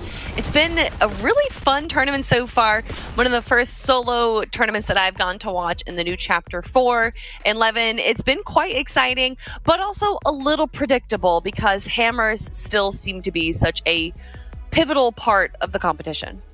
How can they not be? You know, when you have an item that strong, an item that desirable, of course, it's going to play such a huge part. I think the big thing is, though, is that, you know, it's provided some excitement for us for sure, which is always, you know, a great time. But it's definitely been something that the players, I'm sure, will be struggling with maybe at times, especially if you're on the receiving end and you ain't got one yourself, right? That's, you know, very, very difficult. But again, right, you just got to make do with what you got. Now, Fallout, this is the final match, the final opportunity for a lot of these players that are, you know, kind of on the precipice, the cusp of making it into our top 80. What do you think they're going to do? Are they going to go full turtle and hide in bushes and try and survive to the very end? Or are we going to see some crazy, like, plays in this next game? Yeah, it's a good question. I mean, it's such a placement-heavy format that I think that would be the wise thing to do is early rotate and play passive and try to make it to late game. But I don't think we're necessarily going to see that. I think you need some confidence going into that late game. So I think what we saw from Raptor right there in that last game in 130th or 140th place, where he's taking fights with confidence, is what we'll see more of, and hopefully we see more of, because it's, you know, obviously entertaining to see as well. Yeah, and then something to kind of clarify, although our players are playing 7 matches, it's only the top 6 that are going to be accumulated for their points. So although we do have our standings available to us right now, if that game 7 is like their best game, a lot of these points and a lot of these players are going to be shifting and moving because they're going to negate some of their bad games from earlier on. And so we might see some players kind of jump up the leaderboard if they did have, like, you know, an elim, like, on drop kind of game. So although we might see kind of an inkling of what we can expect, because there are some players that are doing really well right now, a lot of the rest of that top 80 might be kind of changing, Levin. Yeah, no, there's definitely big potential for, like, switch ups, which, yeah, it's going to be interesting, to say the least. But I think that's one of the benefits of this point format, right? It allows you to sort of have that game earlier that wasn't too great, and you get this last game. And which is why, as much as Fallout said, look, you know, we might see some more aggression from some people, and I definitely think we probably will. I would love if we got, like, a real stacker, a game where everybody is just, you know, almost giving us a taste of what tomorrow is going to be like, right? In terms of just a super stacked solo game. Well, we're going to find out real soon if that's going to be the case for our 7th and final match of the day, everyone. So Fallout 11, take it away. Thank you so much, Kelly. And that is right. Our last and final game of today. Last opportunity for these players to earn a spot in the solos finals competition. 1 of 80 alongside 10 invited players for our total lobby of 90 in this $50,000 prize pool. If you're Blink, Torp, Koza, Wanada, JKSD, Duckmeister, Vague, Cryptics, who we've seen a lot of, Boblin, those are all players currently not going to qualify. Kind of on the fringe. They need massive, massive games. The massive game begins with a good start. Vortex picking up one off spawn. It's going to be hot dogs that he takes out from the rooftop there. Out of the hot dog building. Do you think he has to drop the hot dog building just to kind of live true to his name? Definitely. 100%. That's why he lands there. As you see nothing but displays of sausage and hot dogs on the walls. Vortex is going to cash up here, get some gold, loot up, potentially for some re-rolls of augments if needed, which is obviously a big part of kind of current meta. We haven't talked a whole lot about, because it's hard to see, obviously hard to tell which augments that they have or that they're choosing.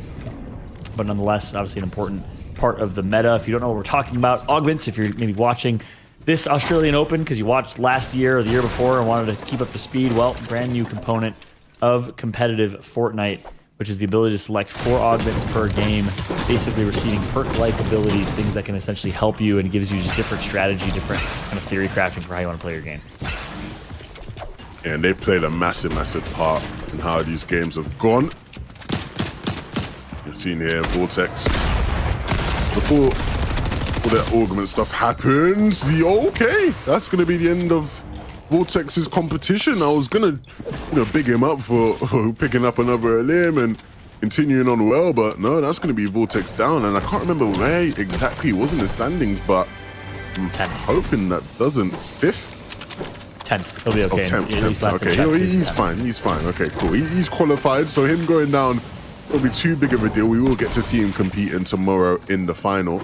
It's one of the best events for him. That's right. And, keep in mind, there's no difference between 80th place in qualifying and 1st place in qualifying, other than cosmetic, other than competence, right? So it's not like you go in with a seeding advantage or any other type of advantage. So in his eyes, I'm in 10th. I'm guaranteed to qualify. I think he probably took that fight with a lot more aggression than maybe he would have otherwise, which is why I thought we'd see a lot of aggression in early games. But then for players that are dying or vying for an opportunity to qualify, expect them, like you said, to play really passive. I think we will see that stacked late game. Best of both worlds, eh?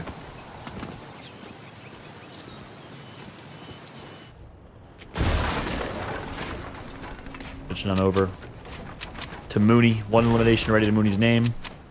I don't know where Mooney falls in the standings. And it's going to be 76th place. So Mooney on the exact fringe. We talked about playing with a lot of early aggression. It's going to be Skits right in front of him. Here in Slappy Shores, one of the top tier POIs.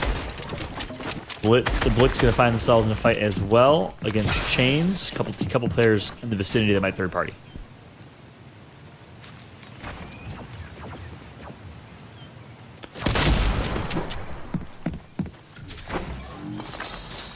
Want to give everyone a heads up, getting some good info that we don't have anybody in the top 10 in this lobby. Actually, all ended up in a separate lobby. Obviously, it's kind of luck of the draw here for where which players end up in which lobbies, as they all run at once, and there's thousands of players competing and trying to make it. So that's an interesting kind of point, which means it might be a little more stacked and heavy on players that we talked about, like Mooney, who are on the fringe here. And look, some people might hear that and go, "Oh no, but I want to watch, the best players," which is understandable. We all do, but I think in terms of the drama, we get to watch those guys tomorrow. But if we have more of them players who are just sort of on the cusp outside, it definitely would be great to have more of those guys in, right? Because they're the ones that will provide us that really stacked last game where it's almost all or nothing for them. Yeah, that's a great point. A fun late game, that's for sure. Sync picks up 1. And don't worry, he still gets some top players. I don't see Sync, unless he's playing by a different tag, and our tracker here in the top 100. Which would be crazy to think. A no qual from Sync. We'll keep a close eye on that. He might be in 120th or something. Hopefully we'll get an update from MeSport or our friends here, keeping a close eye on us. That would be Oh, man. Your favorite player, Scooby-Doo. Or second favorite. Second favorite. What happened to Danny DeVito? He was on a roll. What happened to Danny DeVito? That is the question today. People are like, wait, what? People that tuned in after game 3 are like, what are these guys talking about? He fell off as an actor. No, there was a player named Danny DeVito earlier who was popping off. I haven't seen him since. Maybe it's not always sunny in Fortnite. There you go. I'm so proud of you. I'm so proud of you. On board with Jinx, aka Scooby-Doo, in a fight against Boxies. Wuck really needs a big game, and I think currently 80th or something around there. Got an elimination in the Limp Thief, that's big. Meanwhile, Scooby-Doo, I think also in 70th-ish, 60th. In a big 1v1, this could be their turn. Yeah, you can't afford to go in tatters at this stage, right? Especially when you're in, but barely in, right? In that sort of range where a bad game and a couple of players with good games could knock you out of favor. That's where it really gets nerve-wracking. At least if you start this game on the outside, there's almost that, hey, look, I'm out, right? So I got to put my all into it. But when you're just hanging on, the pressure is there. Alec will fall as well in this final game. That's tough for Alec. Former power, I don't know where he is. He's in 37th, so I wouldn't say fringe. I wouldn't say he automatically qualifies, but in the biggest spot. Jason 43rd. By the way, probably earlier than you would like to fall, just to kind of make it a little more safe. Our friend we talked about is in 46th with Asian letter, some type of alphabet that we can't pronounce. Yeah, he will continue to compete. On board with Zink right now. Zink going to get taken out by Swirl. Nice pick up for Scroll there. Our friends. Perfectly put. Our friend. Fisher. Not friends with anybody in this lobby. He'll take out anybody he needs to, anybody that stands in his way. Rightfully so.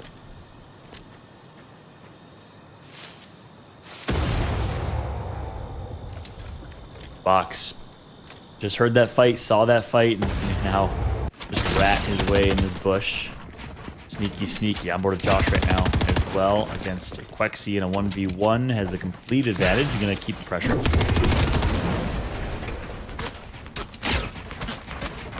Quexy though gonna barely get away with the shockwave hammer, but Josh is not letting it happen. He's gonna keep chasing. Quexy is halfway across the map at this point. Yeah, he ain't got the facilities to really hunt him down when it comes down to it, right? Especially not having that shockwave hammer, but he'll try. And, you know, we love a tryer. That's right. So, yeah, as we kind of predicted, a lot of early game aggression. 52 players left in this lobby. But I think both of our statements will be correct. I think we'll see early game aggression, but I think it's going to be really potentially slow in this late game with a bit of a stacker in the end game. We'll see if that comes to fruition, though, as Wuck with 2 eliminations. 141 builds, so yeah, really good in the builds category. Has the Shockwave Hammer and has the inventory I think he wants. And, of his inventory, will likely drop that DMR at some point. And maybe pick up an SMG. Yeah, can maintain the, drop the pistol and kind of consolidate if he finds more heals. Yeah, that's one of those things where, like, this season, like, triple weapon is, like, not it, you know? Like, I see triple weapon, I'm like, ew, like, why you have triple weapon, you know? Yeah, my thoughts exactly. Sync is in 123rd. And by the way, our friend with the Asian characters is called someone called Blackberry. Thank you. You know, we now have a name. Blackberry has qualified, most likely. Sync is in 123rd. Needs a really big game here to qualify. So yeah, we're gonna keep a close eye on Sync in this lobby. 50 players left. Can he clutch up in game number 7 to give himself a chance? It's a tough task, but nothing's too tough. Can't speak English here. Nothing's too tough for our friend Sync. Fisher. We've already seen him pick up an elim in some nice fashion this game. Now he's looking to do it again, almost getting in there, but a wall's just blocking his pathway for a second. Oh, the peace police have called, and they want to lock you up, Fisher. That was nasty. Wasn't able to collect their limb at that moment in time, but you've got to think it's coming eventually.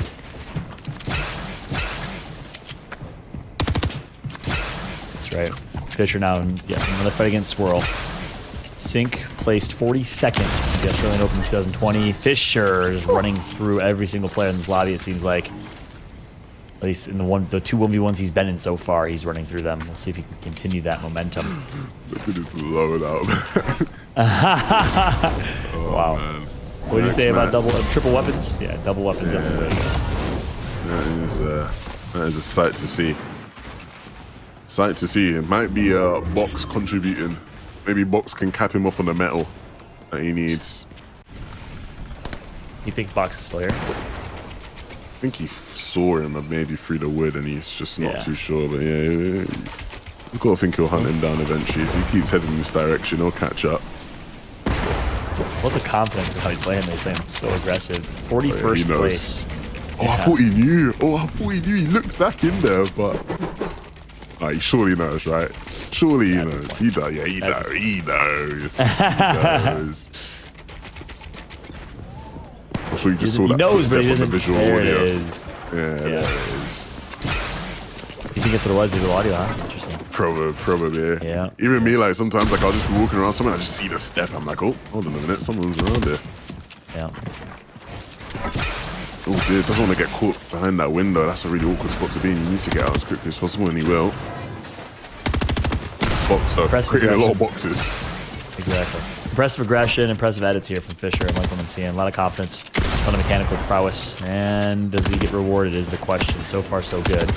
Box now on their back foot. Trying to hide through one of the many boxes that they did create, you're right.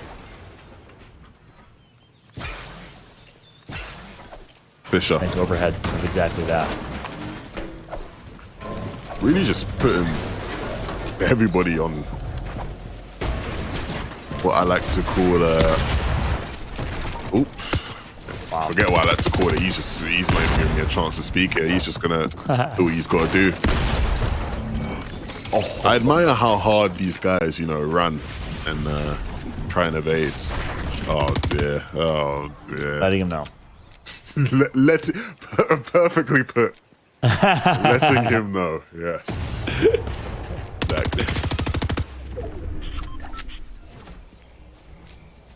Fish is playing out of his mind right now, though. I'm impressed. He is at a point where he will likely qualify, and I'm excited. I've liked what I'm seeing from him. I'm excited to see him compete tomorrow as well, as he'll make it through. One of the top players, Baka, another player that's likely going to have made it through as well. Okay, here's another one for you. Do you know what Macca's is? What, McDonald's, McD's? Yeah. Oh, you say that in the UK too, don't you? Some people do. Okay. Some That's how you people. knew. Yeah, there's like a certain type of person that would say that. You know? A certain type of person. Yeah, not like in a bad way or anything, but there is just like exactly. you know what I mean? Like, this is a certain type of person that would say Macca's in the UK. All Aussies say it, like everybody. That's how they refer. Oh, that's their thing. That's their They thing. claim And Macca's.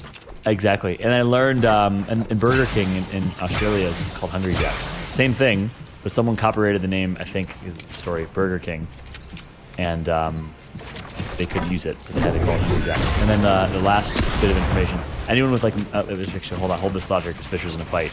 Anyone with the name Mick, like McDonald or McMurray, goes by Macca's as well as like a nickname. Here we go, Fisher back in a fight here against Dex. Interesting fact though. Learning a lot. Yeah, you hit me with some hard facts there, mate. It's all the culture, all the trivia. You're gonna be an Australian cultural expert by the end of this broadcast. Yeah, look, maybe you'll see me at Australian Open next year. Who knows? See me in the crowd somewhere. Ready to band. Fisher, we've been bigging him up in this game, and rightfully so. He's been on his Raptor arc in this one. But at the moment, he's hit a bit of a roadblock. He's going to be able to get out of it probably off that shot. Wow. What a player we're seeing right now in front of our eyes. That's right. One of the best controller players in OCE, kind of broke out the last couple of years. He's won 7 out of 7 games in a PS Solo Cash Cup, 2 out of 3 in a PlayStation Final. So console and controller player turned beast. Always fun to watch those players. It's still rising. Obviously, a lot of conversation right now. Controller versus keyboard and mouse, and keyboard and mouse has a slight kind of advantage, but still good to see controller players able to compete at the top level. Yeah, you say right now, that's been the combo from day one, right? It has been. You're right. It's an ongoing but conversation. It was always controllers more OP. Now I think it's flipped a little bit. Would you agree? Oh yeah, for sure. For the past year and a bit, that's definitely been the case, right? Yeah. Ever since the days of legacy aim assists vanished, it's been the tides turned. That's right. What? Looking for the cone slides. Didn't quite work how he wanted it to, but nevertheless, that's not going to stop him. And maybe he should have taken the warning and the hint, because he goes down. Rainwise, no mercy.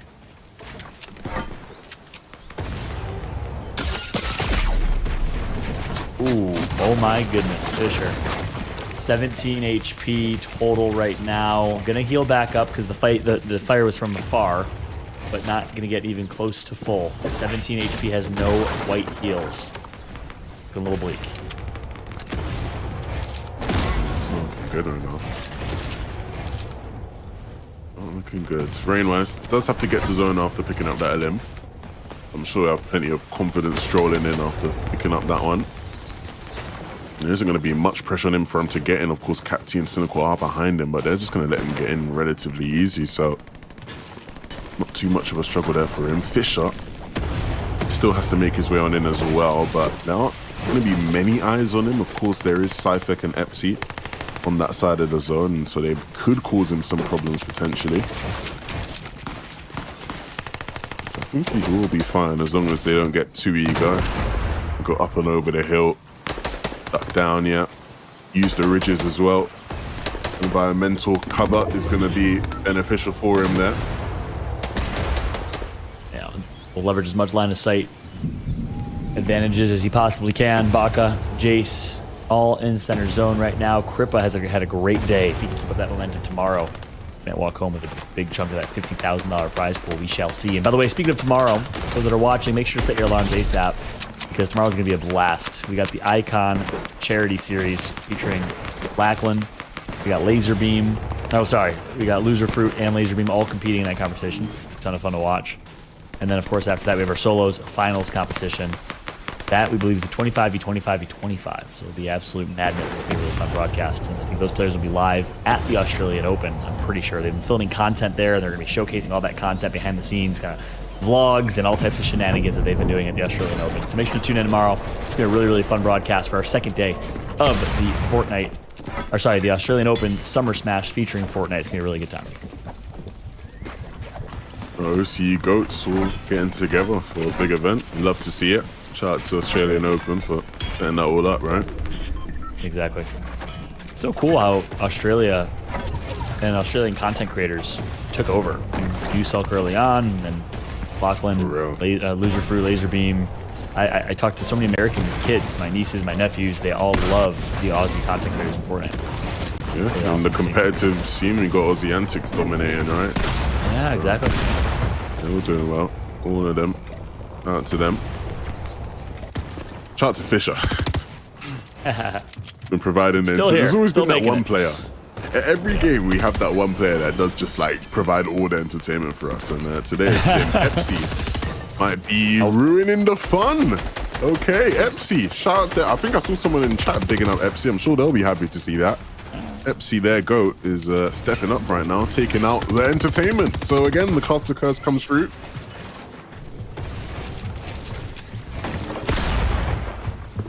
That's right. Taking a look at Rise now. 36 players left in this lobby. Last and final game of our 7-game series and qualifiers. Your top 6, that's what matter. And right now, it's top 80 qualify, which means going into this game, Seals was in 80th. I don't know how he did. I'm trying to remember if he did get taken out, if he was in this lobby or not, but nonetheless, Seals needs a big one. Catkin.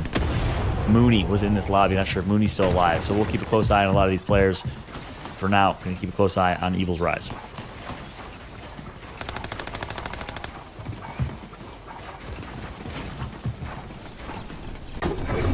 Not a bad spot to be in, right? Being that highly elevated, it gives him line of sight of everything. Once that zone pops and we know where we have to go, it'll be fairly easy for him to make his decision.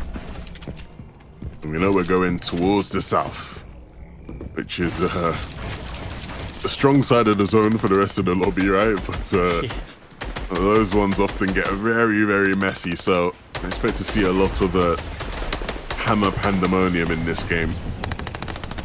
That's right. In this game, like we see in every game, but especially in this game, Jinx from Power. We haven't seen a whole lot of Jinx today, actually. So I'm glad we get to finally get a little display of Jinx in a late game. And let's see, I know Sync needed a big game here. I don't know if Sync is still alive. Jinx, not in the top 100. So Jinx and Sync, both big players historically at OCE, need huge ones. Mooney was another one that was in like 70th place, 75th. And here is Sync, yes, in 120th coming into this lobby. So here we go.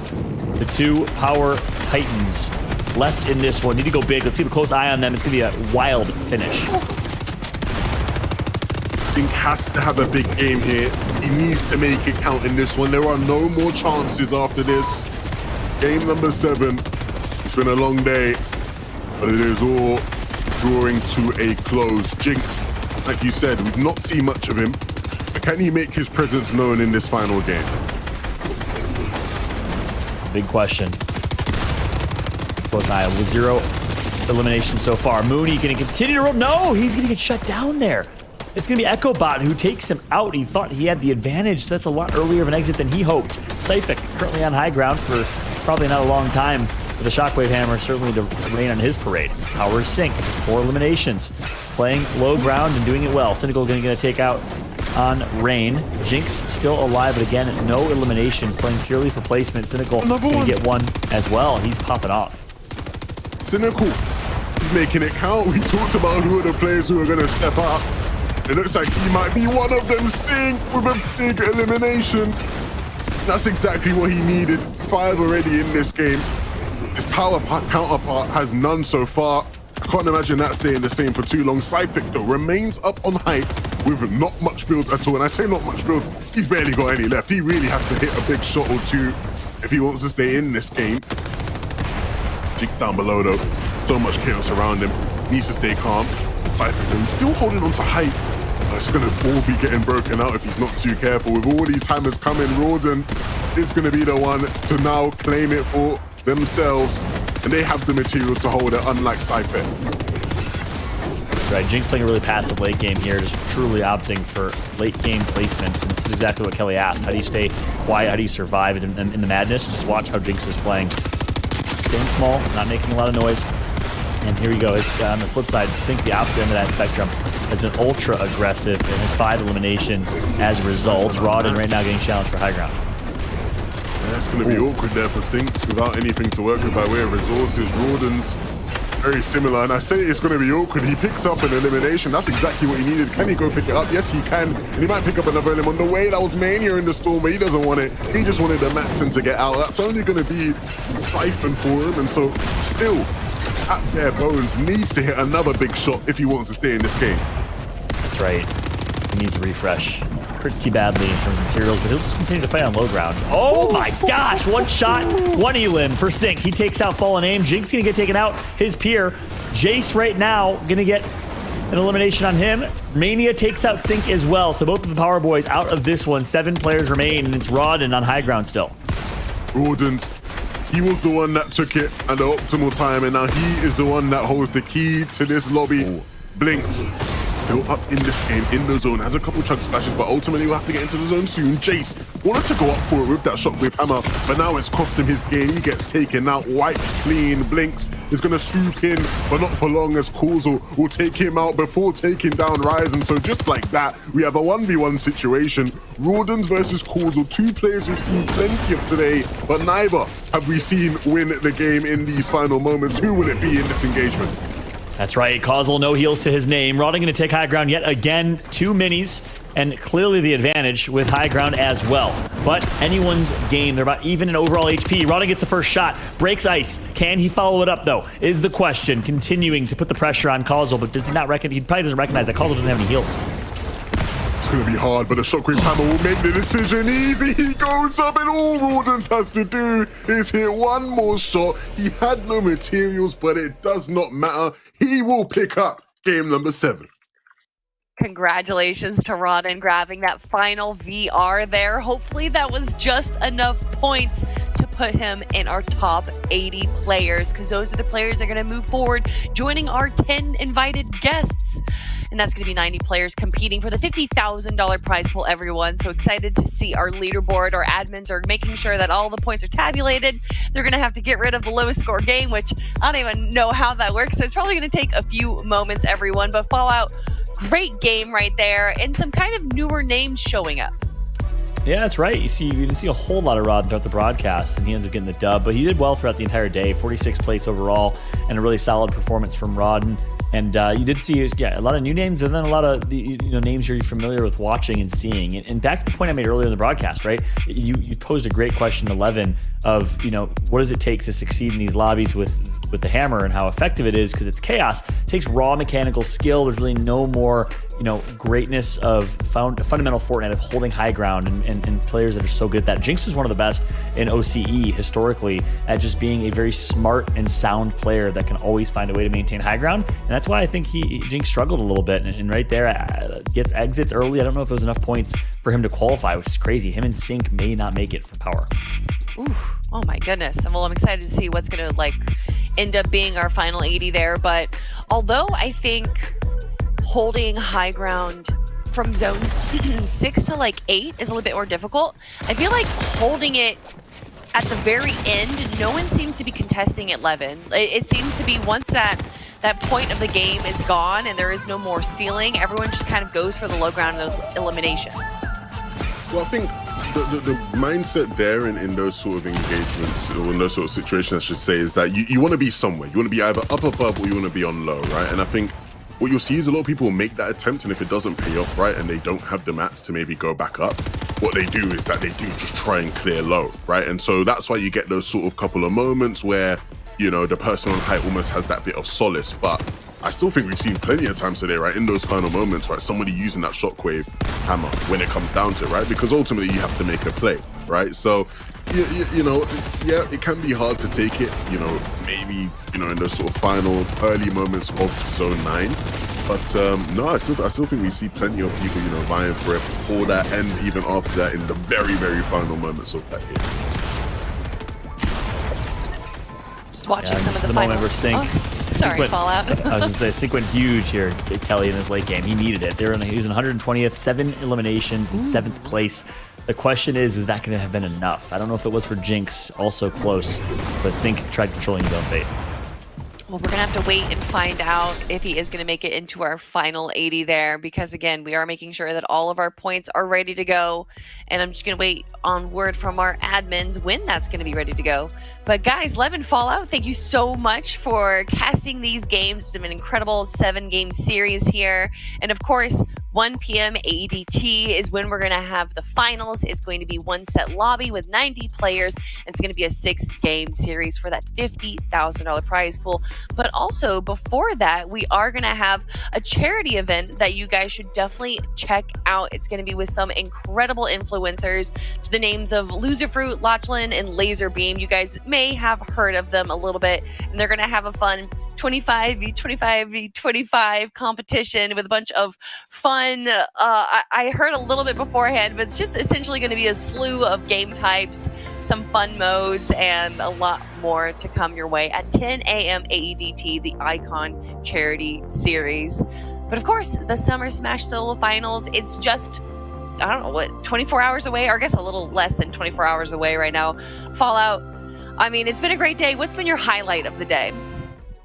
Yeah, it's been really cool. I've cast a lot of OCE over the last couple of years, thankfully, for the Australian Open events at least.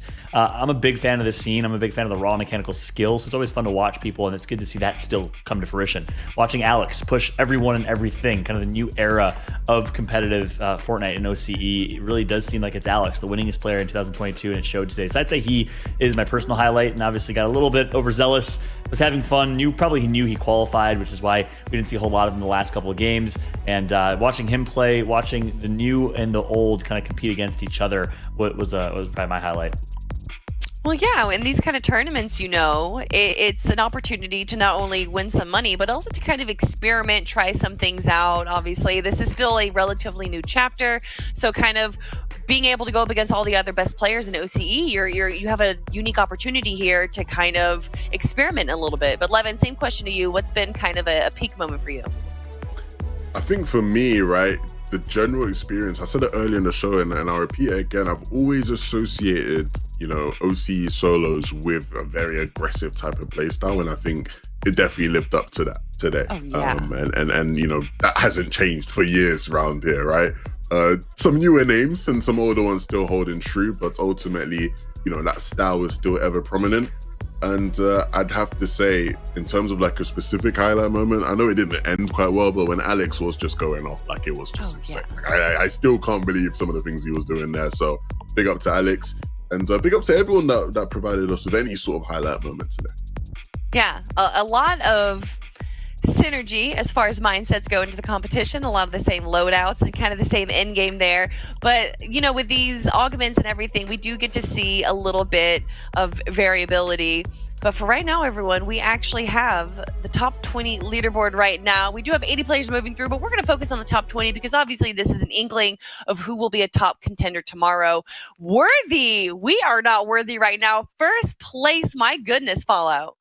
Yeah, it takes the first place spot. Worthy showing up. So again, battle of old versus new, showing in the top 2 with Worthy and Alex. And Alex, I think, let go of the gas pedal a little bit those last couple games, perhaps. Obviously, there's no difference between first and 80th. But nonetheless, congrats to Worthy on taking on the first place finish. Oreo shows up big time. And the big highlight for me was Jason, all the way down in 8th place. Won his first amount of money from Fortnite, his first winnings this past weekend, and is continuing that momentum to an 8th place finish, Kelly. I am honestly blown away that you took Jason out of that name right there. I would have said Joss now. I don't even know. But what about you, Levin? What are some names that are popping out to you here? Hey, look, I told you, my guy Timmy, I know you're very busy this weekend, but if you are watching, hit me up. Send the contract. I am ready to be the power hype man. Do you know what I'm saying? Obviously, you guys got your whole, OCE vibe going down, but you got to add a bit of UK flair to it. My guy Alex in second, normal, casual, never in doubt. Do you know what I'm saying? Still riding with him for tomorrow. Never in doubt, and, he says. Obviously, Worthy, another power brother, all the way gosh. up there. You know what, man? It's just easy for us over here at Power. I'm already on the team. You know what I'm saying? What about the time you doubted him when I gave you a chance? I don't know what you're on about. I ain't got no clue what you're on about. Hey, but Oreo in 4th place. Shout out to your brother. Not quite the second place of Alex, but nevertheless, tomorrow comes and we'll see how it goes. Hey, speaking of Timmy, congratulations. It's his wedding day. He's getting married today, which is so amazing. One of the most awesome human beings I've met. I've loved working with Timmy. Shout out to Timmy. Much love. Everyone send Power Timmy some love. Coach Timmy himself on his wedding day.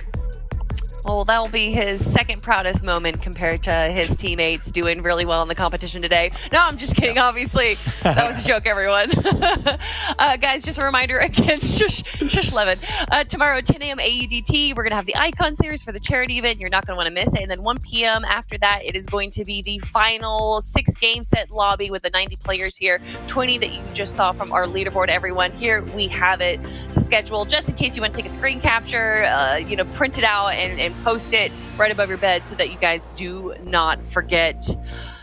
My goodness, I'm really excited. I'm really excited for tomorrow. These have been some fun games, and I love solo competitions. We've seen a lot of duos in the FNCS, so to see it be solo where a lot of it just comes down to how good you are mechanically because no one's going to be able to save you. It always ends up being a lot more of a unique game style than we see from other competitions.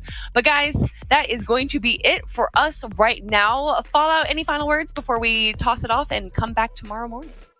Not a whole lot other than one heck of a start today. It's my favorite time of year. I say it all the time. So grateful for the opportunity to be involved. The Australian Open putting on such a show with the Summer Smash every single year, putting OCE on display. The players killed it. Every single one of y'all in Twitch chat representing OCE. Thank you for hanging out with us tonight. And thank you again to the Australian Open for bringing me out. I can't wait for tomorrow. It's going to be a blast, Kelly.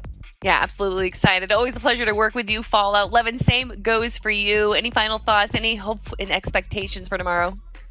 I'm looking forward to it, right? The OC region has definitely stepped up today, and I know they got even more in store for me tomorrow. It's a pleasure working with you guys, everyone in production. It's 6 a.m. here in London, but I have got more energy than ever. I'm enjoying. Can we go a couple more games, maybe? Anyone want to? Power hype, man. You know what? Power hype is what must be what it You is. go watch your own games, Levin. Get prepared for tomorrow. Okay. We'll see you back here midnight your time. But for the rest of you guys, do not forget 1 p.m. for the finale here. But that's going to be it for us. Thank you all for joining us, and we can't wait to see you next time on the Battle Bus.